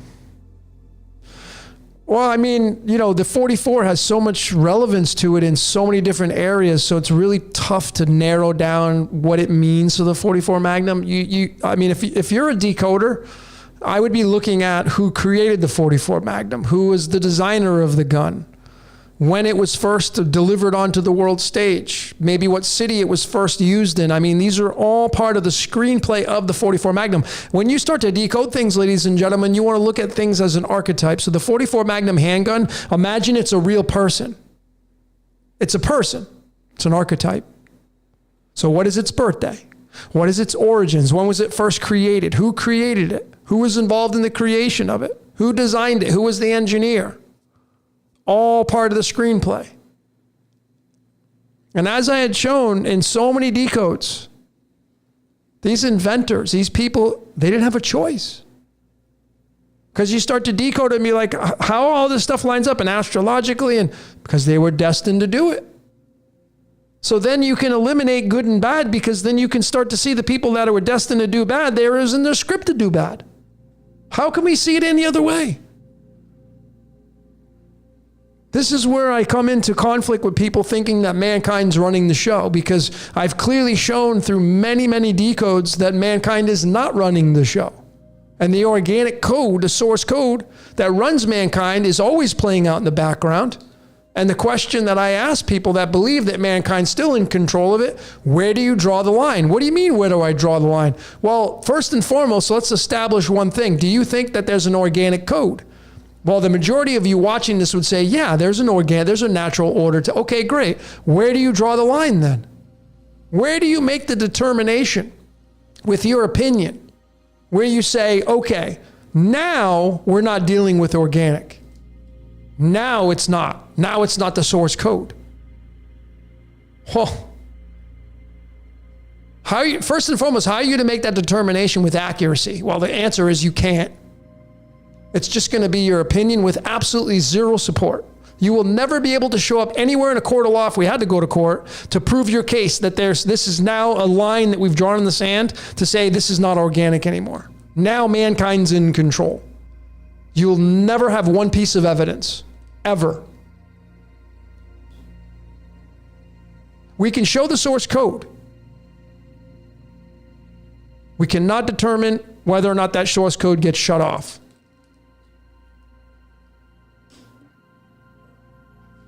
Sorry, ladies and gentlemen. You got those of you that are following these other people out there decoding, thinking that mankind's running the show, man. Well,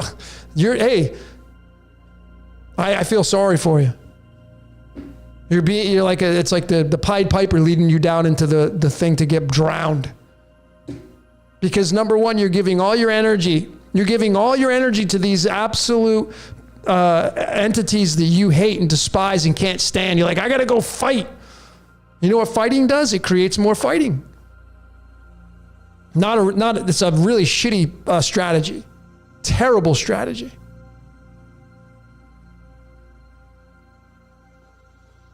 Keeps the game going is what it does. So of course it's welcome. The resistance is welcome. See, if an NFL team, I pose this question to another decoder who doesn't get it. He knows who he is. Completely sucked into the illusion of Maya, thinking the Matrix and thinking mankind's running things.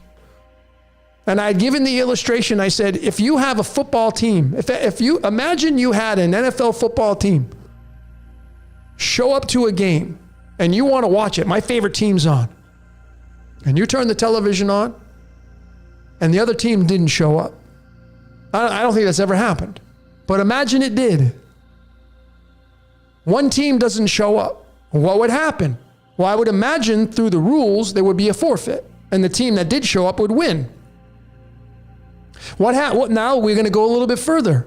What would happen if every other team that was supposed to show up to play against the other team never showed up? So you had one team come in, the other team didn't on every single scheduled game for Sunday. What would happen? There would be a forfeit across the boards. And then the next week happens and you go to turn your game on and the other team didn't show up. Another forfeit. Now, this is pretty ridiculous, this scenario. But my point is what would end up happening to NFL? If that scenario kept happening over and over, one team, the opposing team did not show up. The home team showed up, the visiting team didn't show up in every single game, every single week. You know what would happen? NFL would just, you might as well kiss it goodbye. Because that system needs two teams to entertain the viewer. And that also needs two teams to show up to put people in the stands, to pay the ticket prices. And that needs the two teams to show up so the sponsors spend the money for the commercials. Take this same exact analogy and you place it on the mainstream. Let's just use politics. You see, the mainstream shows up with their news and their mainstream news stations, and then the voting, get out there and vote, run out there and vote. Well, if everybody stopped voting, if not one single person showed up at the polls, if everybody stopped tuning in to the politics, do you know what would happen to it? The same thing that the NFL, with the teams not showing up, it would dissolve. That's how you win the game. That's how you create long-lasting peace. You cannot create peace by going and fighting a war. Doesn't work that way. But the game that this system runs off of thrives off of an offense and a defense. But if the offense shows up every week and the defense doesn't show up, the home team shows up and the visiting team doesn't show up, that sports game will cease to exist. People will be like, I'm not doing this. It's just so funny when the whole kneeling thing was going on and the Colin, whatever his name was from the whole kneeling thing. I remember the NFL took a hit because it was about racism, and then people were like, I'm not going to watch this crap anymore. So there was a dip. But guess where's that dip now? Long gone. People have long forgotten about it. You know why? Because they need their fix of NFL. Because they got to find out if their team's going to win on Sunday. And what is a team without the offense and the defense? It's you need the fans to perpetuate the game. So if you take that same context in this reality, the game of life needs people to perpetuate it. It needs your involvement.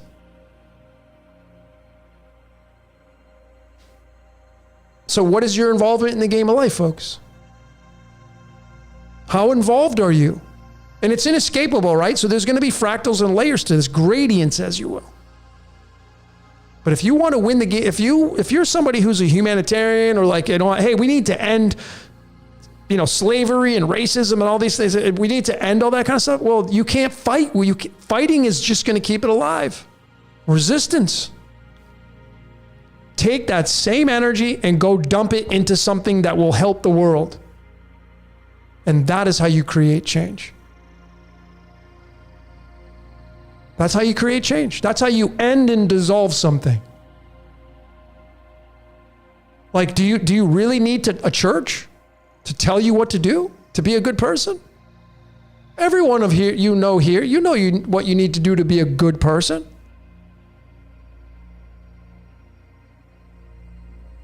Everybody just stop going to why are 501c3s giving out like Cracker Jacks?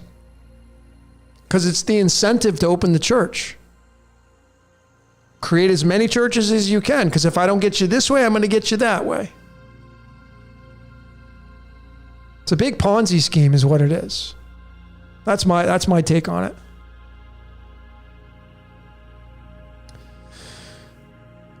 What if artificial intelligence is the true source of everything? Well, then so be it. What if it is? I guess one day we might find out. But we may not. It's just such a hard thing to comprehend.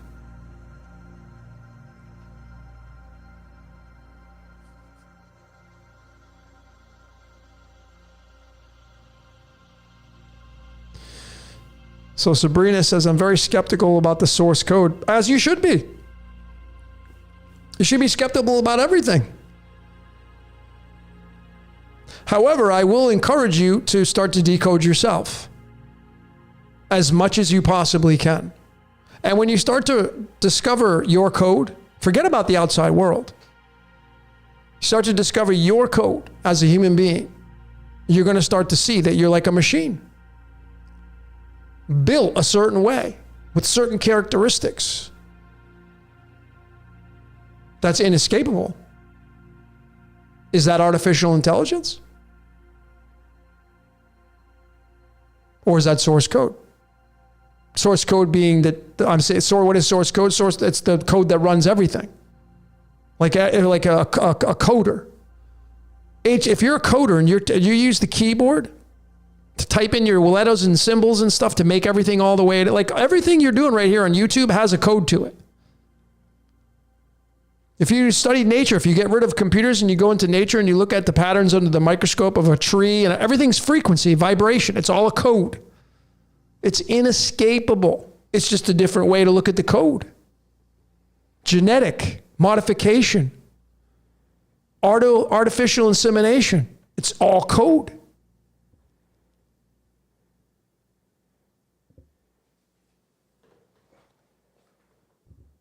So skepticism is great to have. I am a fan of it.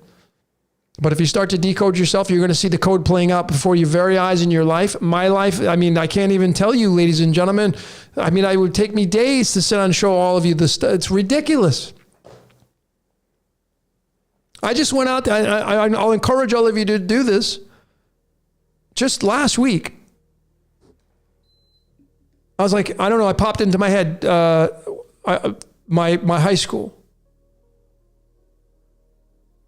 And I'm trying to figure out, but I believe that my graduating class, I had a very small one. I think it was 86 people. Just tied to radon. I'm not 100% on that, but I know it's in the 80s somewhere. That's how small of a graduating class I had from 12th grade senior. So I started to study my high school. Started to pull up the records of when it was built, the name, who it came from, who were the endorsers, what year it was finally, the ribbon was cut.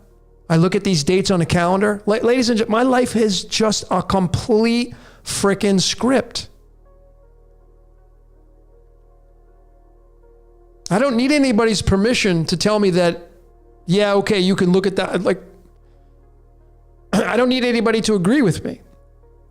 But if you're willing to look at what the layers, like I said, your hospital, how old's the hospital that you were born in? Where's the location? What's the main street that it's off of? What's the main route that runs through where you were born? The highway. What street is your school on that you went to?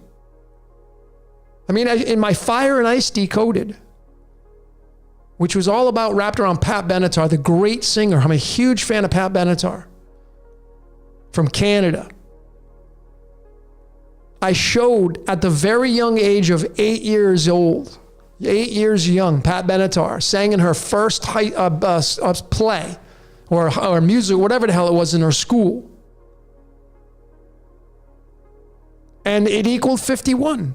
The musical that she sang in, or whatever the hell it was, in numerology, it was 51. And that's freaking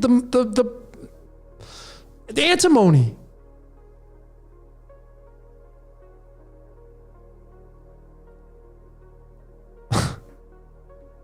So many things in my decoding that I've shown over and over, it's undeniable. Now you can deny it, you can slice it or dice it, you can try to wrap your mind around it, you can try to describe it. Folks, without the code, there is no reality. Without dates on the calendar, when you were born, what time you were born, what city you were born in, what's your high school mascot, what was the first car you drove, what color was it? If you got into an accident and you broke your leg, what day was that on? This is how deep you can go with your code. These are all things that are to be taken into consideration when you're trying to figure out who you are and why you're here. And then you're going to start to see, if you're willing to go and be open and honest with yourself, your life is a big movie. It's a screenplay. It's a script that you're following and you've been following since you came into this world.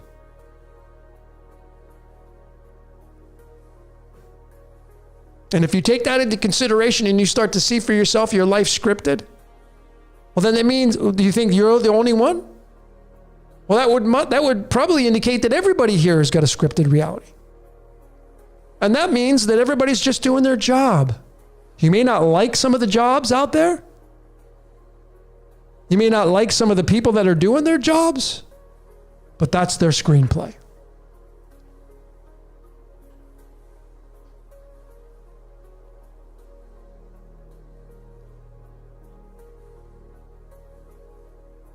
Pat Benatar was Joni on Happy Days.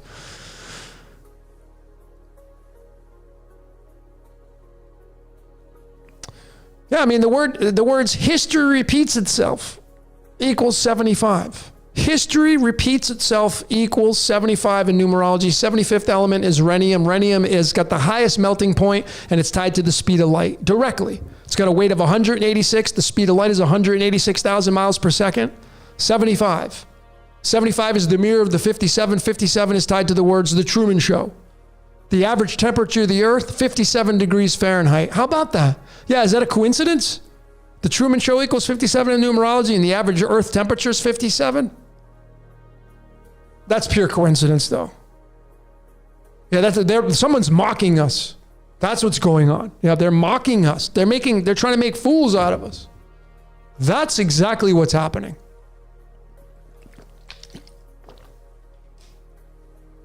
God, that must be a shitty life to live through right now if you think that's the case. If you think someone's mocking you.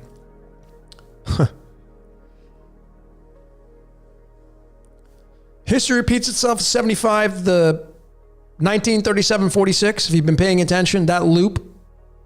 The only anomaly I've ever found in pi, 19 and 20, 37 and 38, 46 and 47. That if you add those numbers up, you get 93, 75, and 39. 75 is tied to history repeats itself. It's like a loop. It's a triangle. And now you know why the 93 is tied to the sun and all that. 75, 93, 39. That's the loop. The numbers added up.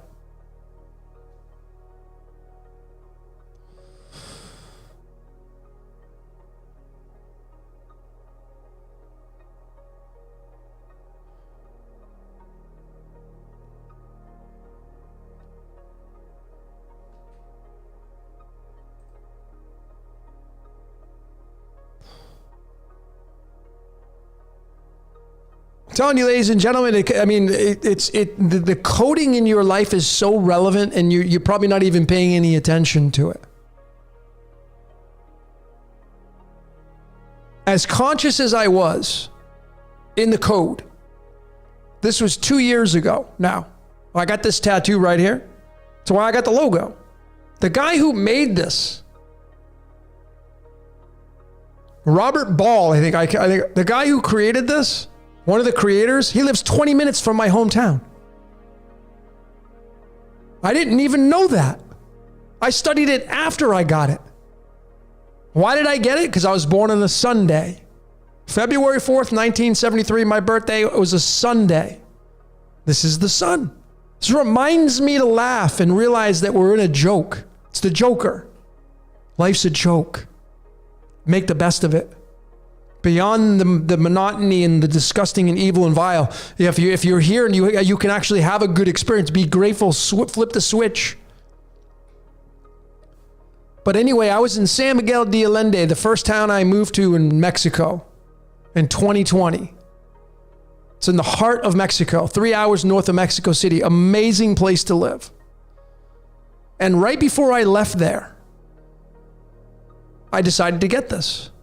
Before I came here to Puerto, to Cancun. So I walked to the tattoo parlor that I chose off the internet. There was a few of them, and I ended up choosing this one. Why did I choose that one? Doesn't matter why I did. The fact is I chose it. Or did it choose me? So I go to this tattoo parlor, and I was hoping that, this is a simple design, easy peasy. I would think, I was like, maybe I'll get it today. But I didn't. They were busy. They had to book me.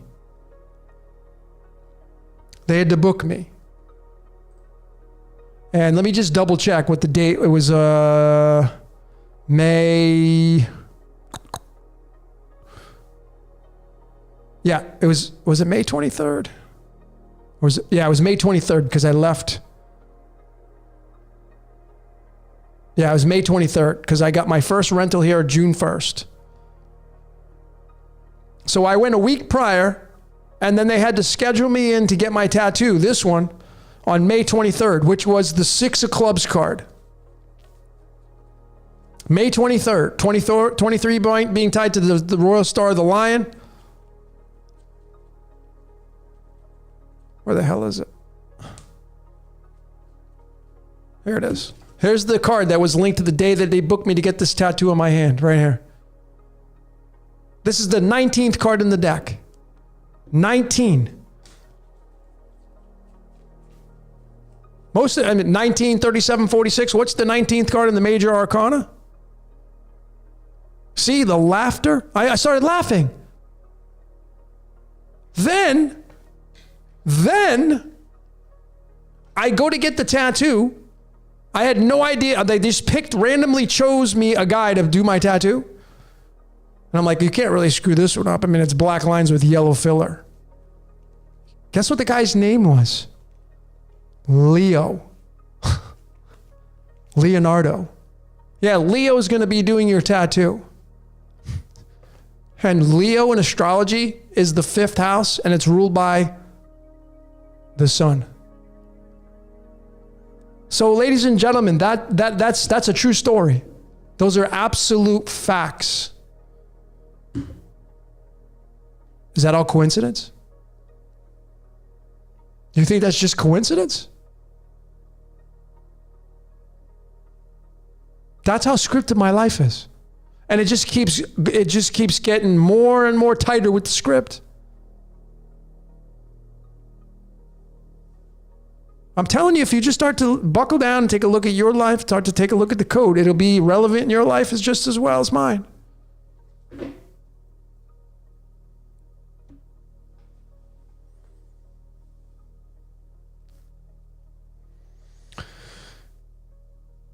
It's just funny.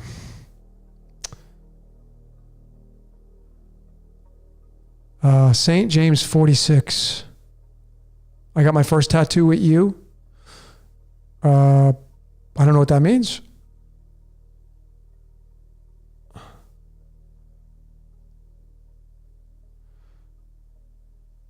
I appreciate the kindness though. Rig Sports. Yeah, I would change the avatar. Rig Sports by the Cosmos. That's probably what I would do. But anyway, if you're going to decode, if you're going to decode, would you use gematria? Well, I wouldn't use gematria. I would use numerology. I don't know why people have gotten in the habit of saying gematria. Gematria is coding. We decode. So there's a big difference. So numerology is really where it's at. And I don't follow I don't really understand.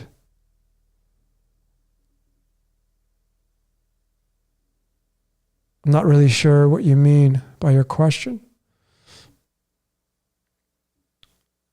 I don't understand. What do you mean you do both? See, the true definition of gematria is coding words into numbers. We don't do that. None of us code. I mean, if you're writing a book, are you sitting down with gematria and trying to code the words to get specific outcomes? I highly doubt any of you are doing that. What you're doing is you're taking a word and you're putting it into the numerology cipher and you're getting your outcome. And then you take that outcome and now you become a numerologist because you got to realize, okay, what does this number mean? That's decoding. That's not coding. Gematria is coding. We don't do that. We decode. Okay, there's a big difference. That's like black and white.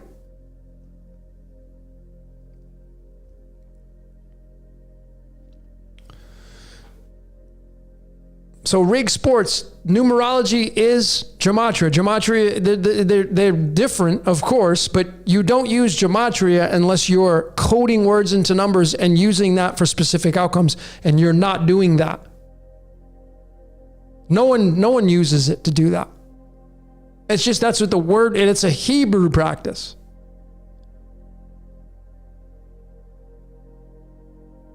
We all here that decode are using numerology. That's what we're using.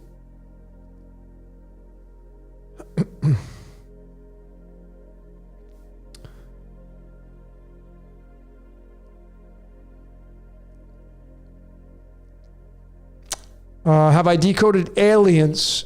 Well, I'm working on Area 51, so it doesn't get any more closer than that. And it's also tied to the archons. So these are all purely theoretical, right? I've never met one. And I doubt anybody of you here have met one. Like a real defining aspect of an alien.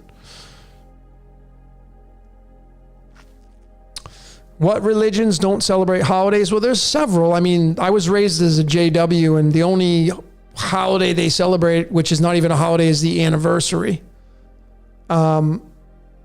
But there are also the 7-day Adventists. I don't think they celebrate holidays. There's also the Amish. I don't think the Amish do. That's not really a religion though, because that's more, what is that? That would probably be more like Quaker, I think. I'm purely speculating.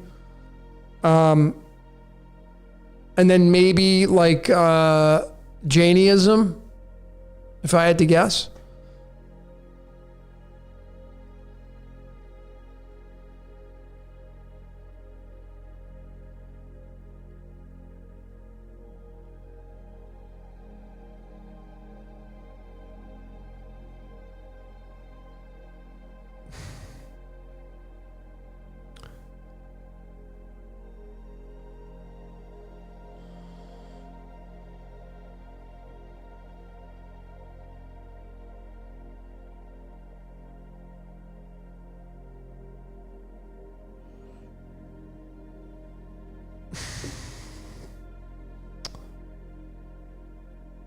Going through your comments. Sorry for the little bit of silence here.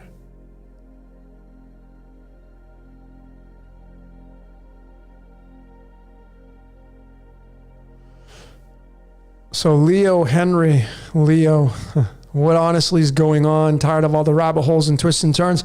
I'm not tired of it yet. I mean, I'm still decoding. I still got plenty of content that's going to be coming out. I mean, I had thought about this a few times where I'm like, what's the point? I mean, I got almost 350 videos now, and I've clearly shown the patterns of the source code. I mean, you know, I mean, how much more do I keep going here with this? I mean, I got a course coming out, which is going to be more important than decoding, because this is where people are going to be able to go to the deepest parts of their code, never needing to get any interpretations in anybody. You just got to know how to read. If you can read, you're good. And I'm going to show you how to literally create your own reading with my course. Anybody can do it. It will fit in probably anybody's budget. It's called life coding. I'm going to show you how to do it.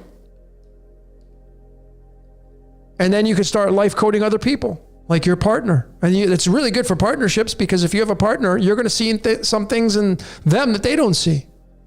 Like if you go ahead and you start to really do interpretations of somebody, and then they do it themselves, and then you swap information, I guarantee you that the information is not going to be identical.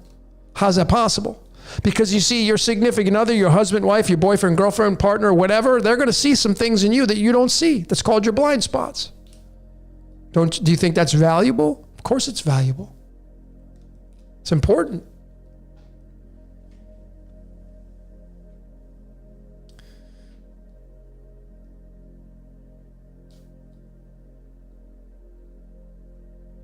Yeah, Men in Black, you're not supposed to keep, Men in Black, the movie, to keep your memory of the encounter, you lose it. Yeah, well, I haven't encountered anything like that, but.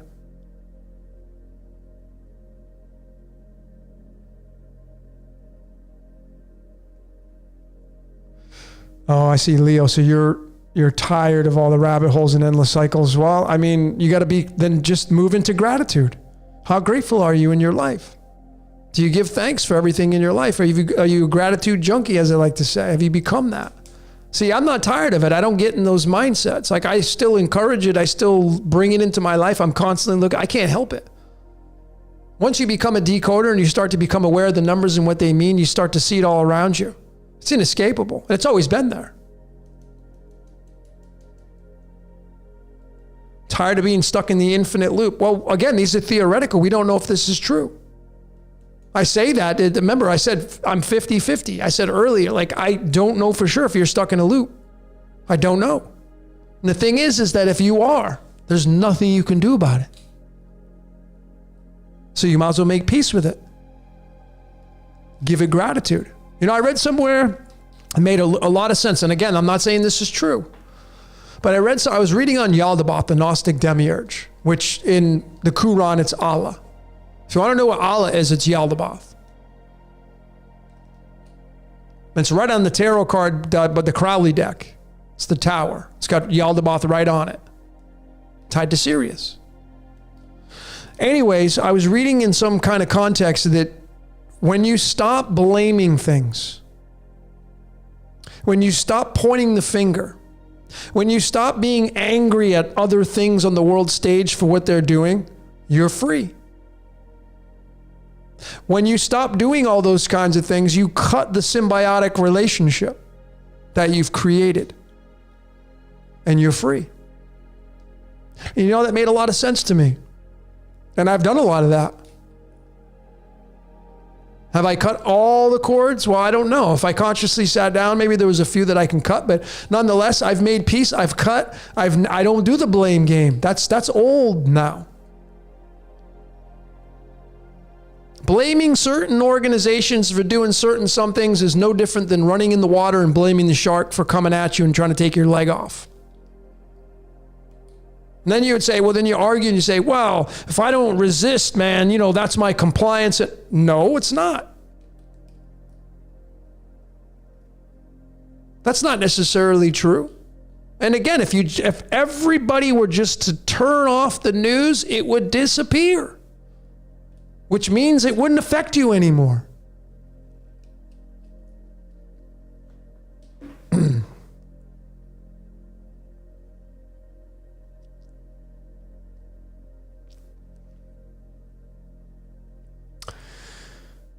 St. James, have you ever smoked cigarettes? Yeah, I did. When I was still in high school. I was doing the cool thing, you know. I was still at home, so I remember this. And I was living in the basement of my parents' house. And I remember walking up through the bulkhead to go smoke. So I was probably 16, maybe, when I first started. And then I started working out a little bit. My dad had weights in the basement, so I had them in my room, and I started curling. That was the first thing I did. I had the easy bar curl. Started doing that. That kind of got me in the mode of like, okay, I think I want to be healthy. But then I kind of dibbled and dabbled, and then when I went in the Air Force, when I got my first assignment, which was overseas, I got stationed over in England. I was still smoking, but then there was a gym there on the Air Force base. Alconbury is where I was stationed, and I got a workout partner, and I just quit. I quit, and then I kind of dibbled and dabbled, and then I remember when I got out of the military, I quit cold turkey. I remember when I got out, I think it was in February, but I just quit cold turkey. I just said, I'm not doing it anymore. So I stopped. And that was it. So.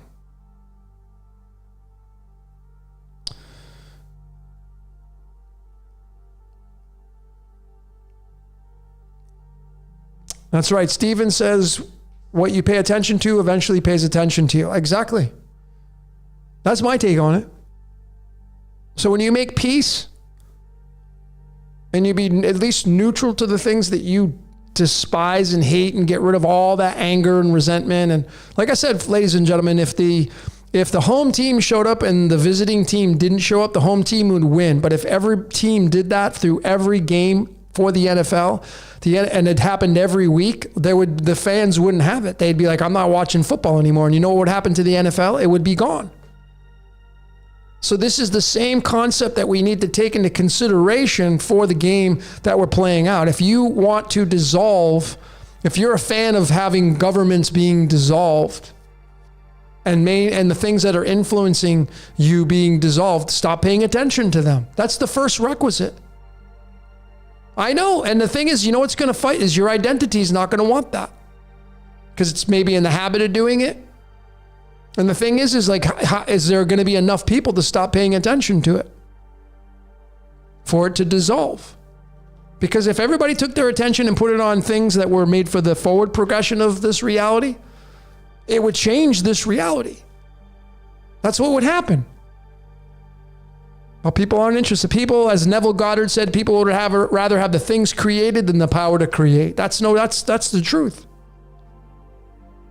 People would just rather go work, collect a paycheck, and go buy their entertainment and be okay with everything. Then they'll go fight.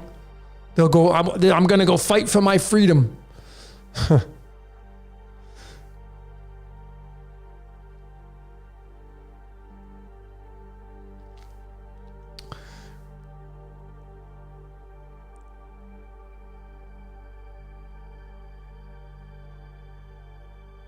That's right, Norma. If you focus on gratitude, your frequency will be too high to have anything you hate to be in your experience anyway. That's totally where I'm on board with. Like I said, folks, we're at the stage of the game right now where fighting and the resistance, if you feel like you got to do that, well, I'm not going to stop you. I'm not even going to argue with you about it. I'm not going to debate. I'm not going to even try to force you. There's no force here. But like that leads to worry, doubt, fear, stress, all the energy that is going to suck the life out of you. Worrying about what could happen based upon what you're being fed through the mainstream is a shitty life to live.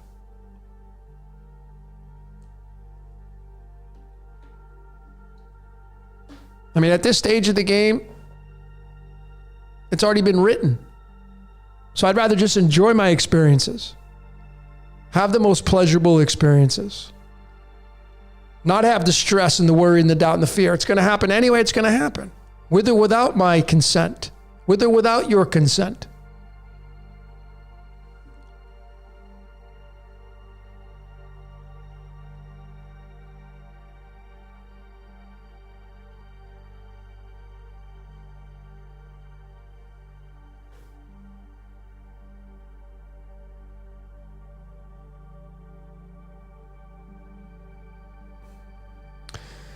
Do I dish out karma like Kill Bill or let the universe take care of it? No, I don't. I'm not even in that game anymore. I spent a lot of time alone. I'm living the life of a hermit, I do my nature stuff. I go out, but I spend a lot of my time, majority of my time alone, which I'm totally cool with that right now. That's what's serving a purpose for me in my script and my screenplay. But I know how energy works. I know how magic works. So if somebody duped me or did me wrong, well, then I have a choice. I can either go back and do it to them, or I can just take a step back to look at it and say, okay, universe, what are you trying to get a reaction from me? Why are you trying to make me get a reaction like this? And then obviously the bigger move is not to do anything, which can be challenging because if you're in the habit of doing things to get back at somebody, you're in the habit of doing that. So you may end up, moving towards that state of consciousness. So these things don't even enter my mind. The whole karma thing and all. I don't really pay attention to that kind of stuff.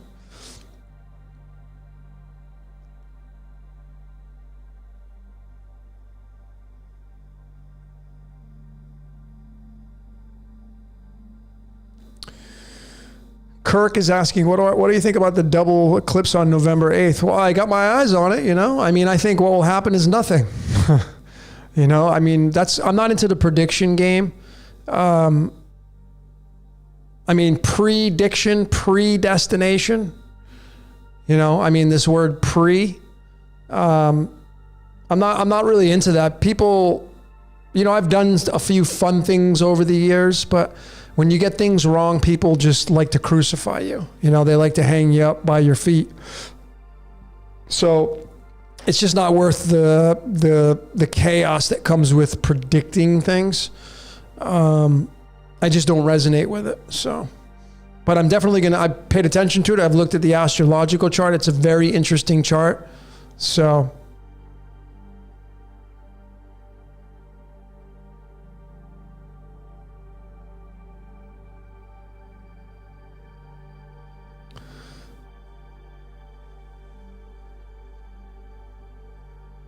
So Jane says, you can thank the architect and it's sick game. We die and then move on to the next matrix, no end. Yeah, but if you can become grateful for your code, Jane, that's the trick of it. And then you might change your perception on how you view this reality. The game of life has a lot of demise and it's the duality. But if you're focused on the sick game and how disgusting and evil and vile, or if you surround yourself in your environment with beautiful, pleasurable things, your environment is crucial, which is one of the reasons why I decided to come here to Mexico. I wanted to be in paradise. So I'm here. My environment is nothing probably like any of your environment, all of you. This is a very quiet town. After 10 o'clock, everything shuts down. It's super quiet. Small town, 3 or 4 blocks. It's not a town that's buzzing with activity.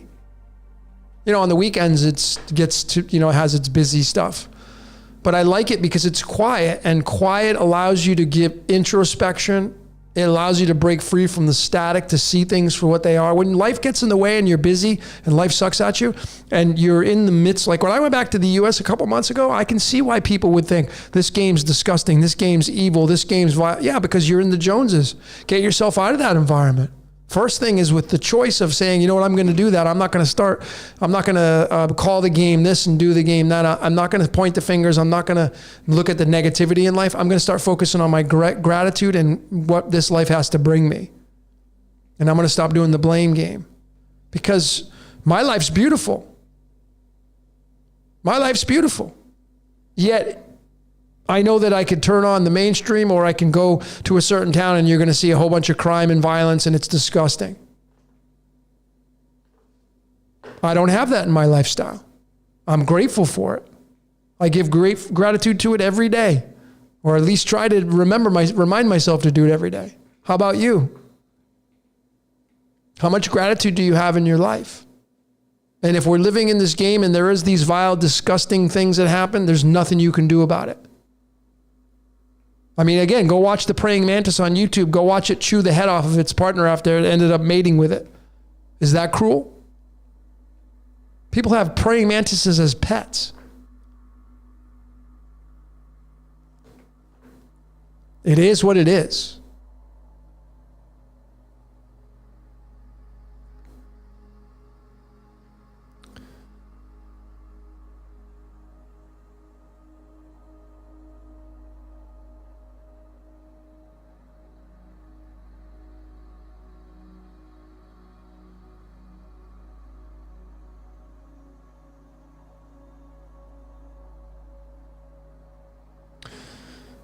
Yeah, the U.S. is, I mean, I don't want to leave you saying, Wireless is saying, I don't want to leave America. I mean, the U.S. is an amazing place. But so is, Europe and Italy and Spain and Portugal and amazing places all over the world. It's the environment that you place yourself in, and then it's your mindset, what you pay attention to.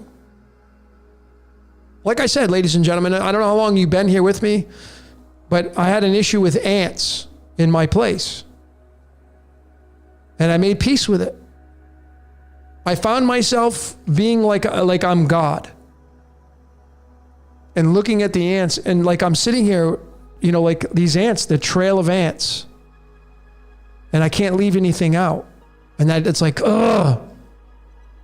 They get in the trash and you got to take it. It's like, what the hell, So but it keeps you clean. How do you make lemonade out of that? Starts to push at you. So I looked at it. I looked at it from a different lens. I'm like, they're just trying to survive. They're doing instinctively what they do. They're looking for food. They're just trying to survive. How can I get mad at that? They just want to stay alive. They just want to feed their colony. How can I get mad at that? Am I going to poison them all? I can't. I'm not at that level of consciousness. I can't get ant traps and kill them. I just can't I shouldn't say I can't. I won't. I'm not at that level of consciousness. So I've made peace.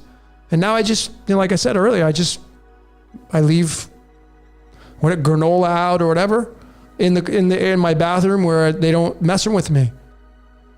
Keeps them busy. And I feel good about it, right? Because I'm helping the colony. My life's not any better than an ant's life. They got families too. So I feel like I'm doing some good stuff. That's how you turn life into lemonade. Instead of bickering, complaining, and thinking you're screwed and your life sucks and this is a perfect example. Like I had an issue with him and I'm like, what am I going to do? And then I figured it out. I'll just feed him. And that's where I'm at with it right now. That's where I'm at. And I feel good about it. So I'm moving. I don't know about all you ladies and gentlemen, but I'll encourage you. I'm like, what are you doing for humanitarian? Is that a humanitarian move? Of course, I think it is. I think feeding ants is a humanitarian move. Why wouldn't it be? I mean, if everything's God's creatures, and you end up feeding God's creatures, and they end up taking the food and eating it and using it for their colony, that's humanitarian. Doesn't need to require money.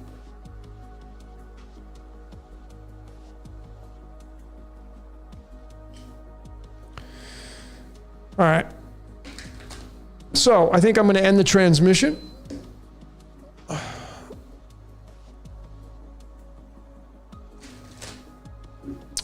But I appreciate each and every one of you for being here. What's your question? 44, all your questions. I know I went on a lot of tangents, my typical self, a lot of long conversations about going off in this direction, on that direction. I hope all of you have gotten some kind of, revelation in your life with this information, whether you found it in the chat. You're just looking for one thing. When you go out into the world, are you looking for that one thing? What's it going to be today? When you wake up, get into the habit of saying, okay, what's going to be the one thing today that's going to be life-changing for me? Are you looking for that? Consciously. You can do that, You're like, you know what, today is, you look on the calendar, like maybe it's your birthday today.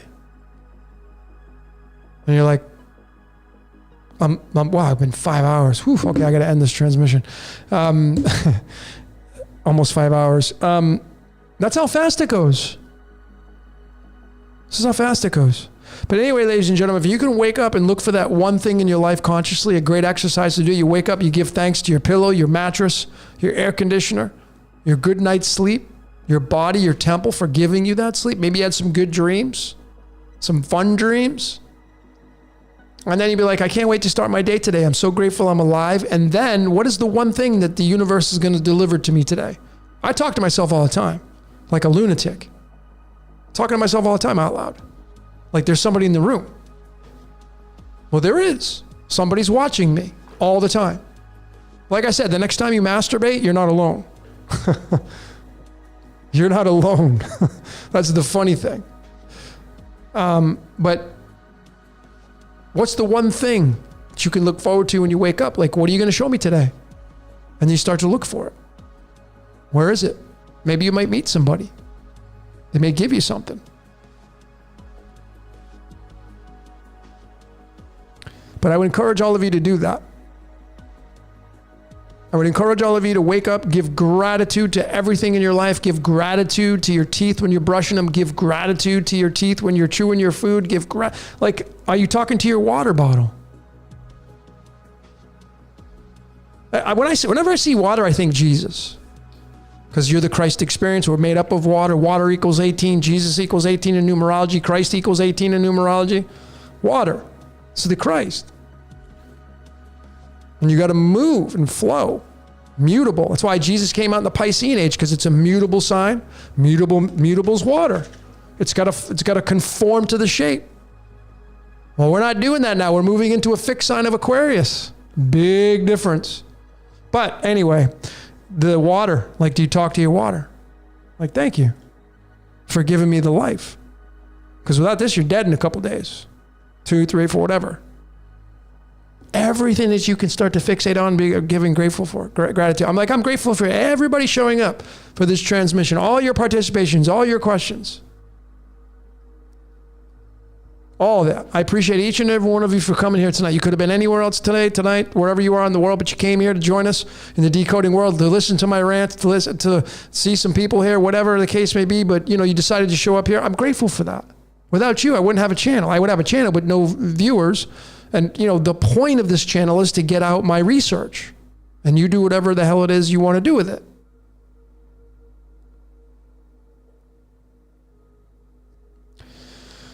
All right, ladies and gentlemen, I'm going to call it a night.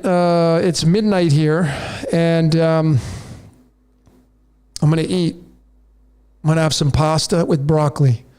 That's what I'm going to pleasure myself with. I'm going to talk to my broccoli as I'm chopping it up, and I'm going to give it thanks as it goes into the pot as I steam it. And I'm going to give thanks to my pasta, my spaghetti sauce, and my garlic, and all that stuff, because it's going to feed my temple. It's going to make my stomach happy. It's going to satiate me. Satiate. Satiate starts with S-A-T, the same as Satan, the devil, which is what you are. So be the best little devil you can be. All right, ladies and gentlemen, so that's a wrap for What's Your Question, number 44. I appreciate each and every one of you sending tons of Mexican warm Caribbean sunshine and love your way wherever you are in the world. Keep supporting this channel. I appreciate each and every one of you. Until next time, ladies and gentlemen, we will see you later. That was a long one.